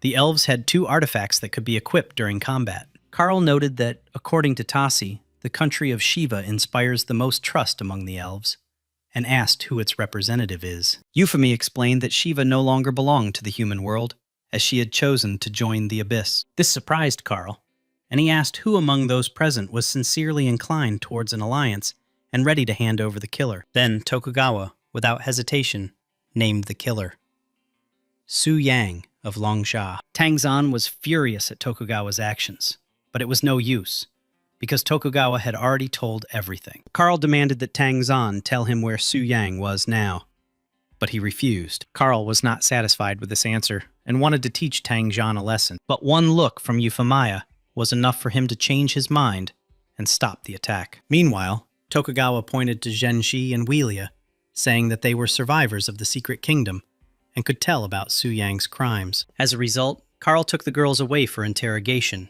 which Euphemia could not resist. Meanwhile, Libya entered the world and headed to the Holy City. Livia was unhappy with Su Yang giving her orders one after another, but she couldn't disobey, because he had a master behind him. This time, the young man told her to teach Carl a lesson, bring back Zhenzi and Velia, and was looking forward to seeing her strength. Despite the kindness and mercy of the elves, they were cruel and ready to kill anyone who disobeyed. Meanwhile, Libya found them to teach the impudent ones a lesson. Carl tried to attack, but it was useless, because due to envy, Livia could seize the enemy's abilities and use them. So she took possession of Carl's abilities, albeit only for 10 minutes. After that, she refined the spell into the secret art, Forbidden Spell, Great Meteor Extermination. Carl wanted to use a shield to save himself from the attack, but it didn't work, and the elf was incinerated alive. Tokugawa tried to escape, but Livia caught up with him and used the forbidden spell, Wind God Choke. This frightened Genshi and Velia. They did not understand what was happening and what would happen next, whether the same fate would befall them as the others. However, everything was different, and, opening a portal, Livia told them to follow her. At this time, Euphemia felt an incredibly strong energy suddenly flare up, and the auras of Karl and Tokugawa instantly disappeared, after which Tokugawa found himself in the temple and told the high priestess about everything that had happened. Euphemia was surprised that she hadn't seen Genshi and Velia anywhere, and everything was the same as last time. The girls survived their encounter with Lucifer outside the secret realm. Previously, they blamed Atar, thinking that he wanted to frame Lun Sha for conspiring with the Abyss. But now he is in prison, and the girls again remained alive after an encounter with Sin. Having eliminated all the options, Euphemia noted that only one remained: Su Yang. Meanwhile, Livia tried to understand what Su Yang had in mind and why he needed so many women. Neither Genshi nor Velia understood what was going on here, but suddenly Su Yang came out of the mansion and greeted the girls. The girls were surprised to see the young man and asked what it all meant. But Su Yang replied that he couldn't tell them anything yet. This led Genshi to the conclusion that Su Yang had decided to betray the people and join the demons. She couldn't find any other explanation. Meanwhile, Su Yang asked her if she still considered him a good person, as she said when he saved her from the elf. Genshi replied that she still believed him, or rather, wanted to believe him, because she was sure that he had reasons for acting this way. After this, the misunderstandings between them died down, and despite the oddities, they trusted Su Yang. Yet it frightened Velu that Gen Z was so confident that Su Yang was truly a good person. Lilith didn't like that the young man was bringing other girls to the mansion again, and thus not paying attention to her. Su Yang didn't know what to answer, so he just said that it was necessary, and he would pay more attention to Lilith in the future. After which the young man went to the throne, thinking about how to obtain the dark power of original sin in order to complete the 5th transformation. Everything in the Abyss is going according to plan now, but the elven world is a threat, so Su Yang decided to wait for the boss's abilities to recharge and resurrect Samael to scout out the situation. If the elves' fighting strength turned out to be lower than he expected, the original Sin Kings would be able to take over the Elven Kingdom, and by killing the ruler, Su Yang would become the ruler of 3 factions at once. This was the young man's plan: to create a world where people and demons could live in harmony, and where elves were doomed to be slaves. Su Yang did not forget about the state of Shiva, whom he also wanted to repay for their deeds. Meanwhile, Euphemia was wondering if it was true that Su Yang had joined the demons and submitted to the Overlord, since all the evidence pointed to him. Therefore, the priestess decided to approach the statue and request records of Su Yan's change of profession. Of course, all these 5-star transformations may be difficult for ordinary hunters, but if the young man is the incarnation of the original Sin Lord, it is a piece of cake for him. Euphemia wanted to discuss this topic with Bai Ling and ask her a few questions regarding Su Yang. In the name of the sacred statue, Euphemia told Bai Ling to tell her everything she knew about Su Yang. Bai Ling was surprised that even Euphemia knew about Su Yang, but she still didn't understand how she thought about him. When Bai Ling said that she would tell the priestess in detail about all his heroic deeds, she was stunned. After that, Bai Ling told her everything she knew about the young man, every single transformation quest he had undertaken, and his battle with the Red Moon. Bai Ling did not hide anything, and proudly spoke about all the so-called exploits of the young man. However, from her words, Euphemia understood one thing: Bai Ling was head over heels in love with Su Yang, so asking her about anything was useless. However, Euphemia asked if there was anything else between her and Su Yan that she hadn't told him about. The only thing Bai Ling didn't mention was how she had removed Su Yang's curse of scarlet withering, because talking about it made her feel embarrassed. The high priestess decided not to ask any further questions, and only asked that Su Yang be told that she really wanted to talk to him. Despite all the evidence against Su Yan, Euphemia hoped until the very end that she was just overthinking things and that everything was wrong. Meanwhile, Amino, along with the rest of the members of Shiva's state, were wandering around the abyss, already being demons. But suddenly Amino was grabbed by one of the demons and declared that in the name of the high priest of demons, he was accused of disrespect to the ruler and sentenced to death. Amino denied his words, saying that everything was not so, and he was faithful to the ruler until the end of his days. However, if Amino wanted to dispute anything, he had only one option: to go to the great monarch and tell him everything. After some time, the demons delivered Amino to Libya, where he also denied his guilt, claiming that he had done nothing that could offend the monarch. Livia was furious when Amino spoke to her, considering him a worthless weakling who shouldn't be allowed to do such a thing, and then kicked him with all her might. At the same time, Su Yang appeared and asked Amino if he didn't understand why he was sentenced to death for insulting the monarch. Amino looked up and was shocked, not understanding what Su Yang was doing here. The young man told him again who he was and added that he could now be considered the crown prince of the abyss. Su Yang recalled that he and his brother had once planned to kill everyone in the dragon spirit secret realm, including him. However, their even greater mistake was that after the failure, they betrayed the people and joined the demons, where Su Yang was already waiting for them. Amino was angry at Su Yan and wanted to take revenge on him for everything: the death of his brother, the inhabitants of Shiva, and the harm caused to him. Su Yan didn't even have to answer, because Livia stood up for him and took Amino's skill for herself. Moreover, Livia noted that the assassination attempt on the Lord's guide aggravates Amino's guilt, and his skill is ideal for torture. As a result, Amino was tortured to death by his own snakes.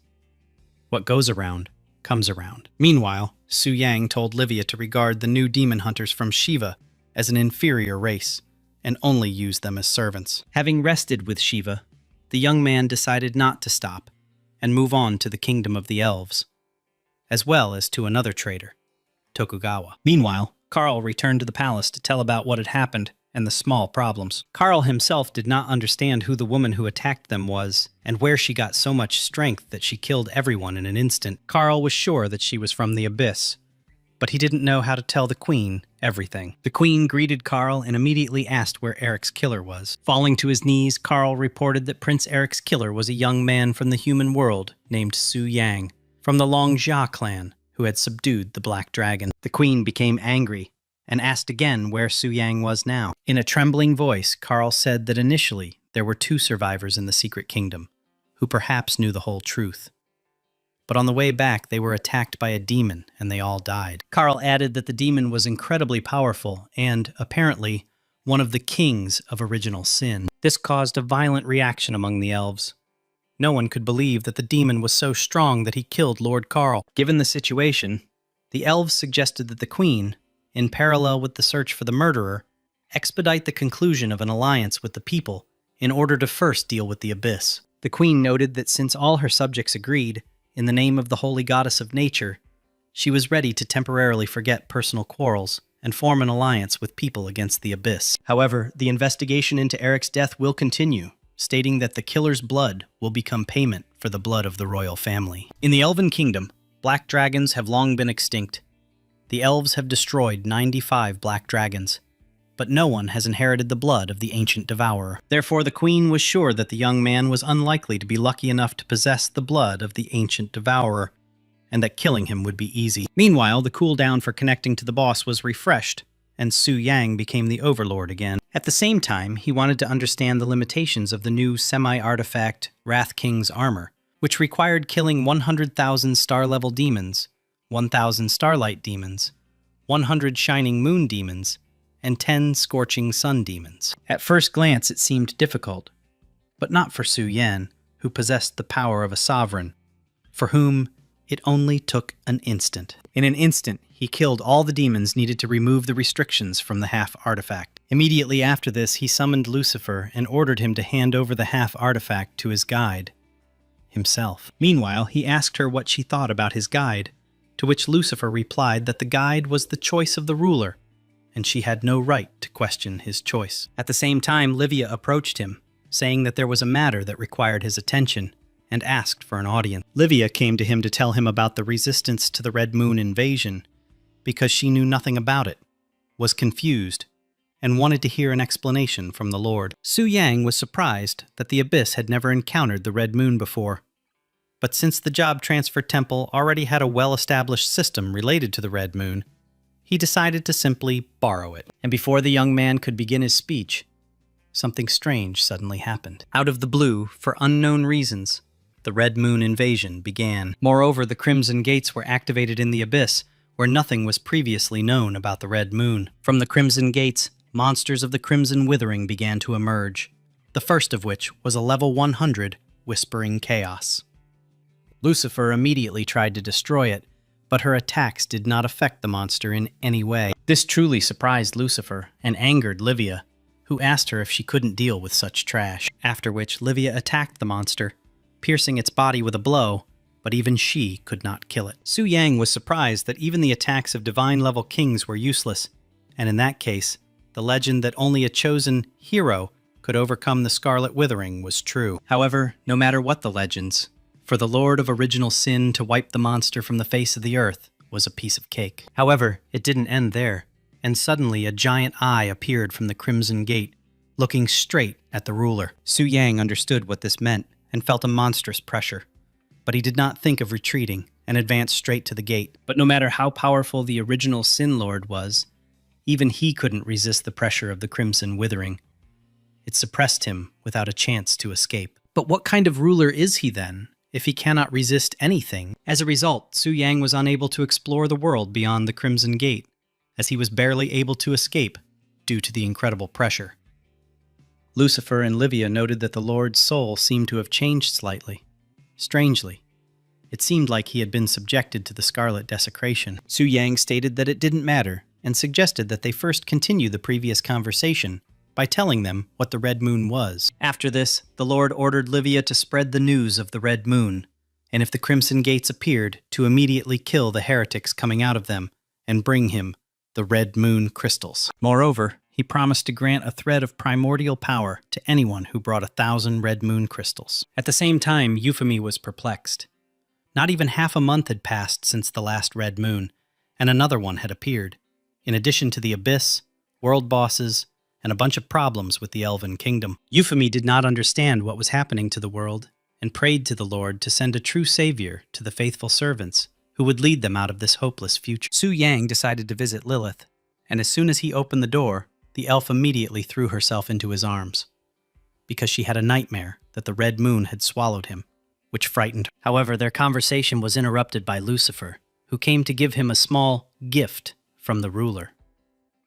Lucifer didn't have the best opinion of the conductor and handed over the half-artifact without even looking at the young man. Meanwhile, the demons hunted the Crimson Withering monsters and tried to obtain as many Red Moon crystals as possible. Lucifer also wanted the crystals, so she killed anyone who dared to steal them in front of her. She also wondered why the Lord chose Su Yan as his guide, since he was as weak as an ant and possessed by lust, which dishonored the king's dignity. However, Lucifer wanted to be the first to obtain 1,000 Red Moon crystals, in order to receive the thread of the original power as a reward. At the same time, new Crimson Gates opened near Lucifer, from which new monsters emerged. This time, it was the god-level Scarlet Withering monster, Chanter of Old Times. Lucifer wanted to deal with him immediately by piercing his body with a demonic spear, but the attack did not work. Furthermore, the monster responded with the attack Blood Tide of Destruction, declaring that the Red Moon would destroy everyone in its path. In response, Lucifer activated a barrier, which instantly suppressed the monster's attack. His arrogance angered Lucifer, so she decided to immediately finish him off with a more powerful attack. However, Lucifer still received some damage, because, as the Overlord predicted, the level of the enemies in the Crimson Gates was synchronized with the level of the target. Meanwhile, she wondered who the target of the level 100 monster that attacked them was, and whether it had accidentally entered the throne room. For killing a god-level monster, Lucifer received a whopping 8,000 Red Moon crystals, enough to make 8 strands of primordial power, and was eagerly awaiting the time to hand them over to the Overlord. Meanwhile, Su Yang completed the 5th transformation quest, and his skills and stats increased several times again. Thanks to the fact that the youth had countless experience reserves, he immediately raised his level to the permissible maximum. Despite this, he still had a lot of experience in reserve, and his profession was changed to Soul Reaper. Moreover, he completed the hidden task, after which the merger began to confirm the completion. After the merger, there was a sudden surge of corruption belonging to Su Yan. Then, an aura similar to the appearance of a lord appeared, which made all the demons and original Sin Kings tense up. Genshi and Vela also felt this aura, and initially thought that a gate had appeared nearby. The pressure of such a monstrous aura made Vela's legs feel like they were giving out, and she asked Genshi to use Farsight magic as soon as possible. Using magic, Genshi was surprised by what she saw, and realized that all the monstrous aura was coming from Su Yang. The thing is that by completing the secret quest Song of Darkness, the young man unlocked the fallen form of the Soul Reaper, which allows him to unleash darkness for 5 minutes. And now, he can empower or disempower the 7 original sins. This was a real revelation for Su Yan, because the ability that was supposed to be unlocked only after killing the Overlord was revealed to him much earlier, albeit only for 5 minutes. Meanwhile, Lucifer and Livia approached him, and the former demanded an explanation of how he dared to accept the power of the ruler, forcing the children of the Abyss to kneel, being only a guide. Su Yang didn't like this attitude, so he wanted to teach them a lesson, so that they would understand that he was not just a guide. After this, he used his power against Lucifer and Livia, angering them even more. But what was even more surprising was that after his attack, their abilities suddenly disappeared. In the end, Lucifer acknowledged Su Yang's strength, but warned him to remember his place, stating that usurping the sovereign's power was unacceptable. After this, envy and pride left, only telling the young man at parting that they would keep a close eye on him. Meanwhile, Su Yang went to the demonic statue to complete another 5-star quest, but for the 6th transformation. This time, he had to single-handedly kill the Shining Moon level boss, Demon Lord Lovick, to prove his strength. While this might have been an incomprehensible task for others, for Su Yan, it was as easy as pie. Meanwhile, he became curious about what would happen if he absorbed the boss with the power of gluttony, and how much his stats would increase in that case. Deciding not to think for long, Su Yang went to the 91st level of the Abyss, where Lovick himself lived. Having met with Lovick, he told the young man that according to the latest laws of the Abyss, promulgated by Livia, for every 100 levels of the Abyss, 10 levels are given to the demonic nobility for development. So he asked Su Yan whose command he was serving under, if he allowed himself to break the rules without fear of punishment from Livia. However, Lovick stated that it did not matter whose subordinate the young man was, for the fundamental law of the Abyss was that the strongest survived. Su Yan also had something to say to Lovick, and using the skill of pride, he knocked the boss to his knees, and since he was recognized as weak, he could no longer cause any harm to the youth. Lovick began to apologize to Su Yang, saying that he did not immediately recognize the guide, and asked for forgiveness, granting him the mercy of sparing his life. However, Su Yang said that he was going to test his new powers on him right now, so he had better not resist, and do everything he told him to. Having tested the abilities of pride, Su Yang decided to immediately try the skills of greed, sacrificing one of his items in order to take possession of an item of the same level from an enemy. After which he asked Lovick if he had any star-level equipment, and he replied that he did, and was ready to give everything. Moreover, he also had a lot of shining moon-level equipment. Su Yang said that there was no need for that, as he only wanted to replace his star dagger, which was a bit outdated, and then used the greed skill against Lovick. The young man mastered Lovick's star-level shield, Demon's Roar, which possesses the Unstoppable effect, granting immunity to all types of control and reducing damage taken by 50%. Having experienced pride and greed, the young man decided to use laziness as a last resort. This is a major sin that creates an area around the user in which all items, equipment, and skills become invalid. Su Yang cast a forbidden spell on Lovick and ordered him to use it against him, but the monster failed, making a bit of noise before simply disappearing. The young man was incredibly happy that he had acquired such powerful skills, but the mana consumption was also monstrous, and he almost ran out of it in just a second. There was another great sin that Su Yang wanted to experience, lust, but he decided to put it off for another time. As a result,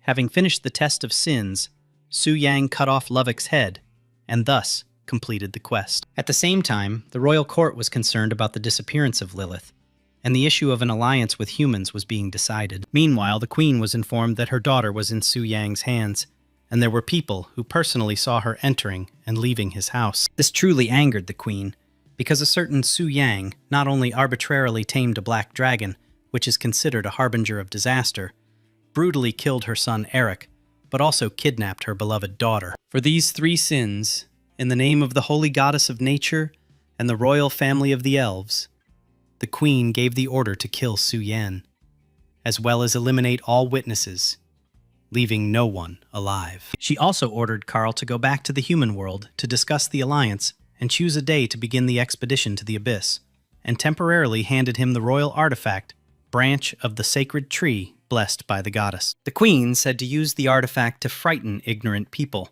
so that they would understand that the power of the elves goes far beyond their imagination. In addition, this artifact can be used if any of the Sin King's attacks again to destroy them immediately. Immediately after this, the queen declared the meeting over and spilled her royal blood on the branch. She considered this a necessary measure to ensure the death of the young man, and the royal blood itself significantly strengthens the branch and reveals its full power. Moreover, she also endowed Carl with the blood of the original source so that he would find her as soon as possible, and the blood itself was supposed to help him in this. After Carl left, the queen asked Marita what she had learned that she was so obsessed with the return of her cursed daughter, and was even willing to sacrifice priceless primordial blood. Marita, the high priestess of the elves, said that this was an order from God, and that she would soon understand everything herself, and that the survival of the royal court depended on it. Meanwhile, Su Yang was watching Carl and learned that he and the other elves were currently heading to the human world to kill him. Meanwhile, the young man was worried about how the other boys would react if the elves revealed his location, and he hoped that he would not be considered a traitor. At the same time, he didn't care what others thought of him, because history is remembered only by the victors, and as soon as Su Yang defeated the original Sin Lord, all suspicions would instantly dissipate. After that, the young man went to the demonic statue to complete the 5-star quest for the 6th transformation. After switching to a new transformation, Su Yang immediately raised his level to 173, using up all his experience reserves. In addition to raising his maximum level to 200, the young man also received 2,000 free stat points, increased the effect of his passive skills, and mastered the 2nd-level Forbidden Fire elemental spell, Azure Flame Hell. However, he suddenly felt someone's presence nearby, and it was Livia again, secretly watching him. When he asked her why she was following him and if anything had happened, Livia replied that everything was fine. The girl herself did not understand how he had managed to open her up again, and how his strength could have grown so quickly,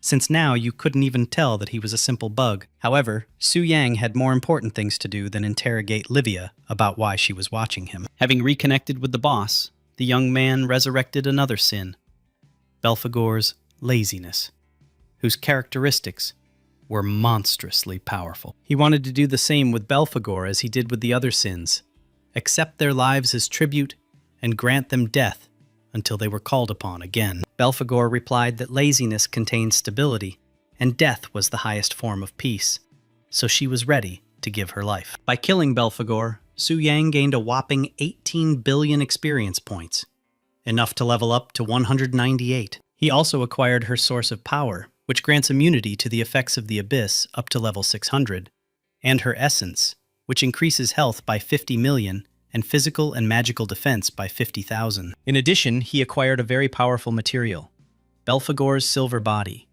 and the forbidden semi-divine magic, Wall of Eternity, which grants complete invulnerability to physical damage for 1 minute, but prevents him from using skills. In addition, he received an artifact from the Confrontation of Sins series, Weapon of Justice, linked to the soul of Belphegor and possessing the ability to steal characteristics against a combat target, 30% resistance and 20% health, and also creating the same field of laziness. All 7 great artifacts had similar abilities, their purpose being to create the core of a clearing squad endowed with equal powers. And if the young man manages to collect all 7 artifacts, it will mean that he himself will become an entire army. Meanwhile, he called Lucifer and Livia to report to him on the progress of the Red Moon Crystals collection. The Demon Temple collected a total of 2,310 crystals, and all the demon people were sincerely happy to present them to the Lord. Livia thought she had beaten Lucifer,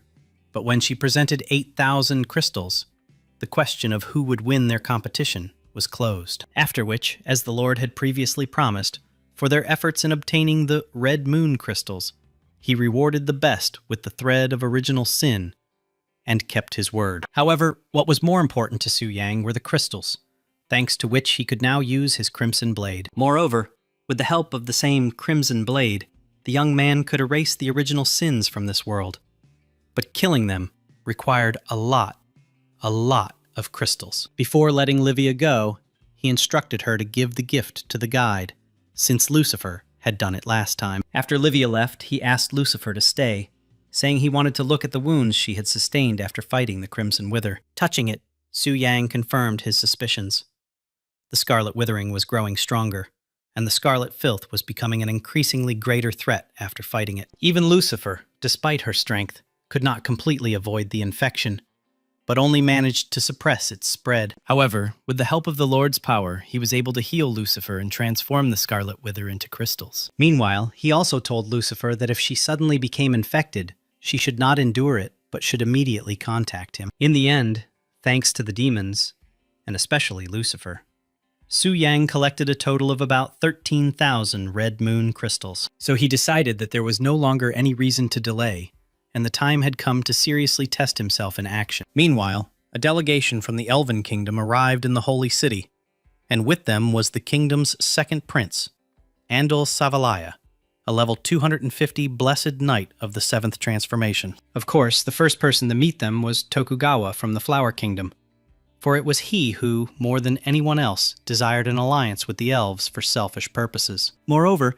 Tokugawa wanted Karl to help him level up as quickly as possible, and then he would finally be able to take revenge on Tang Zhan and the others. However, he was afraid of Tang Zhan like fire, and even Karl noticed this, so he considered Tokugawa a non-entity, and yet having an internal agent was very useful for him. Meanwhile, Andal turned to Tang Zhan and ordered him and the rest of the Longsha members to leave the Alliance meeting. At this point, Lin Sanchong, the deputy head of the Immortal Combat Alliance, and a level 354 9th Transformation Zodiac Warrior, intervened in the conversation and demanded an explanation from the elf. Karl took this as disrespect to the second prince and immediately took out a branch to teach Lin Sanchong a lesson. Without the slightest hesitation, he attacked it with the destructive power of the branch, strengthened by the blood of the queen. When Tang Zhan asked what was going on in the kingdom, Karl replied that they had deliberately included the prince in the second delegation to demonstrate their loyalty. He also noted that since Eric and Lilith's killers were from Longsha,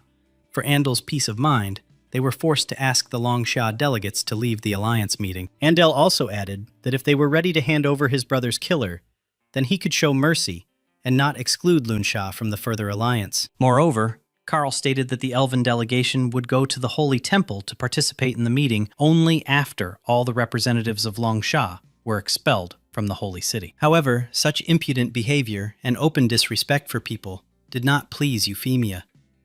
Moreover, it made her angry. First, she healed Lin Sanchong, and then aimed the shot at Karl. Using the same branch, Karl easily managed to repel Euphemia's attack with his own counterattack. Meanwhile, Euphemia asked Karl to watch his behavior and words, because politeness requires politeness in return. Karl thanked her for the instruction, and was surprised at the same time, because it seemed Euphemia had an artifact that could counter the branch of the sacred tree blessed by the goddess. He also urged Euphemia to sort out the problems that had arisen. Otherwise, the upset second prince would probably not be able to sign the alliance treaty. Afterwards, Euphemia personally spoke with Tang Zhan to find out his opinion on the elves' demands. In Tang Zhan's own opinion, the problem lay with Su Yang. The elves thought too highly of him, to the point of being confusing. He noted that the death of the elven prince alone would not have been a reason for such a violent reaction, and there must have been some other, more compelling reason. Euphemia replied that she agreed with Tang Zhan, and that she also had some guesses about the young man. However, before the priestess could finish speaking, a global announcement from the system appeared, stating that the third artifact from the Confrontation of Sins series had been received. This caused a real shock, and Tang Zhan asked Euphemia who could possibly do such a thing, and whether she had known about it from the very beginning. Euphemia decided not to hide her answer, and stated that the person who had mastered the 3 artifacts could very well be Su Yang, which surprised Tang Zhan even more. The priestess noted that if they looked back and remembered what they knew, starting with the mysterious mind control, the sudden appearance of Lucifer, and the rescue of Zhenji and Valya, from the very beginning they suspected Atar of everything. But after he was sealed, events continued to spiral out of control. Moreover, after the incident in the secret realm of the dragon spirit, the young man disappeared without a trace, and now Zhenji and Velia were also missing. And this was something that Euphemia found very suspicious. Tang Zhan noted that he also had suspicions regarding the youth, but he denied them in every possible way, justifying it by the fact that Su Yang was only at the level of the 4th transformation. After which, Euphemia guessed that Su Yang was actually the Lord of the Abyss. However, this turned out to be a joke, and Euphemia explained to Tang Zhan that she had initially seriously considered this. But after a thorough investigation, she had almost ruled out such a possibility. However, she was certain that the young man had a deep and intricate connection with the abyss, and perhaps it was he who wielded the power of the Lord of Original Sin. According to the priestess herself, if someone can control the Lord at will, then killing the original sin and obtaining his artifact will not be difficult. But on the other hand, the temple's influence spans the entire world, which means there should be some clues.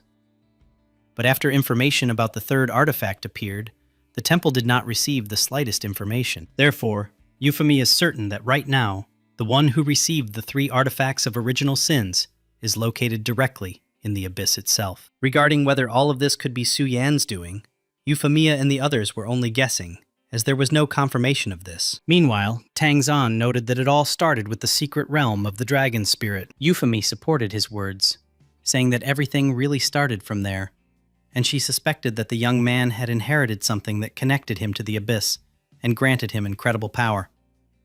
And in that case, everything fits together. Tang Zhan pointed out that this made sense, and he himself had survived Lucifer's attack. But if that was the case, then why didn't Su Yang tell them the truth? Euphemie noted that he must surely have his own reasons, and for now, she simply hoped that they would have the opportunity to meet the young man in person.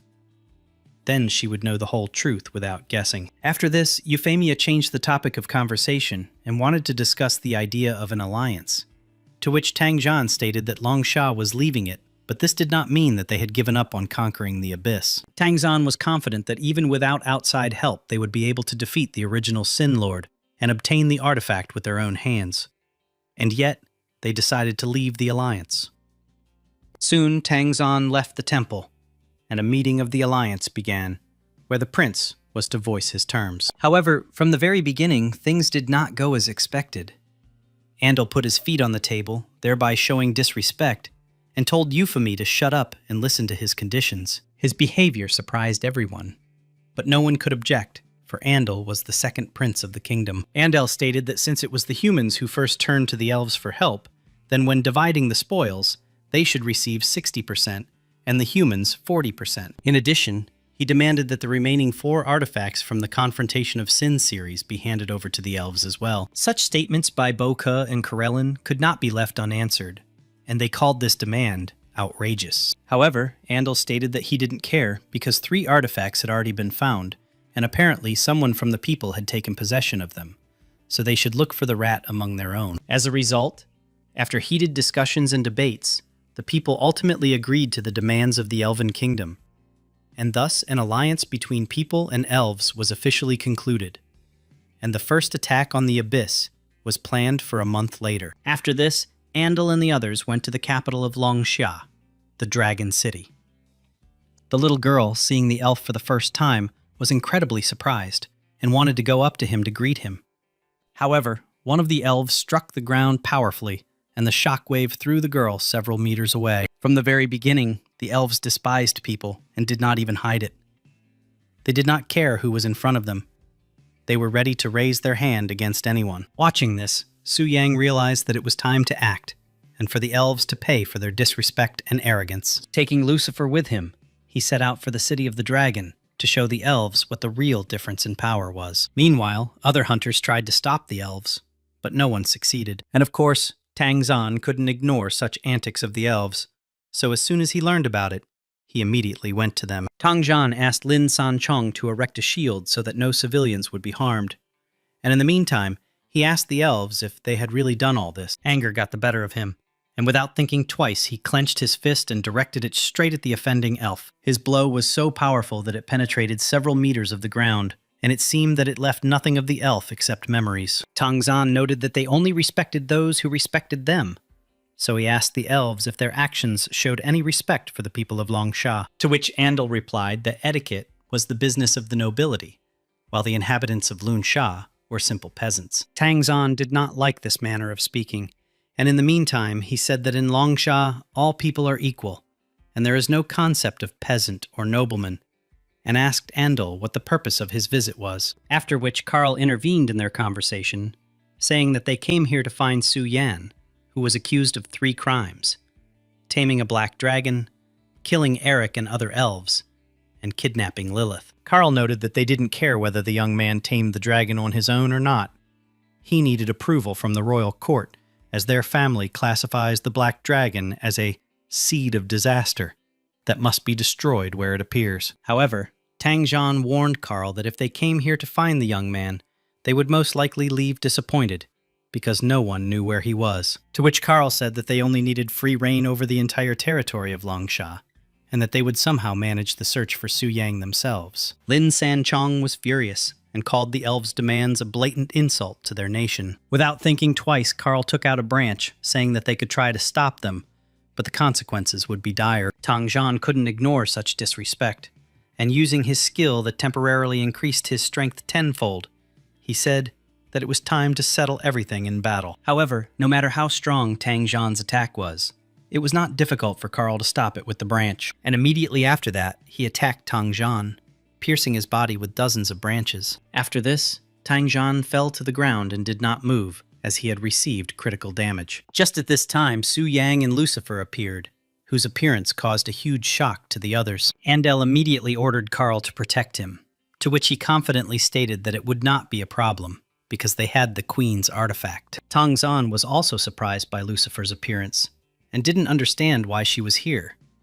But what interested him most was who was next to her. Could it be Su Yang? Su Yang, meanwhile, ordered Lucifer to draw all the elven forces into his domain and leave the second prince to him. The young man then rushed at Andel when he tried to defend himself using a shield that completely blocked any attack from a creature below rank 8. However, despite Andel using his shield, Su Yang was able to destroy it without any difficulty and smashed the elf's face with a powerful punch. Immediately after that, he dealt him another series of blows, one after another. Andel declared that even if he died right now, he would still be resurrected in the Elven Temple, and then the Elven Legions would crush the Abyss. He also said that he would report to the Queen about Lun Sha, and give the order for their nation to be wiped off the face of the earth. But Su Yan had completely different plans for this matter, and taking out his crimson blade, he declared that the elf would not have such a chance. After this, he cut his body into pieces, and from then on, Andel was erased from existence and banished into eternal oblivion. This caused incredible shock among the other guys. No one could understand why the elf's aura disappeared without a trace. Meanwhile, Lucifer's barrier slowly began to disintegrate, as her power in the human world was different from the one she possessed in the Abyss. But suddenly, Carl noticed that he couldn't feel Andel's aura anywhere, as if it had completely disappeared from the world. Su Yang looked at him and smiled, saying that there was no need to worry just because a dog like that died, and named him next. After which, Carl used the branch and took the lives of several elves in order to thereby strengthen its power. Then, real chaos began. The elf seemed to completely lose control of himself and began to destroy everything around him. Lucifer said that their fight was not over yet, but before she could blink, Carl immediately attacked her. It was an incredibly monstrous force that even the strongest of the 7 original sins could not withstand. The young man, meanwhile, tried to attack Carl while he was focused on Lucifer, but he saw him in time and managed to use the power of the branch against him. However, Su Yang continued to dodge his attacks and eventually managed to get as close to him as possible. Carl tried to pierce his body with the power of the branch, but since the youth was under the effect of the demon's roar shield, he did not receive significant damage. But be that as it may, the difference in strength between Carl and Su Yan was like a chasm, largely due to the difference in the power of the items. After Carl's death, Su Yan took the branch for himself, after which Lucifer was freed from the clutches of the weapon. Lucifer asked him what he had just done, but the young man did not answer, only saying that there were some things they did not need to know. Tang Zhan, barely speaking, thanked the stranger for his help and asked him who he really was, suspecting that it was that same Su Yang. At the same time, Queen Savaraya also suddenly stopped feeling the aura of Andel and Carl, as if they both disappeared without being reborn in the temple. The Queen ordered an immediate investigation into what happened to Andel and Carl, why they were not resurrected in the temple, and where the rest of the delegation were. Savaraya even thought that Su Yang had somehow wiped them off the face of the earth without leaving a trace.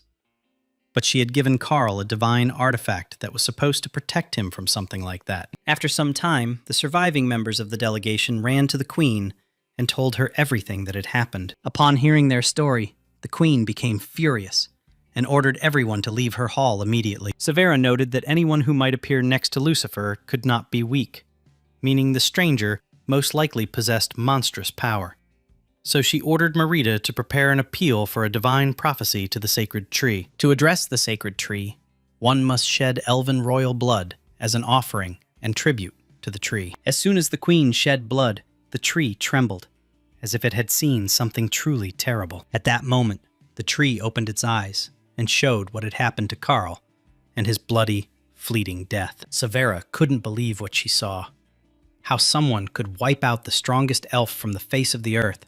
She had never seen such power before. After this, the divine oracle of the sacred tree left a message to the elves, ordering them to kill the mysterious man at any cost. And although the oracle did not reveal his face, it united his aura and soul into a spiritual sign, and whoever wears it will instantly reveal himself, for it is impossible to hide from the insight of the deity. The queen ordered to put aside all disputes with people and concentrate efforts on conquering the abyss, as well as to find this mysterious man and kill him at any cost. Meanwhile, Su Yang had acquired a powerful artifact, the branch of the sacred tree blessed by the goddess, which granted a number of attributes: protection and incredible power. As the young man expected, the artifact turned out to be monstrously powerful.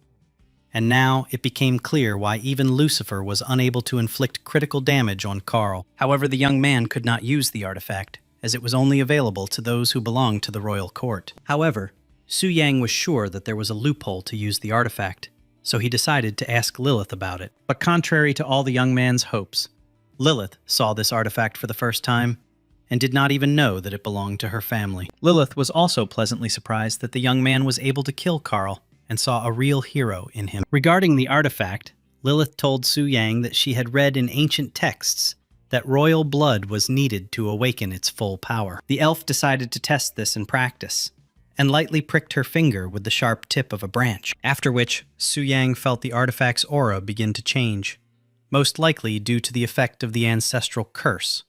In addition, the branch attributes were reduced by 10%. Lilith apologized, saying she didn't know about it, but Su Yang reassured her, saying it was okay. The young man himself wanted to wait until he met the queen herself and force her to tell him everything in person. Immediately after this, Su Yang went into the abyss again to kill a group of monsters and increase his level to 200. He cut down monsters one after another, and if experience was also awarded for kills with the Crimson Blade, he would have long ago reached the maximum level allowed. Meanwhile, he watched what was happening in the temple and was wary of the Elf Queen, being sure that she was trying to find him. At the same time, a demon attacked him from behind, deciding that the young man had let his guard down and would become easy prey. But everything turned out the other way around, and this demon became the last one.